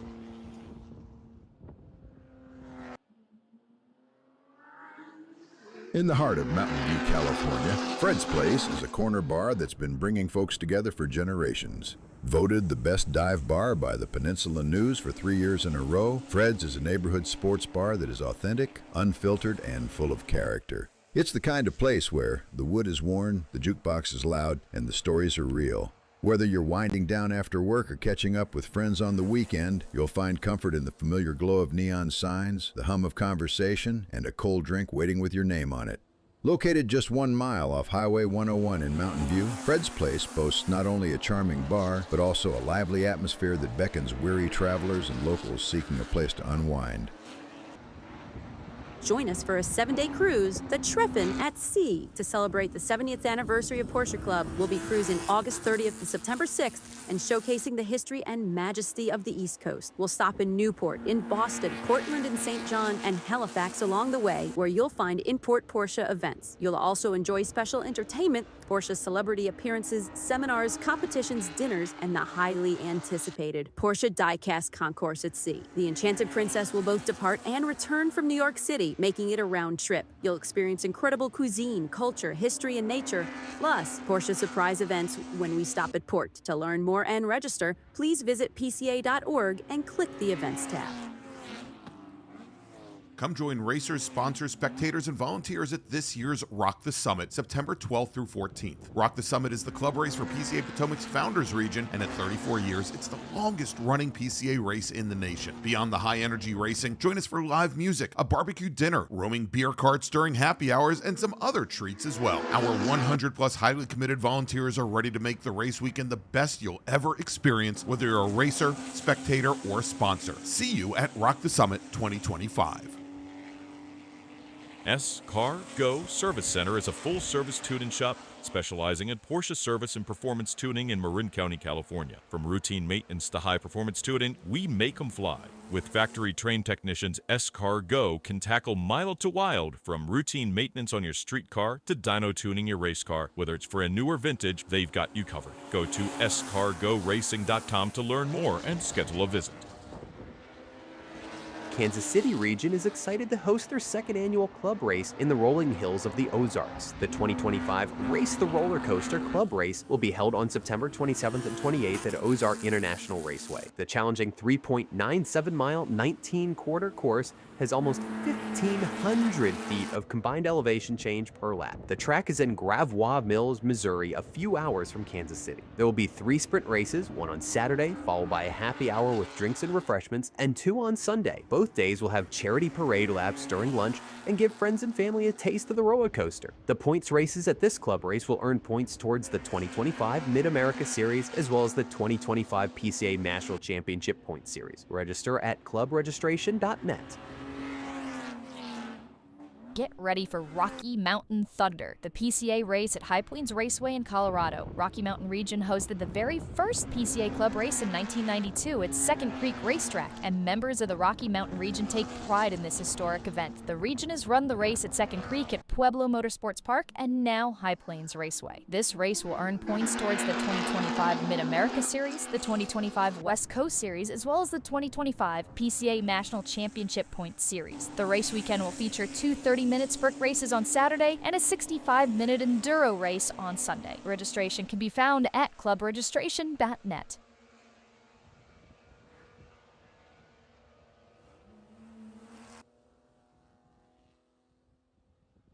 Well, Chris Foster went from nearly getting up that position past Fitzgerald to suddenly falling back to 15th. Now it's been Draymond who nearly got by. And also, we had missed that Walker has been passed by Belton. So that's still not showing up quite on our timing and scoring. That must have just happened after they went past the line. A lot of changes out there, Joey, but I think the one constant is that the fighting has been fierce for this 13th spot. Yeah, it has been nonstop, and I'm seeing on my screens as well that, yeah, Belton has now officially gotten by Rob Walker. That is the biggest change. Actually, here it is on screen as they cross the start-finish line, but this just happened this lap, and a 145 out of Rob Walker. There's the outlier. His fastest lap, a 141, so he lost 4 seconds somewhere.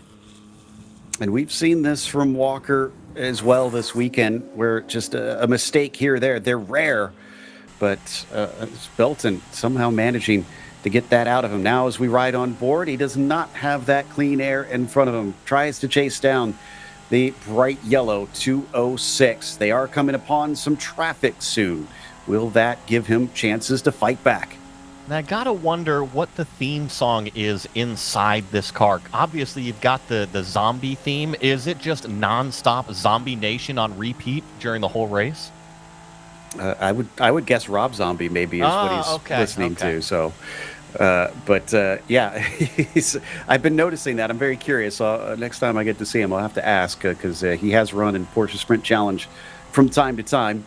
But for now, he has to settle for second best as Belton actually is running away. It's looking like the 206, if anything, was being held up. And Rob, now that he's freed him, has lost his good opportunity. As a driver, it can be difficult if you make a big mistake to come up at that same area the next lap and just have the confidence level to send it in, but that's what you need to do as a driver. So I wonder if maybe Walker had a little bit of a nervous moment that prior lap that we didn't catch, and then came up to that same area and once again just didn't get his way through it efficiently, because I'm with you. Belton is taking control of this race. What was a 1.5 second gap to the good for Rob Walker is now flip-flopped the other way. I just thought of what other theme song you could have playing in there. Oh, yeah? If I only had a brain. Ah, there you go. So, anyways, he'll also At least he's got a heavy right foot. I saw the feet were big on that zombie. Yes. It makes it easy to go quicker. Not quick enough, as even though as they go by the lapped car, it's still looking separated by about 1.3 seconds this time by.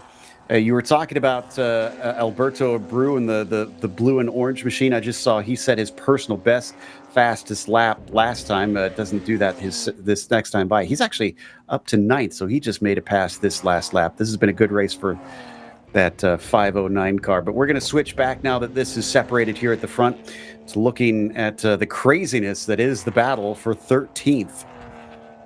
That is that battle that we've kind of kept our eye on a little bit earlier. And yeah, here we go. So this is including Chris Foster, Ryan Fitzgerald, Klaus Draymond and company. Boschert is in here as well. So it is a busy little pack going down into the Andretti hairpin. And Foster not only managed to get his spot back, but passed by Fitzgerald. Finally, Fitzgerald going to lose another position. The floodgates have opened. Draymond is now through. Will we see Boschert get by? Andrew Forrest is also behind them. And Fitzgerald is that bright green, all green themed car. Like you just said, or heard Joe say, Draymond was the one who got by him in more of that forest green with the white bumper there. He's in that number 617 car, I believe. So he is making his way through. And did you see the wiggle out of Fitzgerald on the entry there to turn number 5? I don't think he's been very appreciative of getting past. He's trying to get back up there and fighting with that race car. He wants to, but remember, he's been the one that's been put under pressure for quite some time in this race. It almost felt like it was a matter of time, unless he had some just amazing defense for the remainder of this one. He's going to try some amazing attacks, but isn't quite there. Oh, that was a mistake from Boschert. Surely he's going to lose a position, as indeed Forrest is going to sneak by. And I think that's actually Alan Watts in that red number 225 car. He was anxious to try to get by as well after that little bit of a mistake going down through the corkscrew. So the front 3 cars in this train, relatively even gaps as they accelerate out onto the straightaway, and actually just a little bit of a mistake once again out of Fitzgerald. So I'm with you, Joe. It was a tremendous first half of the race, but unfortunately, it's starting to just unravel that little bit by little bit at each corner. Yeah, peeling the curtain back a bit, even though I do love what PCA has done to help us out with timing and scoring. They have these 3 cars that have red and white on them, listed as white, red, and red. So your pick on who's who. I got to chuckle to myself over here because it is a little bit of a moving puzzle board, trying to find the car numbers. And as they cross the start-finish line, as one of these cars is off on driver's left of turn number 4 exit, looks like they were able to kind of keep their foot in it. I believe that was Mark Boschert there in that 384 car. So no harm, no foul, just a little bit of dirt now out there. Indeed, clean those off, get back up to speed, and keep going.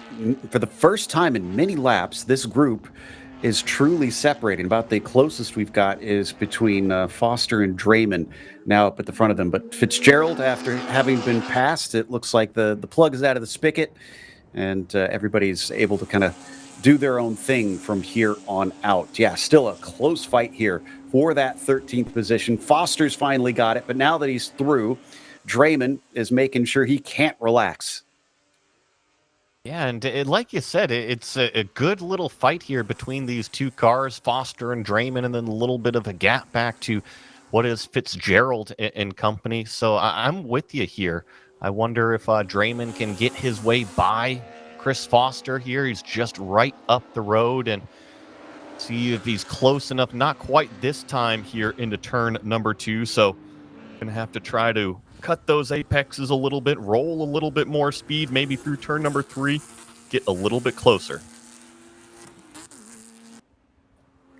With 7.5 minutes left, it's not much time.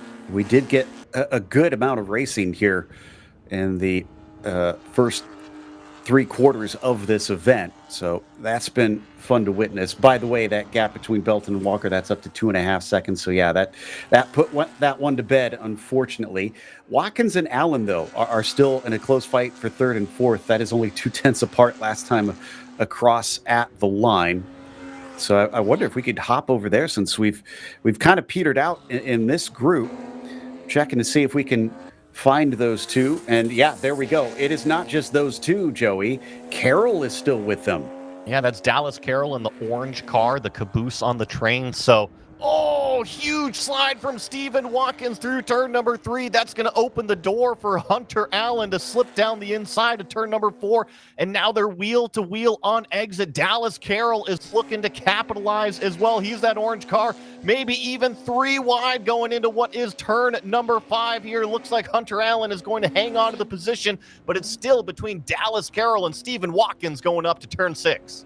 He's not giving up. Carroll still hanging on to the side, but he's going to have his nose behind him. Yep, and he backs out by the time they hit turn 6. The Hunter Green car of Hunter has hunted down that 3rd position, moved himself up onto the podium. Still, it looks like Watkins is bouncing back now that he's no longer having to play a rear guard on Carroll. He's focused forward. He's going to try and get back up to the 111. Dallas certainly got a little bit feisty there in turn number 5, tried to take that outside lane. I really liked it in terms of a racecraft move, didn't try to argy-bargy down the inside at all, just kind of took what he had as an opportunity in front of him and didn't work out, but that's okay. Sometimes passes aren't going to be accomplished on the very, very first attempt. Just got to keep it clean out there, and with these 3 cars running so close to each other in terms of those lap times, I think that with 5 minutes remaining, there's probably going to be a few more opportunities. Especially since they're coming up to the silver car of John Burke in that number 89 in front of them. That might spice things up a bit. They're catching them at a quick rate of knots, so likely going to get them this lap the way that it's going. Will this maybe be a chance for Watkins to snatch it back? Or is Dallas Carroll, who we've seen be very opportunistic in these last couple laps, try and finally sneak by that blue and white machine coming down to the braking? That's even forcing a defense from Stephen Watkins. He doesn't feel safe with Dallas back there.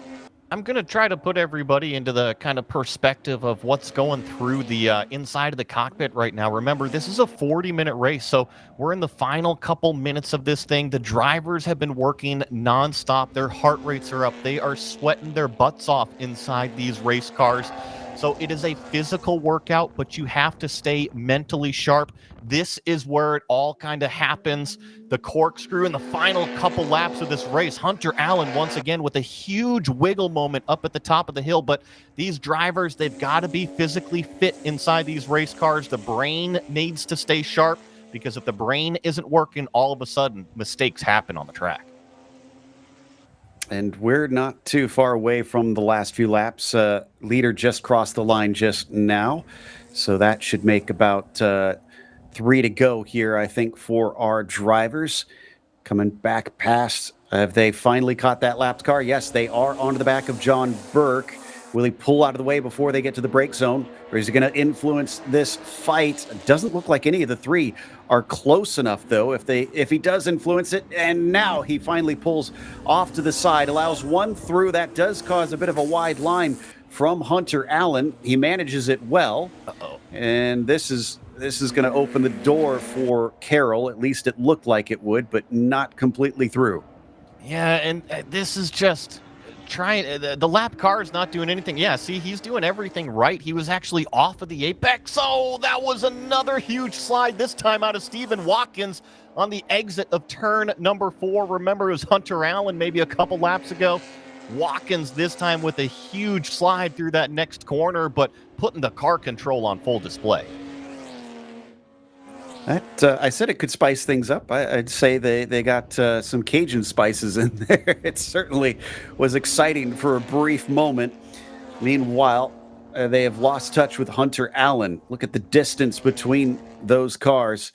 And Dallas Carroll can focus on just the one in front of him. Watkins still playing the defense here with just 2.5 minutes left on the clock. Trying to see if I can find our leader to see where they're crossing the line.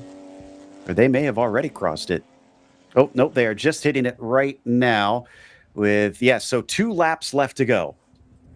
So it's going to kind of be down to these final couple laps, like you said.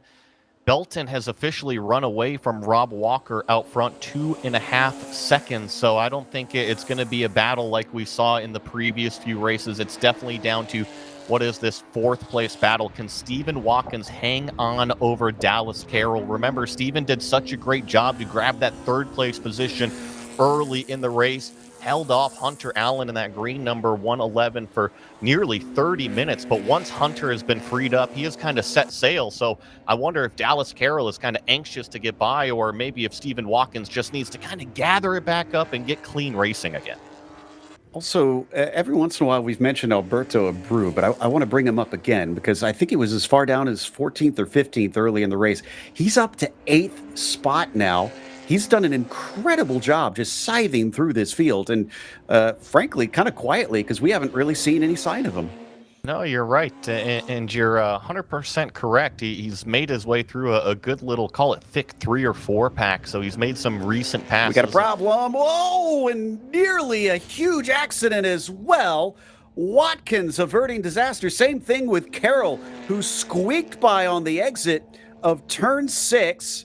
There had to have been inches between those 2 cars. Oh, my goodness. I just got to look at it from the replay, and he's backing up off of the racetrack. Don't want to go back too far because it turns into that heavy gravel where you can actually get stuck all the way off the racetrack out there. But yeah, just a huge loose moment off the exit of turn number 6. Remember, I've been making the comment that Belton has been flirting with that. Well, we just saw what happens if it does go wrong. I think he was trying to get out of the firing line just in case. But yeah, he may have backed himself into that gravel because he seems stuck at this point. Meanwhile, our leaders, it's gotten closer. Walker's cut it down. It's up to 1.7 seconds, but that's too little too late unless he gets something major out of Belton here in this last lap, or it could just be Belton managing the gap. Yeah, I think it could have been a combination of managing the gap, knowing that you only have a lap remaining, and of course up here at turn number 6 we're going to have that standing yellow flag for the car that's just kind of hanging out on the right side of the racetrack. So Rob isn't going to be able to do anything here, and quite honestly, Belton just needs to keep it clean. Yeah, Watkins has been able to clear his car, so he's on his way, but he's lost a ton of positions. At least he gave a good fight for it. Just going to be kicking himself that right at the very end, he wound up throwing it away a little bit. Belton leads them down through the corkscrew. Just a couple more corners to go. Last of our PCA races here this weekend. Sprint Race 3 for the Spec Boxsters. And Belton is looking like he is going to be able to collect another first place trophy. Rob Walker gets him down to just a couple car lengths, but again, too little, too late out of him as they come out of the final corner. And there they are, Belton in the 206, your winner here today in Spec Boxsters for PCA Sprint Race 3. Rob Walker actually closed it down to under 1 second, so about 3/4 of a second separating those top two. Here comes the number 111. Hunter Allen finds his way back onto the podium, and talk about a heck of a performance from that orange 102.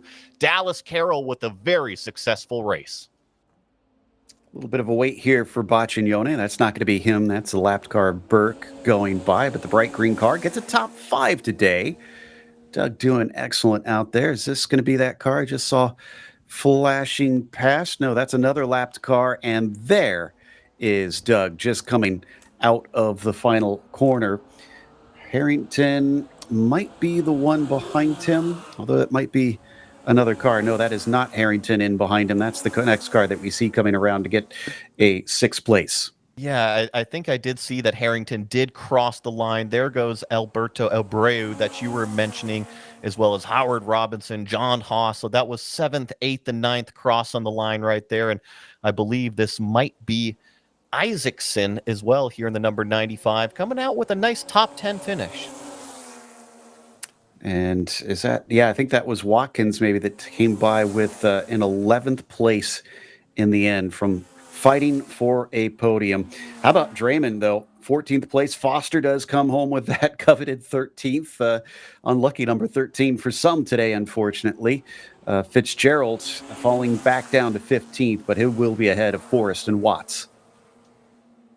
Watch the rest of these cars streak across the final couple corners here. Finish this race, and off to the next one we'll be going. Yeah, that is it. All cars have finished, so big thanks to PCA for this weekend, but we got more racing coming your way. It sounds like, in fact, we won't have any sort of break. We're going right to POC Red Cup Race 2. All right. So we'll be heading over there shortly. Red Race 1 a little bit earlier today, at least 13 or 14 of the 15 laps, Joey, and now we hopefully will get a full run. Yeah, I'm definitely looking forward to it. I think I actually see our camera already over on pre-grid. We've got all of the cars lined up, anxious, ready to go. We're just waiting for all of these, call them Spec Boxsters, that we just watched the race of to kind of exit the racetrack. And it's the shuffle, right? You got to get one off and then the next group on. So we're just trying to move that conveyor belt along, and these drivers are ready to go. Looking forward to it. GMG Racing number 214 ready to get on the track. And Monsalve's car there in the 87, just sitting, waiting patiently. So most of the drivers probably ready. Kyle Washington, of course, coming home with victory not long ago and sporting those 991.2 Cup Yokohama tires, the exclusive tire provider for the Porsche Owners Club Racing of the 991.2 Cup cars. These are the bigger, more powerful machines getting ready to take to the track. So after the Spec Boxster action we had for PCA, we'll turn up the speed a little bit. Looking at all of these cars with their doors open, that means it's finally starting to at least feel warm out there on the pavement in Monterey. So Drivers just trying to get a little bit of airflow as they sit patiently waiting to get back going. Is that a Tron theme on the hood of this one? I think you're right. That's a pretty cool vinyl going on the hood of that one.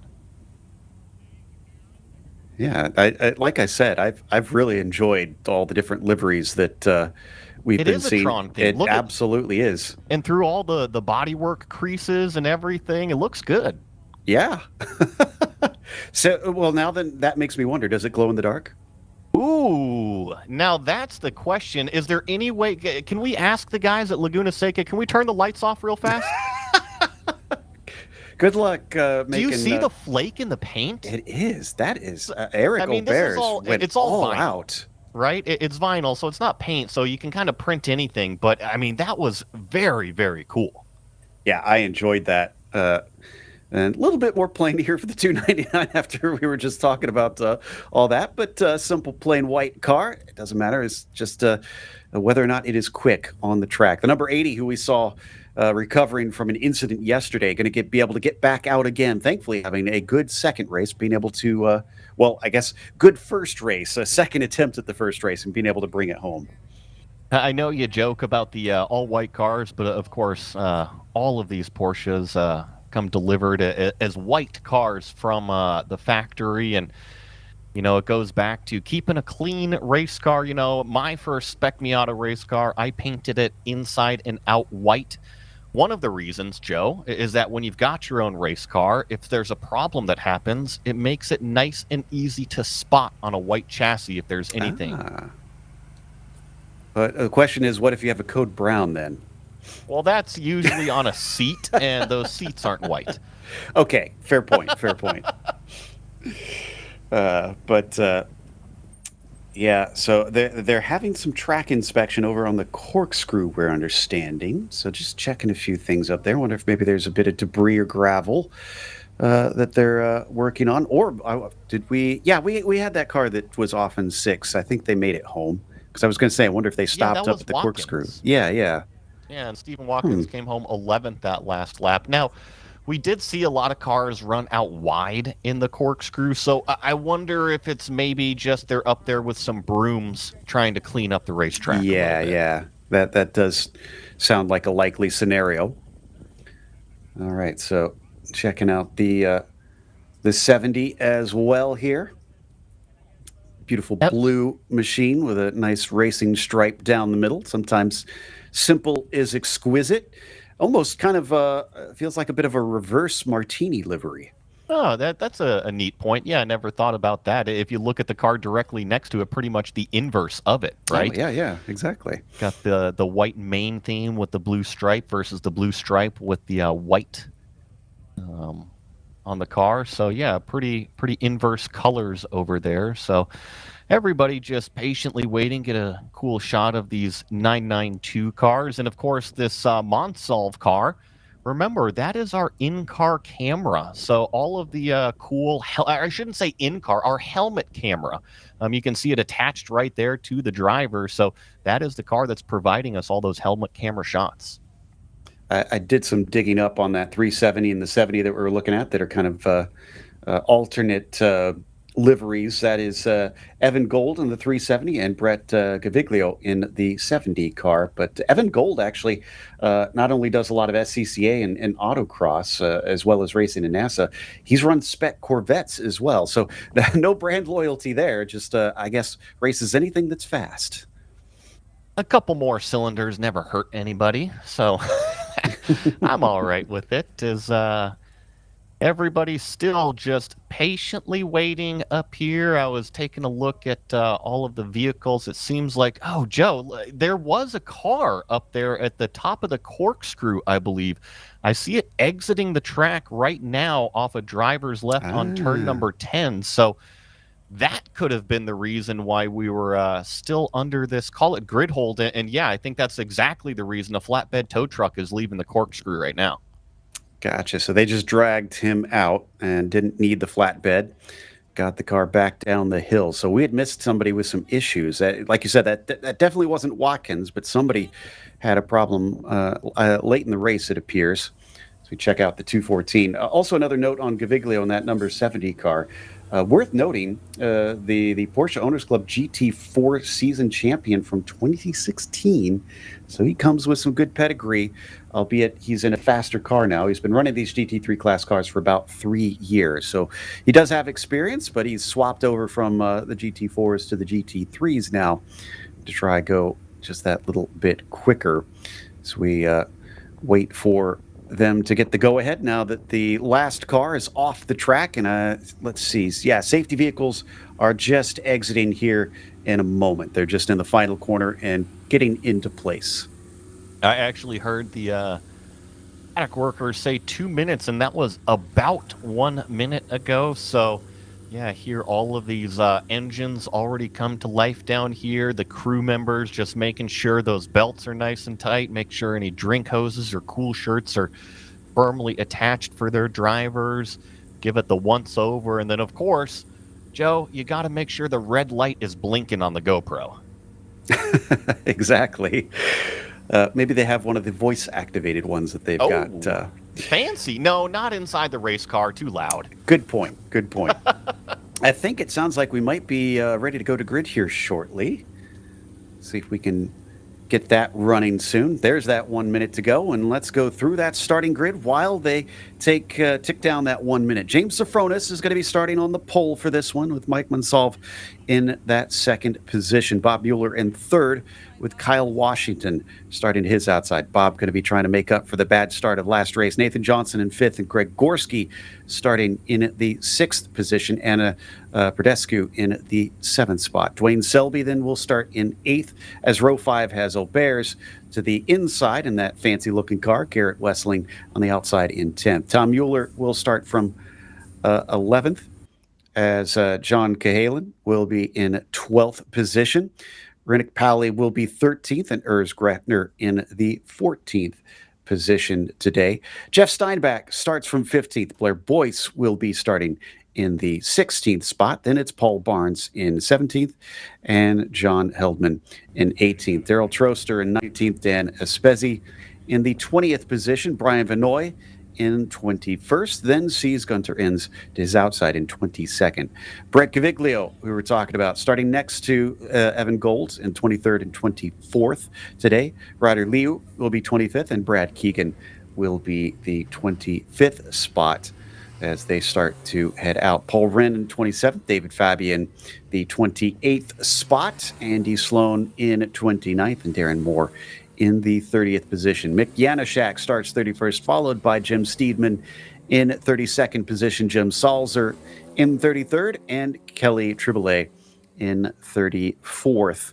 Then it's Thomas Stone in 35th, Rob Tchaikovsky in 36th position. Row 18 rounds out our field of cars. Not quite as big as what we saw earlier today, but still plenty of action out on the track. I think the one big one that is missing, I do not see that gold and white number 128 of Bob Mueller. Remember that he was involved in that accident a little bit earlier today. So one of our faster cars missing in action. I wondered if they'd be able to get that thing repaired in time. And yeah, looks like that answer is no. So over the bumps of the paddock and out onto the racetrack, that'll put us down to, I suppose, 35 cars instead of 36 on starting this one.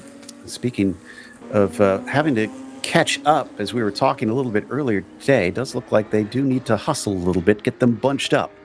Yeah, you see him still coming down the hill from pit exit, and I see our pace car is actually doing a decent job here. Actually, I don't see the pace car, just see the front of the field here going through what is turn number 5. So they're going to be just up the hill a little bit. But yeah, it's a large grid. Laguna Seca is only 2.2 miles around. So if the front of the field is going at a very good clip, it can definitely be difficult for the back end of the field to catch up.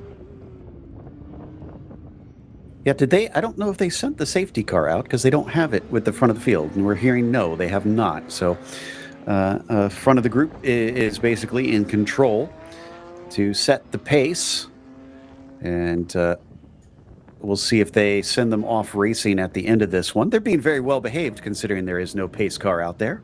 Yeah, and they definitely slowed it down up here at the top of the corkscrew. I think our final car just went through turn number 5, so I don't see too big of an issue here. I think the majority of the field will definitely be packed up, and it's just on that back half of the field to keep on it. And quite honestly, as long as you're back here in 10th, 15th or so, you're actually going to have more tire temperature by the time you get to the field, the green flag, than anybody else in front of you. Waiting patiently for that final corner. So we watch them get ready for the run down into the Andretti hairpin.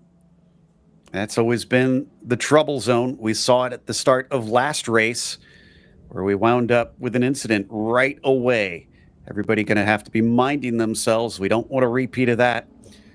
Here we go, looking for it as they hold it up, and there is the green flag. We go racing here at Laguna Seca once again. They'll come up over the crest of turn 1. Monsalve round the outside. Question is, can he make enough of a lunge? Doesn't look like he's got enough alongside. So as we get around turn 2, rest of the field siphons their way past, and it looks like we are clean. Kyle Washington definitely got up alongside of Monsalve on the exit of what is turn number 2. Now he's going to take a peek down the inside of turn number 4. That's going to be a close moment between the two. Monsalve leaves room, and now it is a drag race going down to what is turn number 5, wheel to wheel next to each other. Looks like Monsalve's going to have the inside line and power it up the hill towards turn number 6. The split start has the other group going through turn 2, and I'm not seeing any incidents there, so great news on both their parts. They learned from the last race, and we are going to be able to get carrying on this one. Still somebody making a move there.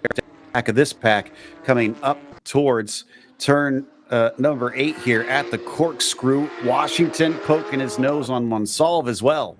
Yeah, definitely a little bit wide out of Monsalve through that, call it first apex of the corkscrew, while Kyle Washington went bounding over the curbs on the second apex. But look at this, by the time we hit the final corner down here, some wildlife running out of the way like all day.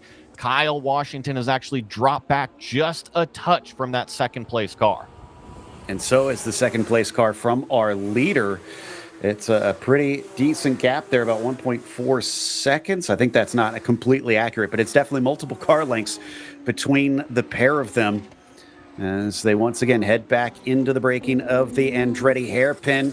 We get a little bit of side-by-side, somebody getting loose, coming off the corner, just kicking up the dust, but thankfully they keep it on the track. That was a big-time moment, and thankfully it was in turn number 2 where the car wasn't too much of a high speed. And, Kyle Washington a little bit off of the racetrack as well. So what started in turn 2 a little bit further back shows now that the racetrack is very slippery all around. Remember, this is the afternoon now here in California. The sun has been beaten down on this racetrack surface all day long. These are the highest temperatures the drivers are going to see. Safronis continues to lead over Monsalve. Washington in third. Gorski sitting back in that 4th spot, being a bit of a threat. But man, the gap between P1 and P2 stretching out. P2 and P3 as well. Monsalve has got himself a good gap down to Washington. Washington looks like he's the one having trouble at this stage. That's Gorski, Johnson, Selby, all packed up behind him. He got on the back foot on the exit of turn number 4, kind of dipped those tires into the gravel, and ever since has just not been able to kind of regather that momentum. And you're right, it's not just one car, but multiple cars lined up behind Kyle Washington. Sometimes the driver just needs a little bit of nudge on the shoulder, meaning from the crew chief to say, hey, forget about those guys. Just focus on your marks. You know you've got the performances. A little bit of duking out going down into turn number 2, a handful of cars behind them. So things started out maybe a little bit spicy here, but they're getting settled in quickly. Although the action is certainly not over from what we've been witnessing. Washington do a good job. He's now starting to pull away a little bit from Gorski, getting himself maybe about 5 or 6 car lengths over that black 124. Gorski still needs to watch out for Johnson and Selby, in behind Selby in the red and black machine as they head back up towards turn 6 once more. Everybody trying to carry as much speed as they can up this steep climb. Kyle Washington now starting to kind of edge it out over Greg Gorski. That's the car directly behind, and he's under threat from Nathan Johnson. Let's see how they're able to navigate this tricky downhill section. Dwayne Selby is in that, call it red-themed car with the black highlights around it. He's the 4th car in that train right now. He was actually making some moves on the beginning half of this lap, but is starting to fall off on the back half. And now one of these cars is actually going to be coming down into pit lane. I believe that's Nathan Johnson.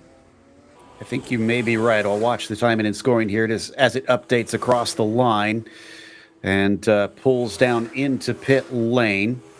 You're correct. That is indeed Nathan Johnson. So his race seems to be prematurely over. We're still 13 laps to go. This is a 15-lap event.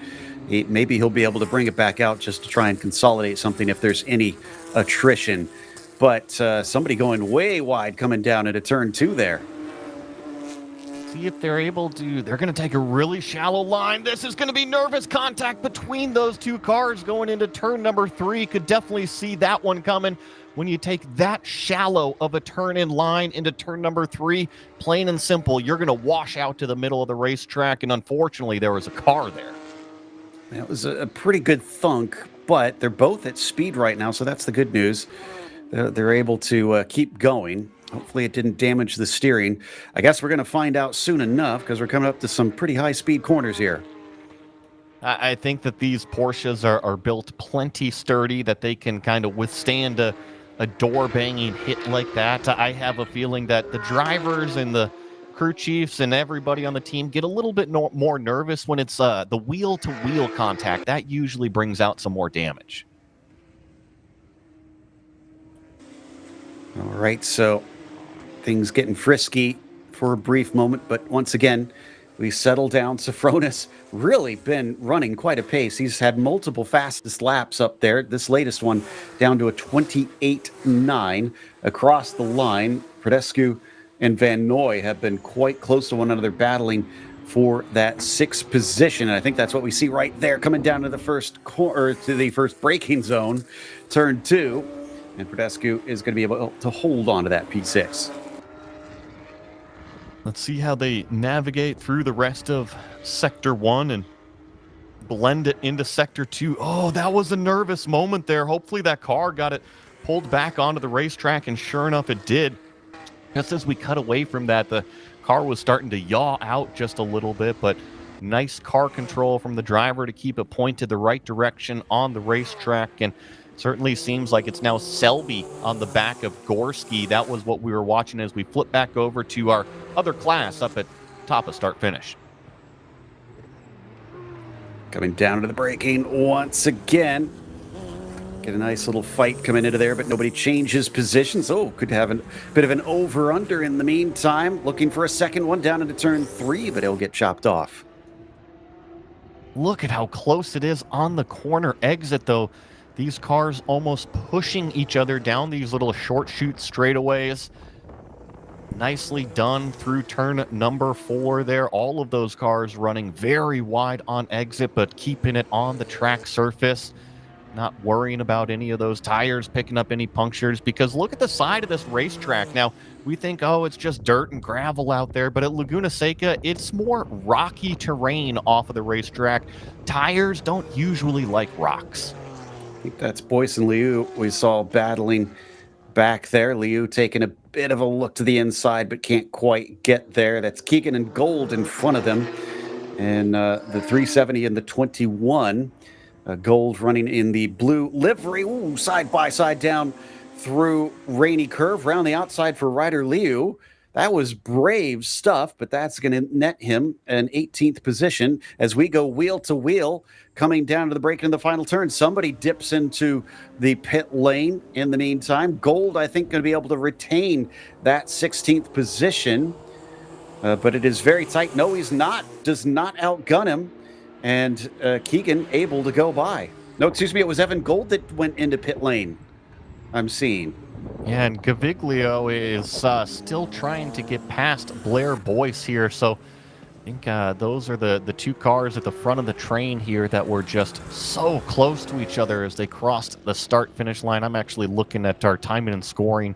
Only about a tenth and a half separated those two cars at that start-finish line, but obviously now kind of ballooned up a little bit more as it looks like Brad Keegan is the one that's starting to give some pressure to that number 70, that blue number 70 here on screen. Yeah, apologies. I had gotten Gaviglio and Gold a little bit swapped up there, but that is Gaviglio and that number 70 that's been in this great fight, but is now lost out to Boyce. Brad Keegan in behind him, giving chase up the hill, but he doesn't get the run that he needs for the time being. And that was Brad Keegan that made that impressive move around the outside as well. He's in that black machine. Now that I've properly got it sorted out, that is, in fact, the 21 that's hot on the heels of the 70. Yeah, and that was another outside move, and I have a feeling that once we get to the straightaway here, Gaviglio is going to put his right foot down and just kind of run away. He has got some horsepower in that thing. I'm always a little bit partial to these 996 chassis cars because they're the only ones that don't have the round headlights. All the other Porsche owners, they always seem like they're better than those 996 cars with those round headlights that everybody else has. This sounds like a personal vendetta that you've got out there. But I saw some big old flames coming out of the back of that number 70, which usually means some turbos on the back of that thing. I gotta love it. Absolutely, and they do sound great around here, just screaming around this track. Man, ever since he made that pass, it looks like the car that got by Gaviglio Boyce there has just absolutely run away in that number 80. He's left them in the dust, so he sets his sights farther up, but he is in spec 991.2, whereas these two behind him are racing in the GT3 class. So a couple different classes out there. Of course, we've also got the GT2 class that is racing at the same time. It is amusing to me watching these two very different chassised cars pretty much race at the exact same pace. You got to love to see it, but I like seeing the different generations. Look at how much bigger this 996 car is over this. I believe it's a 964. I don't think it's a 993 chassis car. I think it's just a touch older with the true protruding headlights. So either a 964 or slightly older. Now he's going to make an aggressive look down to the inside. But back to my point, just that blue 996 car, so much bigger, and it's only maybe about 10 years newer. It's gone through quite the evolution over the years. Like I had mentioned previously this weekend, Porsche having done so much engineering on these cars each and every time, trying to perfect their method, and yet it is still so recognizable as a Porsche. They've kept that iconic silhouette on these machines. Maybe getting a little bit eager there, the 70, kicking up a bit of dust coming off of Andretti. You're saying they were keeping those iconic round headlights? I said silhouettes. Just poking you in the ribs out here. I was just having some fun, but you're right. They have stuck to that same plan, and really, you can look at a Porsche from 40 years ago, a 911 model, compared to what it is now, and see the similarities. The size difference has grown, like I was just kind of mentioning, but you're right. It looks nearly identical. Gaviglio versus Keegan. This is for 16th overall. Keegan in the black machine just behind, coming up over the crest, and still can't quite seem to do anything. We're down to 9 laps to go, so just about halfway through this race. He's tried the outside before, looks to the inside initially this time, but maybe that was just trying to square off the exit for this one. He does get very good runs coming off of Rainey. I think that the blue car is just a little bit faster down the straight line, got a little bit more horsepower. Well, the car behind is just trying to get by. It might be a little bit faster in terms of that overall lap time because he keeps catching him at every single corner. But the problem is, if you can get by him, most of the time the horsepower is just going to power right back by the next straightaway. So it's a matter of when do you get the job done. So as Keegan continues to try and hold on, he lost a little bit down the main straight. I think this is separated, so we could, of course, get a chance to maybe step away for a brief moment. We'll have an ad, and we're going to get a nice onboard while we are away, so don't go away. Westwood Racing Supplies is SoCal's home base for serious driver safety and performance gear. Founded by 4-decade POC member Eric Olbers, we've got everything you need. Fire suits, helmets, Huns devices, data systems, transponders, and more. All from the brands racers trust: Alpine Stars, Bell, Simpson, Stan 21, Stilo, Zamp, and Rue. Sparco, MyLaps, and beyond. Need expert advice? Swing by our brand new West LA shop for hands-on support and everyday low prices. Or hit up westwoodracingsupplies.com and shop from anywhere. Orders over $100 ship free, fast, and with the same pro-level service you'd get in store. Westwood Racing Supplies. Gear up, drive safe, and race hard.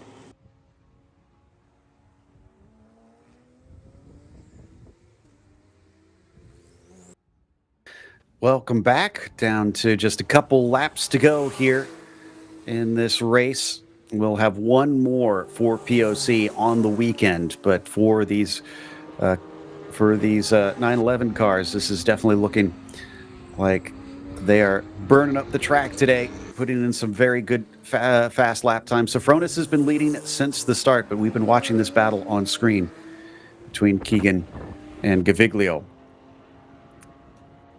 We're going to check out some of the other groups that we haven't watched in a moment. I know that top drivers had kind of pulled away from one another. Here comes a good pack here up the start-finish line. See if we can grab some of these car numbers, as it seems a little bit of mixed class traffic there. Maybe one of them sneaking down the inside, trying to maintain that racing line through the Andretti hairpin here. Looks like they're all nice and single file. Here comes another car up the inside. I think that's one of the Cayman-themed cars getting passed now by a couple of these 911 chassis cars. A little bit faster class, a little bit more performance underneath those.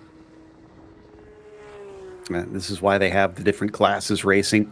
Of course, they all want the overall, but knowing you're up against similar machinery, going to mean maybe just a little bit more. You know, if you beat your rival out there.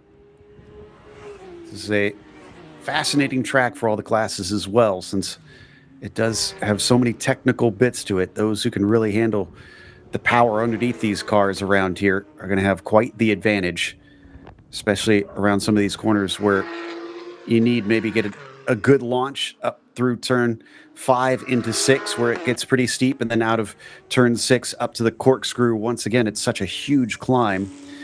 Bit of an opposite run here down the hill through Rainy Curve, where the car absolutely plunges as it tries to change direction all the way until you get the bottom of the hill down here at 11. Then, of course, you just rocket your way up the front straightaway here. And actually, these paddock shots are refreshing. Joe, do you see the flags over there in the paddock? Look at the wind that we've got out here at Laguna Seca, and the way that those flags were pointed was down into turn number 2. So these drivers having a little bit of a tailwind, which they love. That means a good top speed. You just got to keep that brake point in reference, because let's say if you're going 2 or 3 miles an hour faster at the end of the straightaway, you just have to adjust those couple little feet to make sure that you still get slowed down to that apex. Exactly.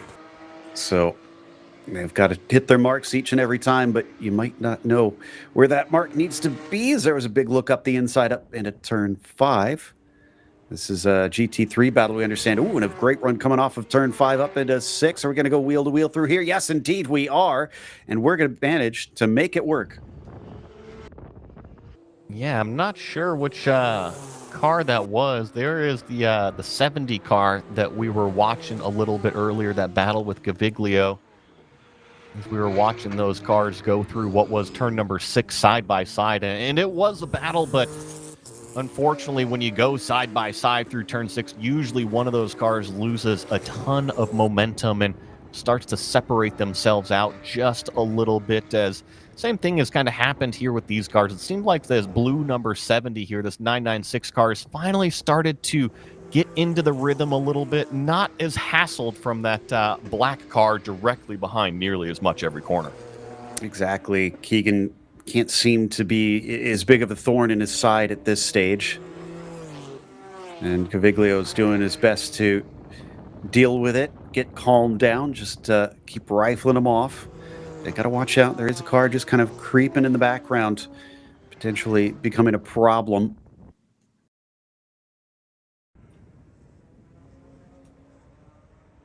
And we're going to try and get an update on laps left here in a bit. We're having a technical problem or two in the background, but we'll try and get that updated because last we saw it was about 9 laps left. We've had a number on the board. We're getting close, probably, I would imagine, to somewhere around 5 to go. I think that's kind of roughly what I would feel too, maybe 5 or 6 laps to go. Remember, these fast cars led by James Safronis out front were doing about 128 or so. They're capable of those sub 130-minute lap times, so that's what we kind of have to reference ourselves off of. And granted, it's a 15-minute race, so I'm with you. Probably a handful of laps to go as we get little bits of dust. Oh, there's a car stopped there at turn number 2. He's pulled well off driver's left, actually to the inside of where that pit exit is. So not in a dangerous area, but definitely a car stranded on track.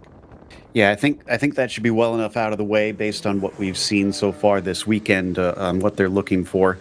And yeah, it looks like that car coming through now, so that must have been a lapping car, not for position. Seemed to catch them relatively easily and sneak on through. Yeah, I'll try to get the car number next time we're over there and see that thing off on the side of the road, see who it was. But yeah, unfortunately, just a day ended a little bit early out here for this race of the weekend here on Sunday afternoon at a beautiful venue. I mean, we couldn't ask for better racing weather here this weekend. Mid 60 degrees ambient temperature, a little bit of wind out here. The engines are happy. The drivers are probably plenty happy when they climb out of those hot race cars. Just a great weekend of Porsche racing. It's been absolutely perfect. Yeah. So very happy that they've been able to get that. Here we come back to Gaviglio versus Keegan once again up the hill. That time, I think one of them maybe kicking up a bit of dust out of the final corner, but we've seen a lot of that, so nothing too dramatic in that happening. That does look a little farther apart than before. I think he's starting to put some distances. We're actually already at the white flag, so 1 to go.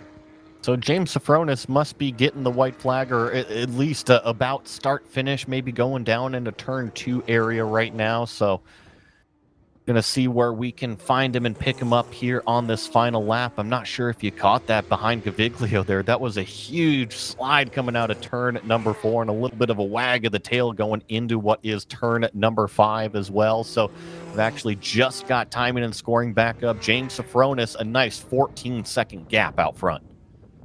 Yeah, and I think he was the one that actually just overtook our battle here, if I'm seeing correctly. Yeah, I think that's him right there that we just saw go by. So yeah, there is our overall leader coming down towards the checkers with just a corner to go.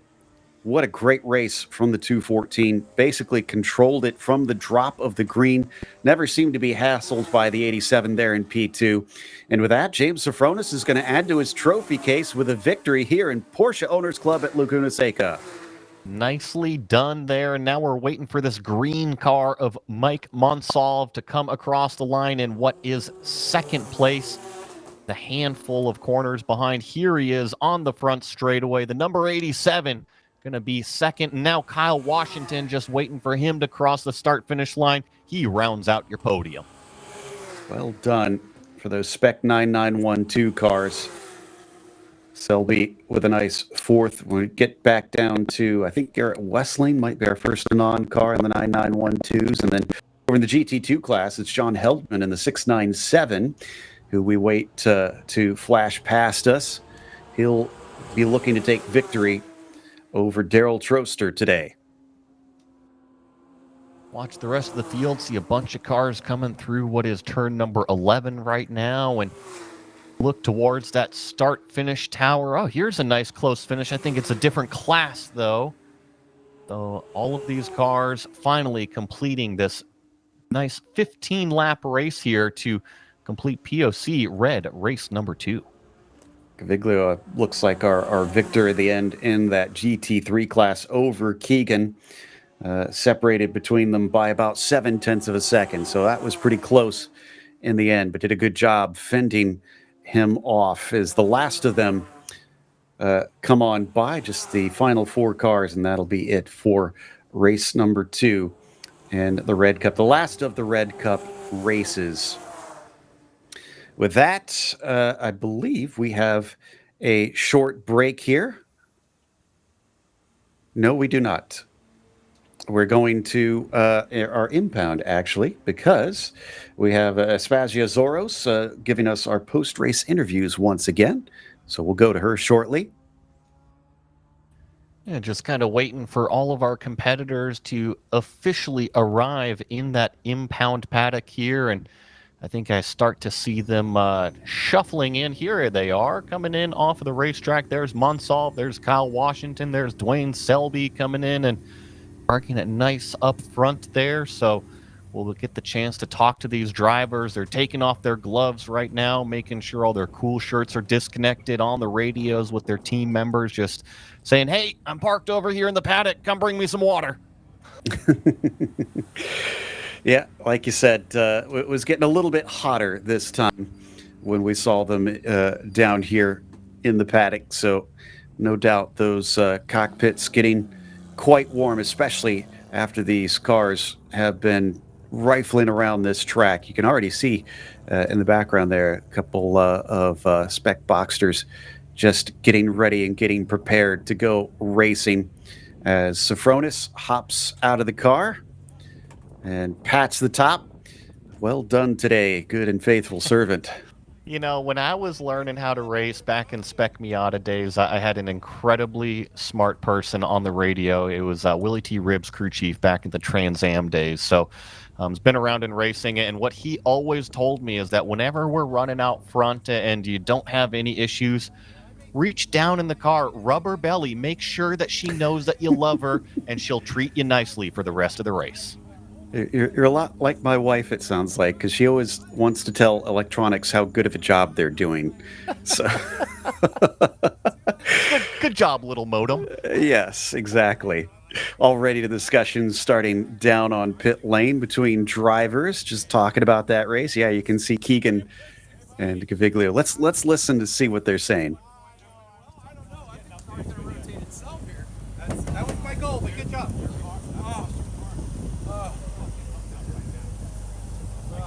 It's the best it's ever been.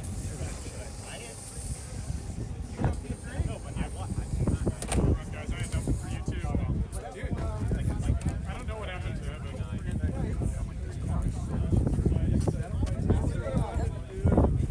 Hey everyone, we're here at the impound for the red race. These are the red run group, and we are going to get to know some of our racers. Let's go see P1. That means pole position and the winner of this race.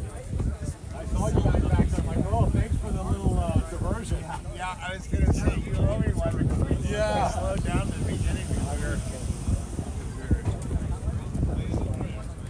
You guys are having fun reminiscing, but for our live viewers here, we want them to see the 3 winners, top winners here. Can you guys, for the viewers, can you introduce yourself and your car number? Yeah, I'm James Sophronis, car number 214 in the Spec 991.2 Cup. And you were first place, P1, winner right here. Nice job, by the way, James. Thank you. And then? Mike Monsalve, number 87, bring the shape from the 991 Dutch Spec. And what position did you finish? 2. So great, congratulations. And Kyle Washington, 132, and finished behind this guy. Nice. All right, the 3. And there was a fierce battle, right? The beginning was interesting. I watched these guys fight it out and let me get away, and then I kept getting splits from Tate, and I was like, all right. The car is great. I want to say thanks to my man Kyle, because he owns both cars, so I had to represent the other one. And now that car I just drove is for sale. There you go. You can 2 wins. No, but thanks to Kyle. He let me enjoy the weekend with him and share the event and drive his car, so we had a blast. VOC, this this is a great place to race. I've raced here for many years, especially back in the day. So between Mike and Bob and all the guys, I really enjoyed it. So, you know, Laguna Seca, August, perfect weather, great time. Yeah. 17 spec cars, that's great. Yeah, and your group is the fastest group, right? You're representing the fastest group that races in QC, yeah? So that's good for everyone to know. And what's your top speed that you were doing today? I mean, we're probably hitting maybe 145 into turn 2. Yep. But, you know, with Laguna, it's all about cornering speed and braking and trail braking in Porsches. And so these Porsches are fun. I mean, we're doing 27s, 28s in qualifying, which is not bad at all for these cars. Not that's at pretty all. quick. You guys are definitely fast. And congratulations again. We're going to see you back at the podium. And let's talk to some other racers. Thank you. Thank you, guys. Thank you. How was your race? You're Tom Stone, right? And this is your car? Yes. Excellent. 254. I have to remember your number. So did you have a battle with anyone in particular, or was everyone? I was battling with Kelly AAA and a little bit, but she got me. I got in front of her. She got back past me, and then she got me. Oh, she left me in the dust. So yeah, I think I saw that pass on the front straight, right? Yeah. Yeah, it was a good pass. Yep, it was a perfect pass. But you did a good job. We had a mix up, and it was a great race. Yeah, see, that's it. It's all about the positive attitude. I like this. All right, let's come on and see some other racers. Hi, Eric. This is Eric. Could you tell us about your car? What are you racing today? It's my Westwood Racing Supplies car. Okay. What more about it? What do racers? What do our viewers need to know about it? It's a 2017 model. Okay. And it's fast. It's pretty fast. You did a good job Thank in this you. race. Had the same graphics for 3 years. It's time to change. Okay. Oh, you're going to change? Okay. On the 992, we'll go all new graphics. Yeah. Well, we have another racer that just joined us, so can you introduce yourself to the camera? Tom Mueller. Tom Mueller. And Tom, were you battling with Eric today? No, I mean earlier, but I didn't really catch him during this race. Maybe at the end I started to catch him. Yeah. It wasn't really contending. I was mostly with Garrett. Oh, okay. We actually hit each other. Oh. Sometimes that happens. But it's okay, you guys. We both consider it a racing incident. So. Okay, good. Well, we'll see what the competition committee says. The cops already agree, yeah. Okay, good. So just a little Robin. Robin's racing sometimes. That's good to know. Hi. Thanks for protecting me. He's just backing up, making some room. Okay, well, thank you guys. I'm so glad you had a good race. Come on, let's talk to some more. Oh, here. We were talking about Kelly, the guys that mentioned Kelly. State your names for our viewers here. They want to know who you are. I'm Jim. Jim Steedman. Steedman, yes. Kelly Triplet. Nice. We race GT4s. I race GT3. Oh. You race GT4. Well, I'm racing GT3 now. Yeah. She was killing me. Yeah, we were having fun. We just had a blast. We were battling out there, so we were just chatting about that. I saw your great pass on the front straight. We were talking to Tom Stone about it. Thank you. That was excellent. We did a good. And so, even though you're in different classes, your cars are in different classes, you were still battling on the racetrack, right? Well, I moved up to GT3 and took weight out racing. Oh, okay. So I did not catch that We were in update. a battle the whole time. It got close. Oh my back God. and forth. A couple more laps. Yeah? Oh, yeah. Well, see, this is a good driver. Good driver. Yeah, you guys are so supportive of each other. Yeah, keep those elbows out. But not Make yourself big and wide. Well, that's great. Thanks for educating everyone. Well, thanks for coming over. And You're welcome. thanks for you guys and recording all this. Thanks, guys. Yeah, well, your fans and your family wants to see you, so now they can. Yay! All right, and by the way, that's Jim's car there. Beautiful color scheme right here. So let's just see some other reasons. What are these guys talking about? Oh, did you hear that, Jim? Did you want to say that for the camera? Who are you, Jim? Jim? I am Jim Salzer. Nice. GT for your race. Great. Trying to get adjusted to my new Cup car. That's the challenge. How new is it? My second race. Oh, yes, so that's a big adjustment, right? Each car is different. I'm sure it'd be faster than my old car, but got to work it out this one. But still smiling from year to year when you're out there having a good time? Yep. Good. Trying. That's good. And how long have you been racing? 10 years. 10 years. Okay. And on this track, 'cause I know you've been here a lot, what's your favorite turn?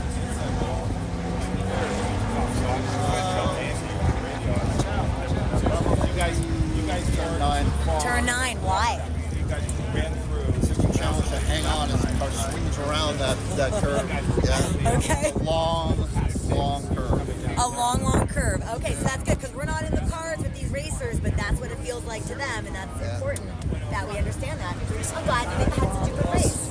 Oh, hey. A nice shirt, by the way. Oh, thanks. Yeah, PRC shirts. We're pretty stylish on and off the track. But look, on the track, this is style. I mean, look at his shoes. Can we just even say that? So who are you for the cameras?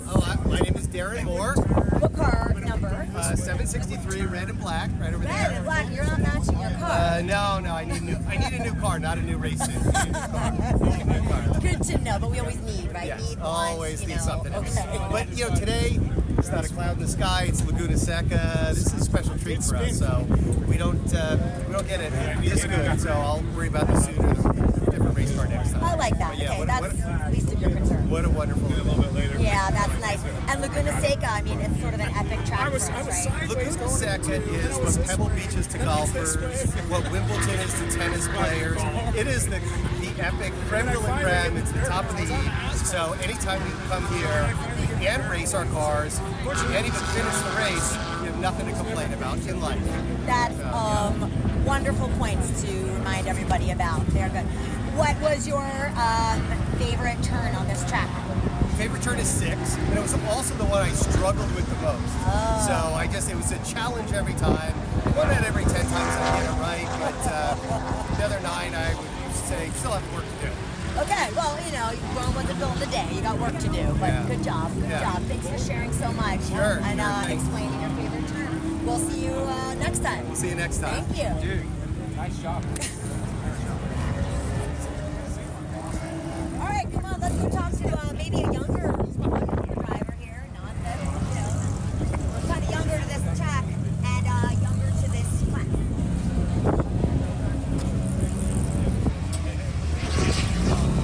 Ryder, can we introduce? You gentlemen, our live stream viewers want to know who you are. Who are you? Hi, I'm Ryder.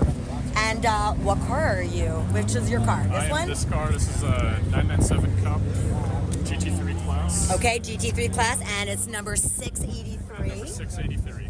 So now, I know you a bit. Tell me about your racing career. You started with what? Driving career or racing career? Because I work in racing as well. Good point. Driving career. Let's go with that. Okay, yeah, so I started just track day with Street Cayman back in 2017 or so. Okay. And I started getting faster and faster, and I got to a point where I kind of felt like I need to get a cage and something like that. So I was looking around and Prospect Boxster. That's everything. So Boxster, right. So I started doing that, and I raced in that for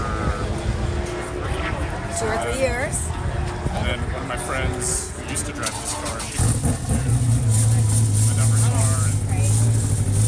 So how long have you had this car? I've had this car for about 5 months. Yeah, so he's really new to this car. And are you happy with your performance? Pretty happy, yeah. I wasn't quite able to keep up with the two at the front, but I held third for the entire race, and I was pretty happy. That is something to feel very proud of. Third, and this is a new car to you and a new class. So good job. You're really climbing up the ranks.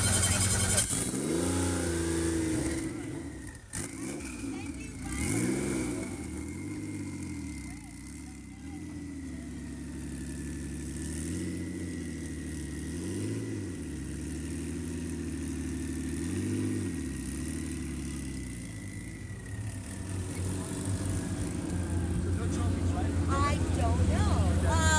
So I'm not sure if we're doing trophies. Behind me. Now for okay, yeah. I can take a photo. Okay, thank you. Thanks for watching. See you next time.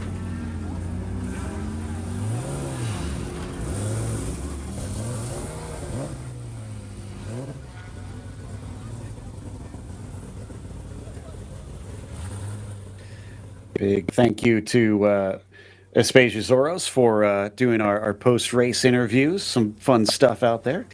But we're going to head to an ad break, it sounds like. So we'll be back with the final race of the weekend, Orange Cup Race 3, in a moment.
Welcome back to WeatherTech Raceway Laguna Seca. We have our last race of the day coming up. It's the POC Orange Cup race number 3 getting ready to take place. I'm Joe Peak with Joey Atterbury, who's been bringing you the action all weekend long.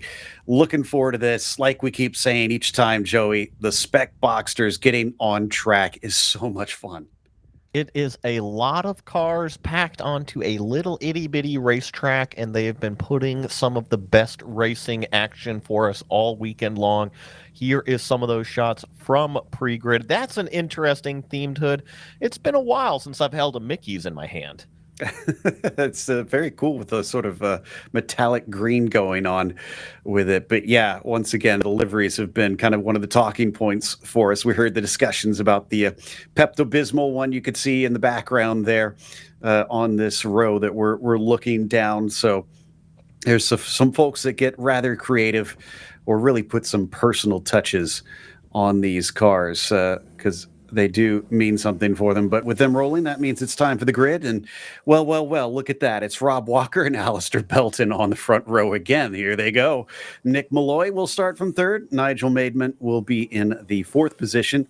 Sagar Dhawan will be 5th. And Murray Wonderly in the 6th spot. Then it's Paul Filsinger in 7th. Dallas Carroll in P8. Chris Kiefer starts 9th today. Chris McDuff will be in P10. He was in quite the fight last time. John Krylo in 11th, and Branimir Kovac will be 12th. Alberto Abreu impressed us on the last race. Climbing through the field, we'll see how he starts from 13th. Larry Haas in 14th position. Ryan Moore starts from 15th. Brian O'Meara in P16. Then it's Klaus Drayman, another driver in a lot of action last time, starts from 17th. Howard Robinson in the 18th position. Kirk Fertitta will be P19. Alan Stadd will be in 20th. Then it's Matthew Haley in 21st. Adam Abrams starts from 22nd today. Ryan Fitzgerald in P23. And Greg Scarcello will start from the 24th spot. Then it's Alan Watts in 25th. Diane Cafferata, is starting in 26th. Kyle Korekfi in 27th, and Karen Robinson in 28th. Then it's Andrew Wayman, 29th. Jim McLaughlin in the 30th position. Alicia Ray, 31st. Enrique Marr in 32nd. Bob Chang starts 33rd today. This is outside. It's going to be Herb Kunitz.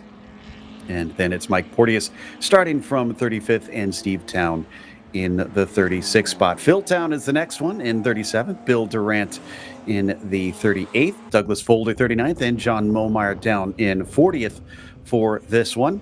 Matt Hollander 41st. Dennis Uberzetzig in the 42nd spot, with Vivek Hazari rounding out our 43 car field. Whew. All right, Joey. Hopefully we get all 43 home and to the checkered flag on this one, but it is going to be a wild fight out there.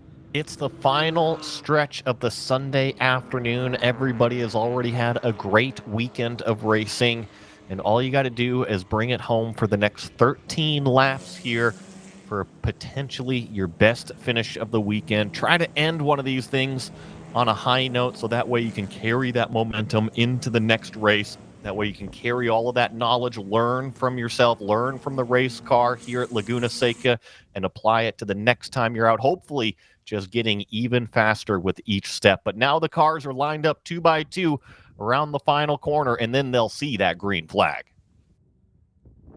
Indeed, the safety car is already in. We're still pulling some from the back, but looks like they have just made it in time as they round turn 11, waiting for the signal from the flag stand.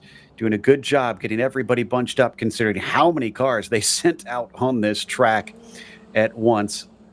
And we wait patiently for the call. They cannot go before they wave that flag. There it is now. Green flag is out. And we start to work our way towards that first braking zone down at Andretti Hairpin as they spot their markers into that first turn. It looks like we are going to be easy, at least around turn 1, but look at them spread out, 3 wide, 4 wide for some of the cars farther back in the pack. Now they accelerate down towards turn 3, and so far, so good. Very busy on these opening couple of corners. And look at that turn number 3, a little bit of a nervous moment about 2/3 of the way back through the pack, wheel to wheel, side by side for what is 3rd place overall. I think I saw Dallas Carroll getting held up there, and now a car is coming back on track. That was a nervous moment in 4, and now 3 wide going into turn number 5. As they cut back across, it looks like a few of them managing to make space for the other, although they're going to bang wheels coming up to turn 6 here for a brief moment. We don't want to see an accident up into that fast left-hander, because we've already seen cars get beached out in the gravel here. So far, so good. They all give each other just enough room as now we head towards the corkscrew for the first time in anger. Let's see how they come out. 1, 2, starting to pull away from the rest of the field. And then here comes that field down the hill for the first time through the corkscrew. A little bit of a separation once again, about 2/3 of the way back through the field. And look at how busy it is. It doesn't stop. A train of Porsches. These spec Boxsters are very clearly popular in this group. Brings a lot of cars into the race without a doubt, but we're getting the first of them across the line. It's actually showing us Nick Malloy, our leader, Maidment running in second with Wonderly in third today. Phil Singer just outside that podium with Krylo crossing in 5th. Yeah, I was going to say, typically we see Alistair Belton in that yellow number 206 car, and I pretty much don't see him anywhere in the first half of the field here. So I wonder if maybe they started a little bit further back. Same thing with Rob Walker. I've seen him actually in a couple different cars, but definitely a little bit further back as we check in on some onboards from our other class starting to make its way through. Yeah, and you could see the difference in performance between these cars. This is wild as their GT5s making our way past the spec Boxsters. And Dwayne Dimmitt has some fresh tires, we understand. And that's going to be a bit of an advantage over the car that he is chasing currently. Dimmitt has Steve Town just up the road. It's about a second between them across the line. And I think, yeah, that is looking like Steve Town just in front of us, who's going by the blue machine. But let's watch him kind of go up through turn number 6 here, because it is a long train of Boxsters in front of him. Time that run on the exit of 6 so that way you can carry the momentum all the way up the hill here. Probably going to get choked up just a touch from this orange car on the brakes, but down a couple of gears, pick that tree out so that way you've got good reference point as you go down through this corkscrew. Can you get to the nose, to the inside? Yes, he's going to get by that lapped car, but you see Town just up ahead has actually been more efficient getting through the traffic. Steve leading the GT5 class right now, doing a very good job considering how frantic it is, starting from the back of the slower class at the start of the race. Definitely a more unique format here. And man, he is just flying by them on the outside of the final turn. There was a little bit of gain with Dwayne having to go through the inside of that corner, but he still has not been able to catch up. This has been masterful from Town. Let's see about onto the brake zone, down into third, down into second, 2 gears going down. It looks like we're going to hop back to, I believe this is the number 6 car on the racetrack, just a little bit further back. And he's going through what is turn number 2 here on the racetrack. These were actually the cars that we were just kind of riding on board that we passed, so we get to kind of repass them again. Exactly. Momeyer trying to catch up to Hollander in that number 69 just in front of him. That's the number that Matt tends to race even in the sim world. Frequently showing up, easy to identify him by, but Momeyer, as he tries to catch up to him, finds himself maybe just a little bit behind here. This is the spec 2.7 cars that are racing right now, so they've got a slight advantage over our Boxster spec cars. And so that's why they're having to try and make their way past them here in these early stages. But both of them doing a very good job as well, having to deal with similarly paced cars. Definitely doing a nice job working their way through traffic. That was an interesting theme manufacturer that we just passed, and kind of draws me back to yesterday, thinking I saw something out on the racetrack that I didn't see, but I just saw again. So it'd be very interesting to walk this paddock and look at all the different variations of liveries and whatnot, as Momeyer's going to try to look around the outside of what is turn number 10. Can't quite get down there. And of course, kind of suffers from being way out wide, so doesn't have the run going to what is turn number 11. Kind of the same thing again. He doesn't have a car to the inside. He was looking to the outside, but never brought the car down to apex, and doesn't really get the run out onto the front straightaway, but thankfully he's got some horsepower. Yeah, those decisive moves have given Hollander the edge. He's continued to put cars between himself and Momeyer, keeping him at bay. And he'll continue up the road as Momeyer trying to get the latest one of McLaughlin. Again, tries to go around the outside. That barely works. It does have the faster class, remember, but he's making life difficult for himself as already Hollander goes by. I believe that was Wayman.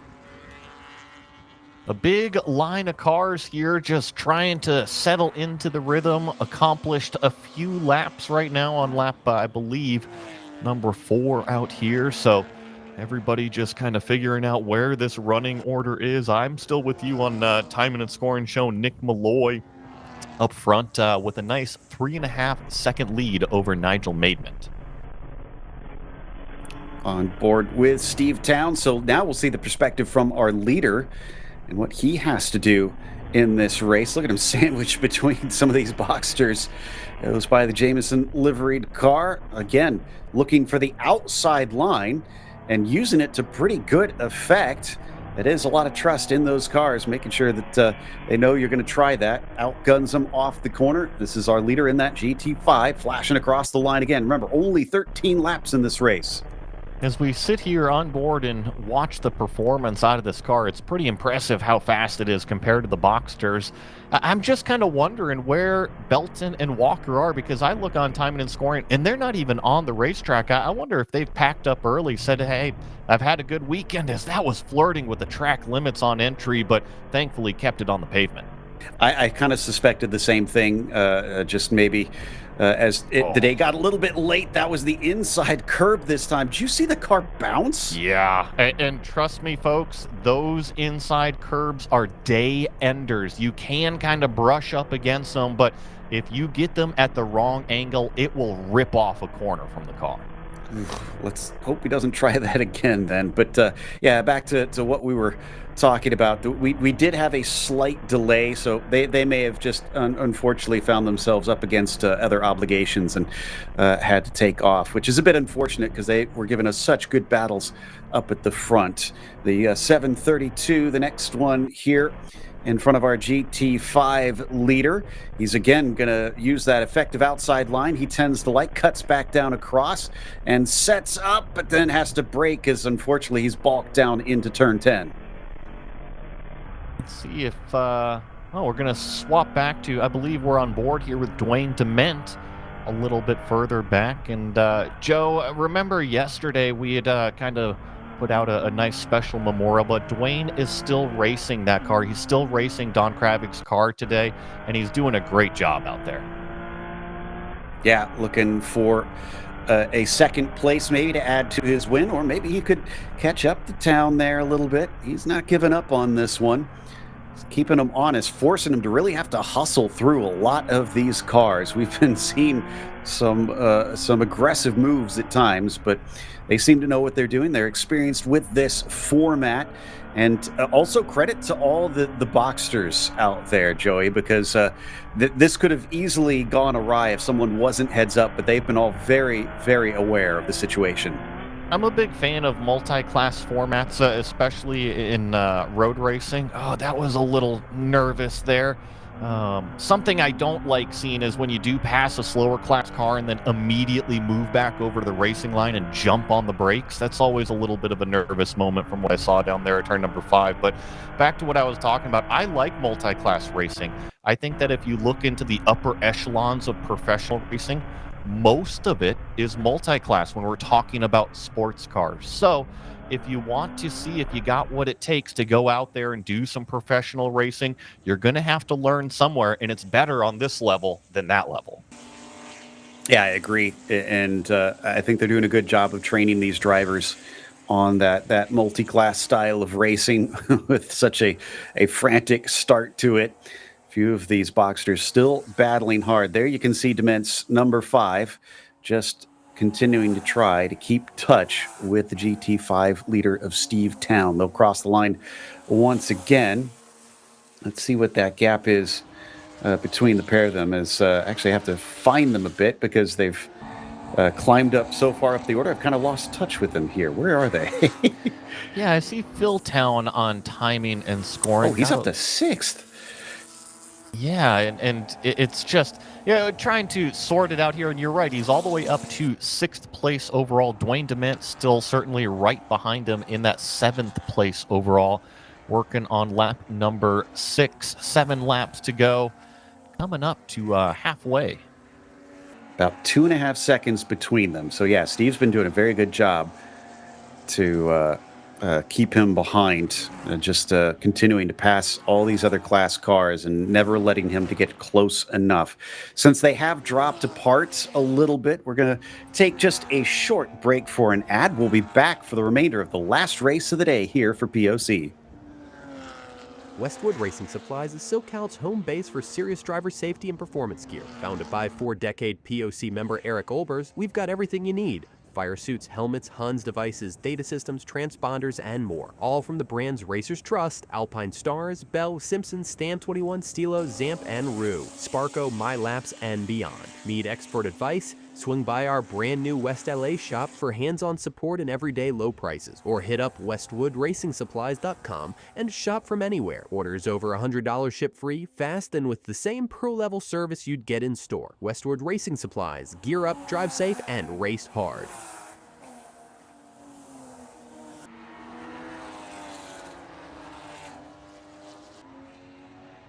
Down to 6 laps to go now. Still being led by Nick Malloy. Steve Town has come from the back of that Boxster class as they grid up the GT5 cars behind them and is already up to 3rd overall. But it's been an interesting dynamic here, Joey, because Dement, we understand, did not race in the last Orange Cup race because there was a limited set of tires out there. So he has fresh tires, and Steve Town does not. So this was a strategy call by the 5. So far, it hasn't really paid off in a way that we can see, but maybe later in the race, we'll start to see Steve feel it. And I wonder if it was just he had no tires left, like he got down to the cords and that's why he couldn't race, or just wanted to save the car or something to bring it out here for race number 3 or the final race of the weekend. But you're right, usually tires do provide that little bit of performance boost that a driver is looking for, and a brand new sticker tire is usually worth, at least at Laguna Seca, probably about a second. Now, the tricky part is, though, once you've burned off that first heat cycle, it kind of plateaus, and then it's got very similar grip levels. I think the best comparison is, what does Steve Town have underneath him? Because if he's only got a tire with 2, maybe 3 heat cycles, it is going to be very, very similar to what Dwayne Dement has. By the way, that red machine we've been seeing in the Boxsters, that's Nigel Maidment. He's 2nd in that Boxster spec class. Nick Malloy is our leader, but the reason you don't see that car is because he's about 10 seconds ahead of Nigel. He is absolutely blitzed away from this thing. We still have 5 laps to go, and he has just left them behind. Huge difference in performance. You're right. Nick Malloy, 141.7 that last time by, and it was less than 1/10 of a second off of his fastest lap. You go down to that next Boxster spec car that you were just pointing out of Maidment, a 143.6. So our leader doing laps fully 2 seconds ahead of the rest of the field. Wow. I mean, just a stunning performance up there. So Steve is clear for now, and Town will eventually work his way up to Malloy, but they essentially have a break now. And maybe that will help out Dwayne because he's been just kind of been having to deal with all the scraps of other cars that Steve was going by, but they're both in clear air, and this gives us a true sense of pace between them. And I think we'll get a good reference because we're going to be coming up to 4 laps to go. Just saw Dallas Carroll flash through the screen as well.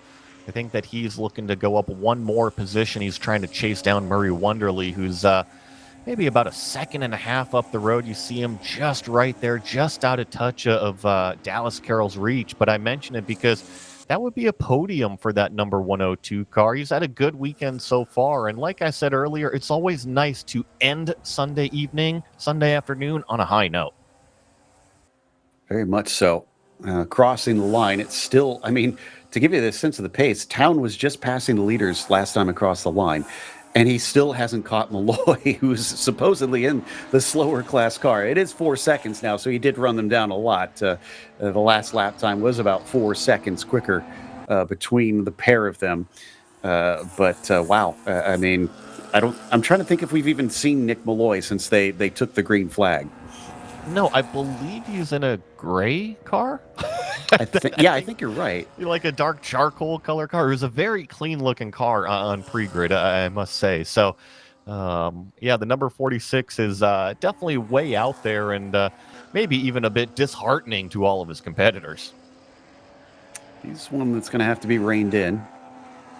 As I think, is that Maidment in Wonderly in a race? No, excuse me, that's Wonderly and Carroll. So that's for 5th overall.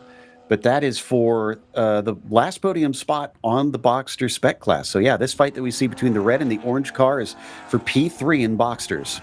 And this is another tricky little fight here because they are just out of touch of Maidment that you said is just up the road. So it's almost a 3-pack, but it's really Wonderly versus Carroll. That's the red car versus the orange car going down through turn number 9 right here. So it's a little bit of a difficult position. Do you try to go up and catch Nigel and see if you can make it a 3-car battle, or do you just scrap amongst yourself for 3rd place? I think if I'm Dallas Carroll, I'm just trying to grab whatever positions I can as quickly as possible. You know, I say the red car. I guess it's just more reddish in comparison because I realize that is our lovely little tiger car that we've got that Wonderly has been running. It's a sunburnt tiger. Yes, I like that. But we can see if he makes his laps great or just maybe average as he tries to hold him back. It does look like he is pulling in Maidment a bit. You're right. The 3 have definitely gotten closer. I wonder if Maidment maybe had a little bit of a mistake, and we're also catching this yellow car, so I wonder if maybe just the slower car that they got to get by is starting to accordion them up, and it looks like they are going to get out of the way and let this trio on by. Yeah, nicely done by the lapped car, very gentlemanly, but they have separated a bit since we last looked at the times between them. So across the line, it was practically nose to tail between them. Now they get some breathing space as up at the front, Town still hasn't actually caught Nick Malloy. It was 1.3 seconds between them. Wonder if since then on this lap he's finally made it past to get the overall lead. We'll see the next time they cross the start-finish line here shortly. And Steve Town over Dement, let's see, that gap last time by was 4.8 seconds. Oof. Steve actually, I think, put distance on him. 100% he did. He's starting to gap it out, and he is officially overtaken for the race lead this time by. So the 822 just crossed the start-finish line, and he becomes P1 overall. 11 laps completed, just a couple more to go as this battle for what is 3rd place in this Boxster Spec class is still as close as ever. It absolutely is. And I think this is the one that we'll want to watch to the finish because we're pretty close to the end. Maidment comes with quite a bit of experience. He actually, although he started a bit late, he didn't start racing until he was 54, but that was back in 2013, and it was here at Laguna Seca. So he knows his way around, and he's trying to use it to the best of his ability. As we watch this battle, I've been kind of behind the scenes here watching our overall leader of Steve Town. Remember how we were comparing the tires that maybe Dwayne Dement had a little bit more of an advantage? I think I see why Steve Town is out there at a faster pace than anybody. I mean, he is attacking this racetrack like I don't see anybody else, bouncing over these yellow curbs, sticking his hand up out the window, waving to people as he's going by, saying thank you very much. He is just having a blast out there. Very comfortable. Should be white flag this time by, and he's coming around the final corner now. So as we hurry our way up to him, still have that last step on the podium. Actually, no, second, I should say, in the Boxsters is up for grab. But white flag is now out. And, oh, my goodness, we didn't see it on screen, but Steve took it three wide and off the course.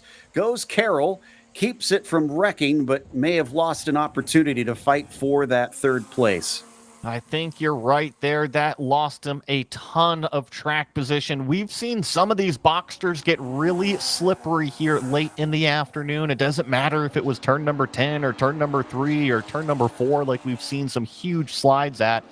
But it is definitely getting more and more low grip out here at this WeatherTech Raceway Laguna Seca. I see our leader, Steve Town, rounding out of what is turn number 5 right now. So he has one uphill climb remaining. And up leading that class in the Boxsters is Nick Malloy, looking comfortable, not as comfortable as Steve Town, who, despite being chased by Dimmitt on the fresher tires, never really looked like he was going to be threatened too heavily, at least when we joined in on that chase. It's down the hill for the last time this weekend here for the POC, out of the corkscrew and through Rainy Curve. I think he should feel pretty good about his performances, that 822.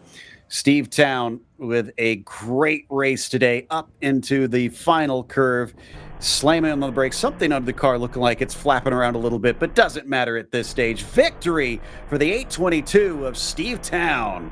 Nicely done from that 822, and just waiting for Dwayne Dement to come across the line. And of course, he is driving that number 5 car. That was Don Kravig's car. We memorialized him with that lap yesterday. Great to see Dwayne on the podium. I think he did Don proud this weekend. A win and a podium, definitely worth celebrating. But coming across, Malloy will take your win in Boxster Spec. Maidment does get that second place, and Wonderly solidifies that podium finish in his class. We're looking for the Spec 2.7 cars. I think Hollander's still leading that. He's in the bright yellow 69.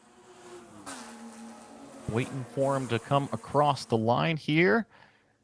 I believe I see him coming out of what is turn number 11 here. So he should be crossing the line just about now. That should be him. A win for Matt Hollander, and by a decent margin over Momeyer, who joins us across the line afterwards. But Momeyer should still be happy as he collects himself a nice podium today. Or do we get it a little too hurried? This might be Matt. We were just a little bit quick, but the finishing order was still the same. In fact, it was relatively close between the pair of them, it looks like, at about 9/10 of a second. You could just call us psychic.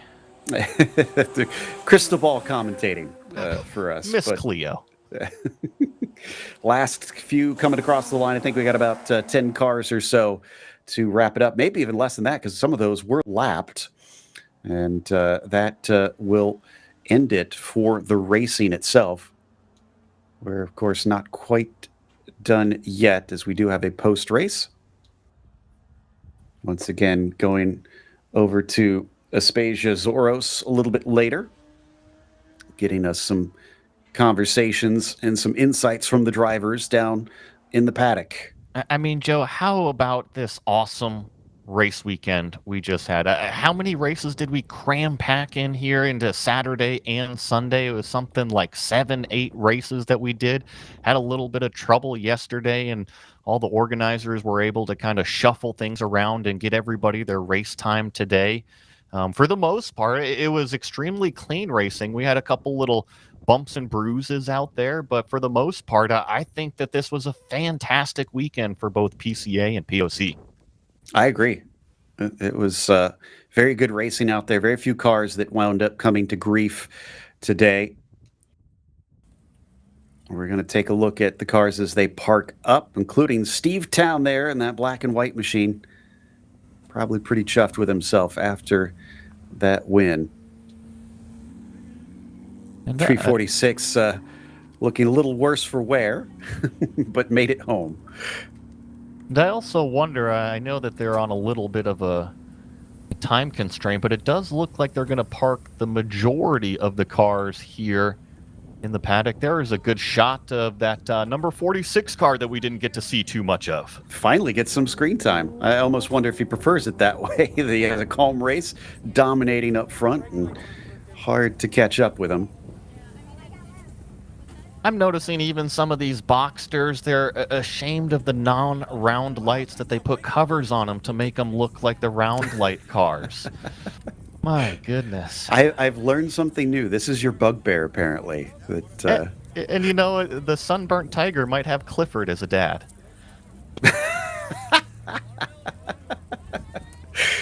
The head canon of Joey Atterbury, ladies and gentlemen. And A hardcore competitor at heart, but at the end of the day, when everybody's hanging look out, at this. you watermelon. You like to Yeah, I have a love good that. time. Yeah.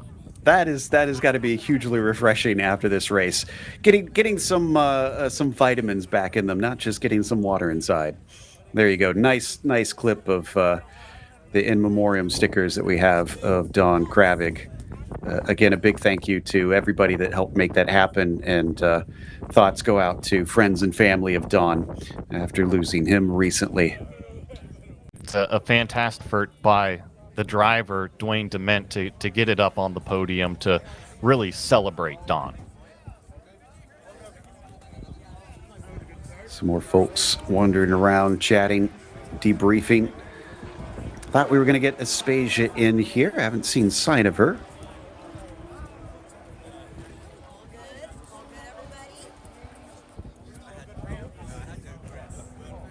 Sounds like we might not have her for this one.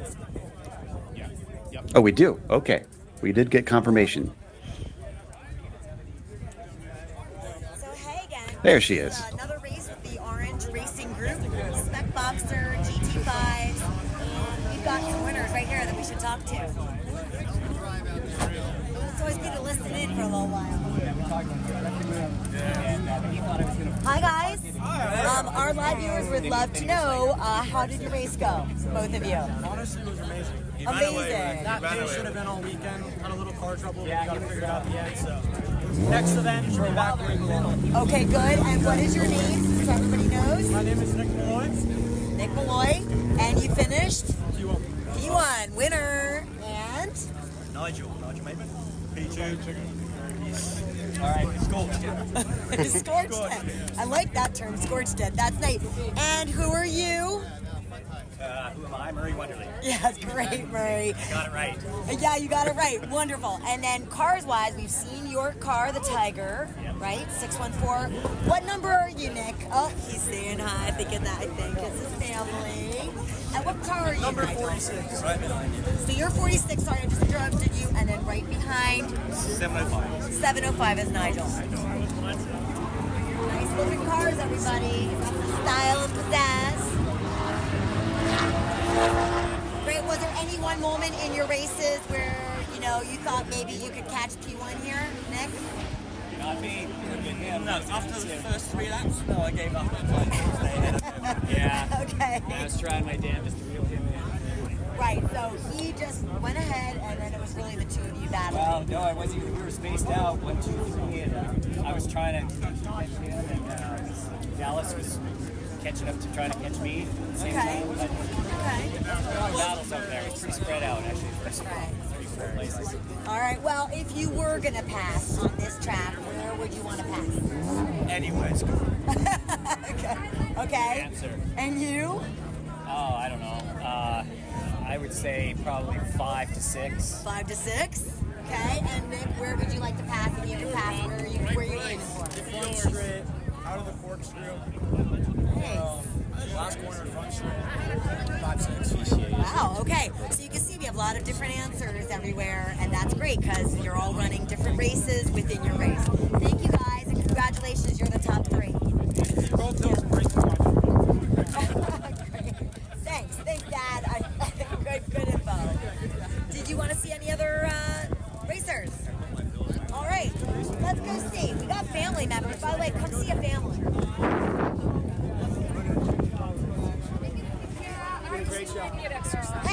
back. We have met this racer in Red Race. Who are you again? Darren Moore. But what I don't think you know is that we have family members. This is a father-son team. So who are you? Brian Moore. And what car are you driving? I'm in the Golf livery Boston right there, 917. 917. Great. And then we met. Who are you? Chris. We are also family members, right? That's true. Chris McDuff, Aspasiasaurus. Let's not let that out. Great race. It's a family Great affair. race. Great race. Yeah, we even had the wife, but the wife walked away there, the wife and mother. So we've got lots of family members that come here. Was there any memorable moment in this race that really stands out to you? Like, Yeah, when you wanna passed share? me, yeah. Oh. I remember. I think Larry went around the outside of 2 on me. I'm taking it. Yeah. Is that where it was? I think so. Did you like that through the corkscrew? Yeah, that was fun. Were you guys too wide? Yeah, we went full too wide on the corkscrew. Too wide in the corkscrew. Phil, nice move. It wasn't nice. It wasn't pretty. It was good. But it went up. I had great faith. Hey, if you guys cooperating, you got through. You did a good job. Yeah. Great job. See, they all agree. That's great. And then you, who are you? I'm Larry Haas. And what car do you drive? I drive the Miller High Life car. Got great livery there. Everybody loves that. I know, right? And you, after battling, you guys were hot. Yeah. Wonderful. Yeah, that was a hot spot. Just trying to really get it. A lot of times, all right, well, thank you. Thanks for watching, and stay tuned for the next race. Hi, Mom.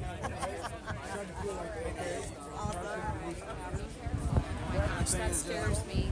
I just worry.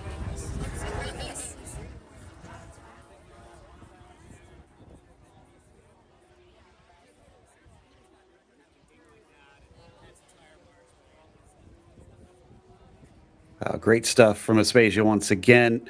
And, well, that does wrap up the racing and wrap up our show. I want to get your last thoughts here, Joey. Like you said, I mean, what a fun weekend of racing out here. It was a fun weekend, and it was a clean weekend of racing. And I want to give tips to the organizers, tips to the track workers, that if we had any incidents, they were able to get it cleaned up, shuffling around the schedule when it needed to. All the competitors put on a great show out here, a great weekend of racing. And we're going to have more great weekends of racing because PCA is going to be going to Road America. That'll be August 30th to September 1st. That's a great place to visit. They've also got Summit Point from September 12th to September 14th. However, POC has a little bit of a break, and they'll be back in October from 11th to 12th at Button Willow Raceway. In the meantime, though, on behalf of everybody behind the scenes here at DriverSeye Live, as well as Joey Atterbury and Joe Peak, make sure and tune in the future. But until next time, race clean, race hard, and we'll see you on the track.